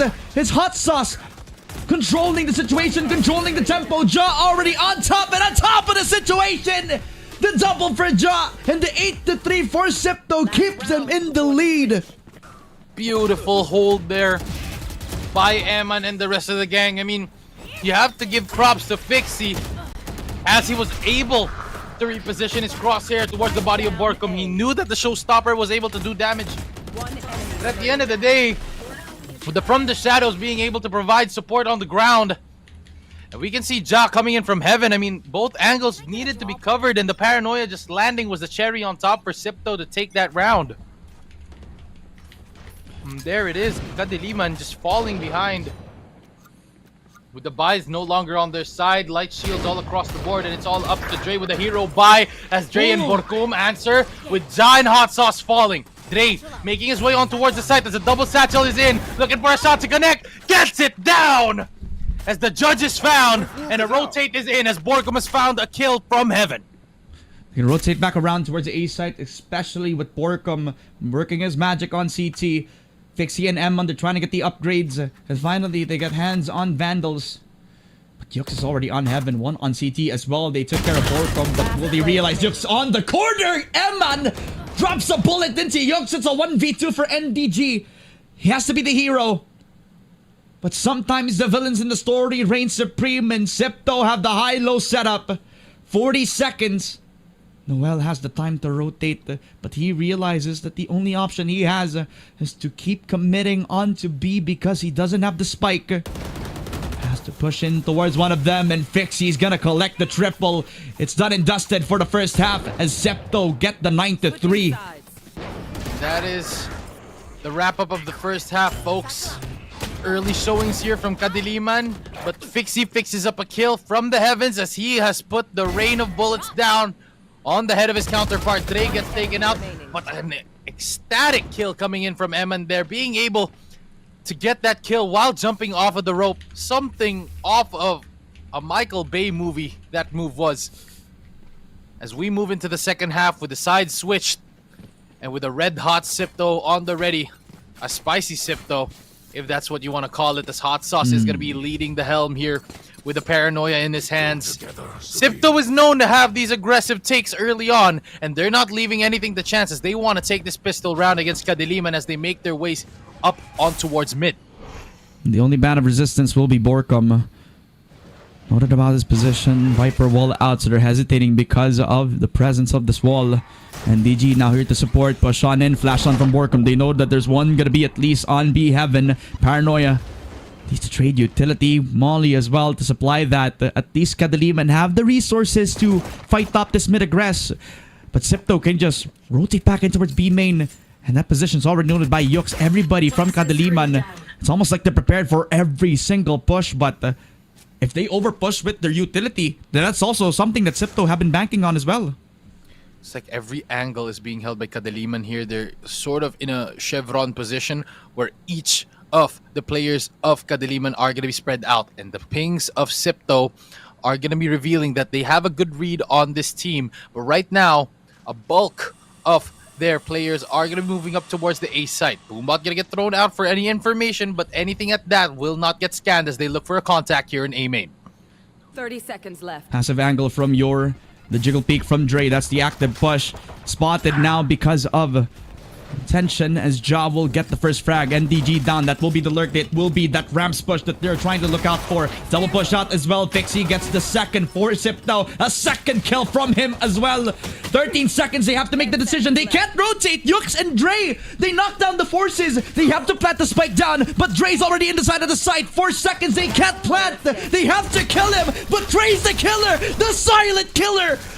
A 4K from Kadiliman, and Dre comes up alive in a moment that they need to step up against Sipto. This is looking tough for Sipto.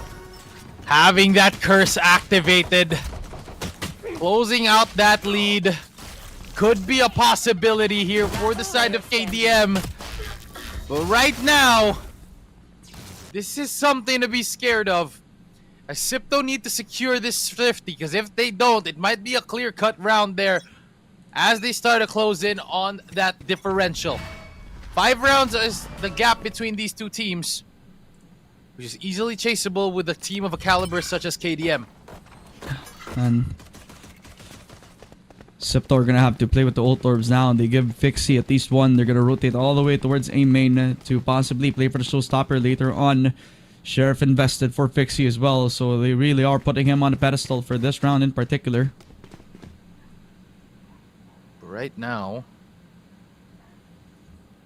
it's going to be a Guardian held as Sipto decide to turtle up. Having that momentum on their side, not letting go yet whatsoever. Dre takes note of that gate crash as the smokes are going to be coming into fruition here for both sides. No entry found just yet, but the contact is in the making. Dre has the Guardian, destroys the gate crash, so that won't be a bait and switch setup anymore. Ja goes in, but Fixie's gonna get the trade down. NDG, so many damage done. And from the paranoia, you thought that NDG was gonna get more than just one, but Riza's able Spike planted. to get himself the catch on him. 3v3 in an instant. No upgrades found. They're wide in the open.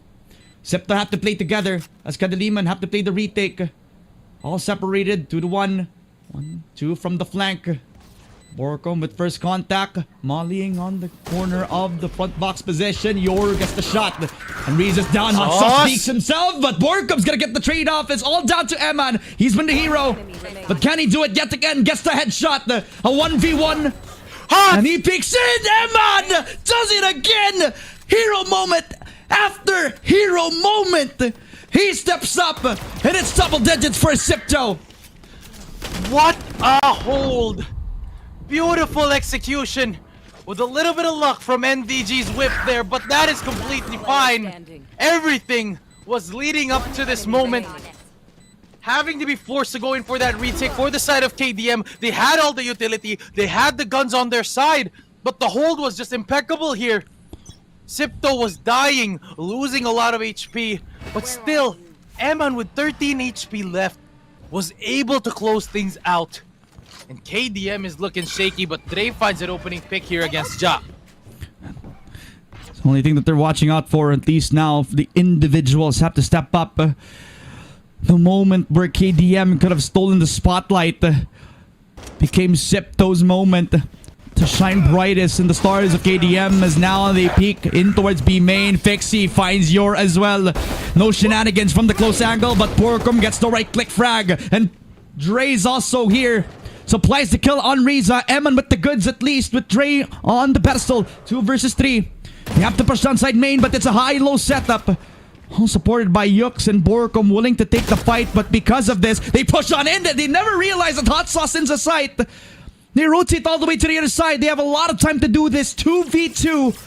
KDM are still trying to figure out what this play is going to be. Right now, the utility is going to be leading on towards the side of Sipto as they are forced to fall backwards. Paranoia going to be invested there, as it is going to be a 1v1. Eman not going to get swung just yet, but he does take note of this as Eman tucks right back into towards the side. If he plans open, this might be an opening for NDG to get it down, but it looks like it is, as the Classic is going to be making it. Looking for a run for it as Borcom isn't going to take note of the positioning of Hot Sauce, and now it's a 1v1. NDG. Let's pat it for him. He's on heaven, fully on the stick, but Hot Sauce bites down NDG. He thought he had the hero moment, but Hot Sauce, siya yung kontrabida.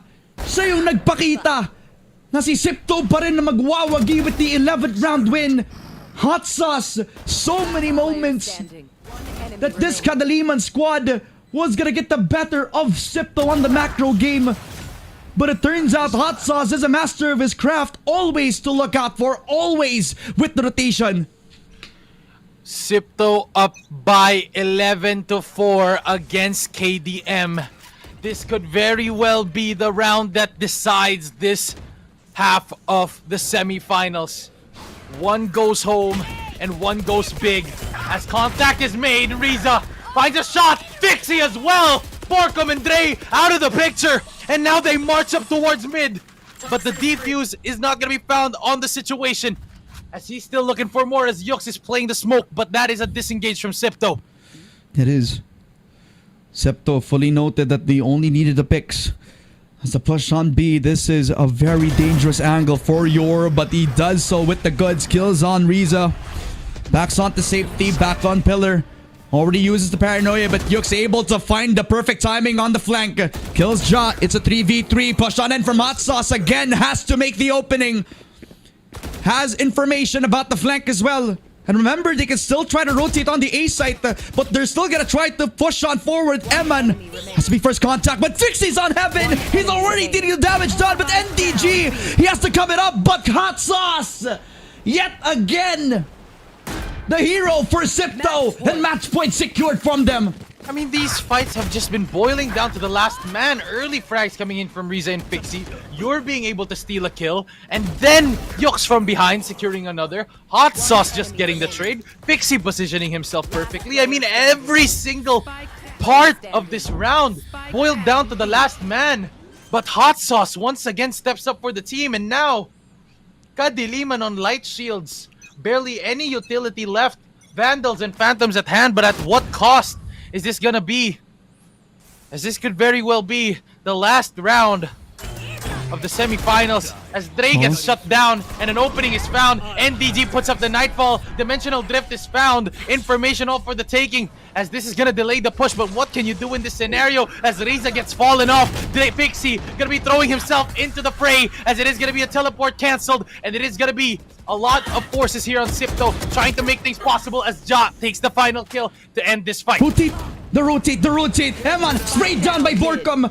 And the Molly as well, supplying a lot of time, denying them from the rotate. Sipto knocking down Hot Sauce yet again, becoming the villain in the story of Kadiliman. In a 1v1, secured by Yosef against Noel. And now he's fighting for the kill. He's hungry to go to India. A date with destiny and a shot at redemption. The grand final secured for Sipto as they face Oasis for the second time this event. That was absolute mayhem being displayed, and none other than the experienced veteran that is Hot Sauce makes it spicy, doesn't commit to the plant, doesn't even give him any inch of the sight, and just put the fight in towards his favor by fighting him at the right time on that zipline with NDG falling at the hands of defeat. Dito on the barrel of Hot Sauce. A GG well played. A hard-fought battle on Abyss, but a convincing win for Sipto on the map pick of Kadiliman as they close things out here, ladies and gentlemen. GG well played by Sipto Esports. That's around 3 times back-to-back-to-back rounds for Hot Sauce that he pulls out a clutch in the end. In a moment where we thought that it was going to be another round to live for Kadiliman. And in so many times that so many hero moments sana from this team alone. I mean, time and time again, we talked about this team being absolutely stellar when it comes to the individuals. The moments where NDG is able to shine through even though he has that deficit. And a lot of times where York could actually step up to the plate when it comes to the defense as well. He's been performing phenomenally all throughout this event. But it was Sipto in their stability. They have practiced this map all throughout. It's like the back of their hands. They know how to play this map perfectly. So many times we've seen conversions from Riza in his ulti. Ultis from Pixie as well. And the amount of times that Hot Sauce and Eman are able to clutch it up. These are the magic things that are happening for Sipto Esports.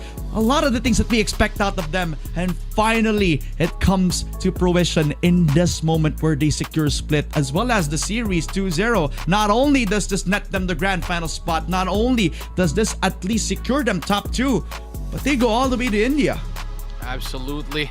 This is a really good showing here from the side of Sipto Esports. Congratulations once again to Riza, Fixie, Hot Sauce, Eman, and Ja as they take the cake here in the final slot in towards our grand finals. But then again, considering how KDM played this well, they went up against your boys dito sa Sipto Esports in a very tight manner, being able to close things out in an overtime fight. Although losing that fight, it was the map pick of Sipto making things possible, but at the end of the day, the mental fortitude started to crack, especially when Sipto were taking the reins there in that second map against them, because that was KDM's map pick. But then again, congratulations to Sipto Esports and a big shout out to the rest of the KDM squad and Narpim's boys going into this fight. I mean, we had doubts of their performance starting off really weak against your boys there at Oasis, having to lose out on that fight on Corrode, being the ones to really just fight it out and get those wins all across the Swiss after that heavy loss they suffered in the first early stages of this tournament, to now being able to reach the semifinals and now being able to contest Sipto Esports. I mean, a lot of things can be said about this team, but as of the moment, it is going to be the end of their run. So thank you so much, Borkum. Thank you so much, Dre. Thank you so much, NDG, Yux, and Yor, as you guys made it to this point, and you guys did it so well, and we wouldn't have any other way to end this final match of today of you and Sipto KDM. Honestly, I mean, it was a 2-0, but it was something that kind of had a lot more substance in it, a lot more kick and spice into it. It's almost like somebody's named Hot Sauce in the Surfer, right? That is just picture perfect for how this just ends out, where Sipto gained their confidence back, and we kind of expected this from the very beginning, for it to be laid out into the grand finals of both Oasis and Sipto, right? I mean, these are determined favorites. These are the two that, in my eyes, had the stability, had the highest ceilings, had the peaks in order for them to show everybody that they're the best in the Philippines. But now it is going to be left on the stage over at November, kung saan tayo lalaro sa LAN, mga tropa. It's an exciting time to be a Valorant fan, lalo na if you're both an Oasis or a Sipto fan, kasi dito mo palang ulit sila makikita eh. Not a lot of LANs in the year of 2025. But we're gonna make sure that this one's in November will be one to remember. Absolutely, I'm excited for that as Sipto sets the stage here against Oasis. Time and time again, all roads lead to these two teams fighting against each other. And I like the joke that you made with Hot Sauce's name. Well, let me give you one too. Sipto was able to fixie things up into their favor and rise up to the occasion as they were able to get these wins towards them. Ladies and gentlemen, I mean, this whole squad has just been amazing, and they really showed them that they were their man in this scenario against Kadiliman Esports. Grabe talaga yung performance ng Sipto Esports dito. And the way that they close things out strongly shows that they are ready to go up against a strong force, also known as your boys dito sa Oasis Gaming. Yep. This is the 13-4 scoreboard to the end of our second game in the BO3 between Sipto Esports versus Kadiliman. 20 kills for Fixie, 19 kills for Hot Sauce. I mean, this guy is a friend of mine. But we had our doubts, especially after the performance against Oasis, of when he was going to be able to show up. He showed up, and he showed up big. So many clutch situations that he was able to find himself winning. For the series MVP overall, it is none other than one man and one man alone, and that is going to be Fixie. Time and time again, this guy has proven to be the best duelist so far for this Sipto roster. And I'm excited to see what else this guy can pull out. 21 kills on the Yoru, 20 kills on the Raze. This guy's a maniac, and I'm sure that we'll be expecting good things out of him on LAN. Absolutely. I mean, Fixie has been stellar on this duelist role, not only as a secondary duelist, but a primary duelist too. I mean, seeing as how he played the series, he played the Yoru, and that guy's usually the one that trades the main entry. But then, going into Game 2, he became the main entry and put it upon himself to take those rounds to himself. And that's exactly why he got the MVP. The flexibility of this man and the mastery of this guy's role is insane. And he deserves every single one of his achievements in this fight. Fixie as your series MVP for this game. And that's it, folks. It's going to be Sipto against Oasis Gaming in the top and final bracket, the grand finals and the culminating event of this whole Predator League Philippine qualifiers. And it's not only that no? Parang it's an exciting event to watch out for. Pero kung Valorant lang ang tingin yung meron sa Predator League, then it's almost like you didn't watch the live No, we are back on LAN. Sa susunod na buwan, talagang nakaka-excite kasi hindi lang naman Valorant yung makikita natin. We'll be watching the grand finals of both League of Legends as well as Dota 2 dito sa ating LAN November 15 and 16. Just mark your calendars, guys. It's an exciting event, and we're gonna be seeing kung sino yung masasabi nating top seed kasi yung lahat naman na nag-participate from both Dota 2 as well as Valorant, pupunta din naman sila sa India. Pero syempre, hindi tayo tatapos ng Predator League kung walang champion. Absolutely, but right now, as we see the culminating of all the events here in the semifinals, we're going to be looking at the brackets coming into this fight, as Oasis Gaming and Sipto are going to be taking center stage here in the grand finals of Predator League Philippine qualifiers, with Oasis Gaming and Sipto Esports winning out against their opponents 2-0 in a very, very convincing fashion. They take the cake, and all roads will eventually lead to each other, as these two teams have shown that they are the strongest in the PH scene. But which one of them will be able to stand out in the grand finals and show them that they have what it takes to bring the bandera ng Pilipinas dito sa India? Alam mo yun, kung mahirap na ngayon, mas mahirap pa pagdating sa grand finals no? So isipin mo to, no? BO5 na sa susunod. And I could very well say that I couldn't have it with any other team. Oasis Gaming versus Sipto Esports. The hype is real sa pareho nating teams. A former champion in Oasis Gaming, pero si Sipto yung nakaabot ng malayo. At least si Hot Sauce at saka si Emman from the Zone Esports roster days, sila ang nagtayo ng bandera ng Pilipinas. Ngayon sa Sipto Esports na ang magiging roster nila. Ipapakita nila kung kaya nila makipag-abot sa iba't ibang mga teams on APAC, and I'm super excited lang para malaman kung makakaabot nga ba sila malayo sa mismong India. Pero syempre, focus muna tayo dito, kasi ang Oasis versus Sipto, isa na naman tong chapter sa head-to-head nila no? Kung dati 1-1 lang sila, ngayon, syempre, yung Oasis yung lamang. Pero ngayon, na nakapanalo ang Sipto Esports at nakapag-qualify sila dito sa Grand Finals, tingin mo, hahayaan lang nila yon na may lamang ang Oasis? Syempre, hindi pare. Hindi yan. And that's absolutely right. But I'm excited for both of these teams as they have conquered the curves that they were faced up against today. As you can too with the Predator X34's Infinity Widescreen as your new battleground. Dive into the abyss and wreak havoc and claim victory just like our finalists did today as you get the competitive edge. This is available on all Acer Predator concept stores, authorized resellers, and the Acer online store.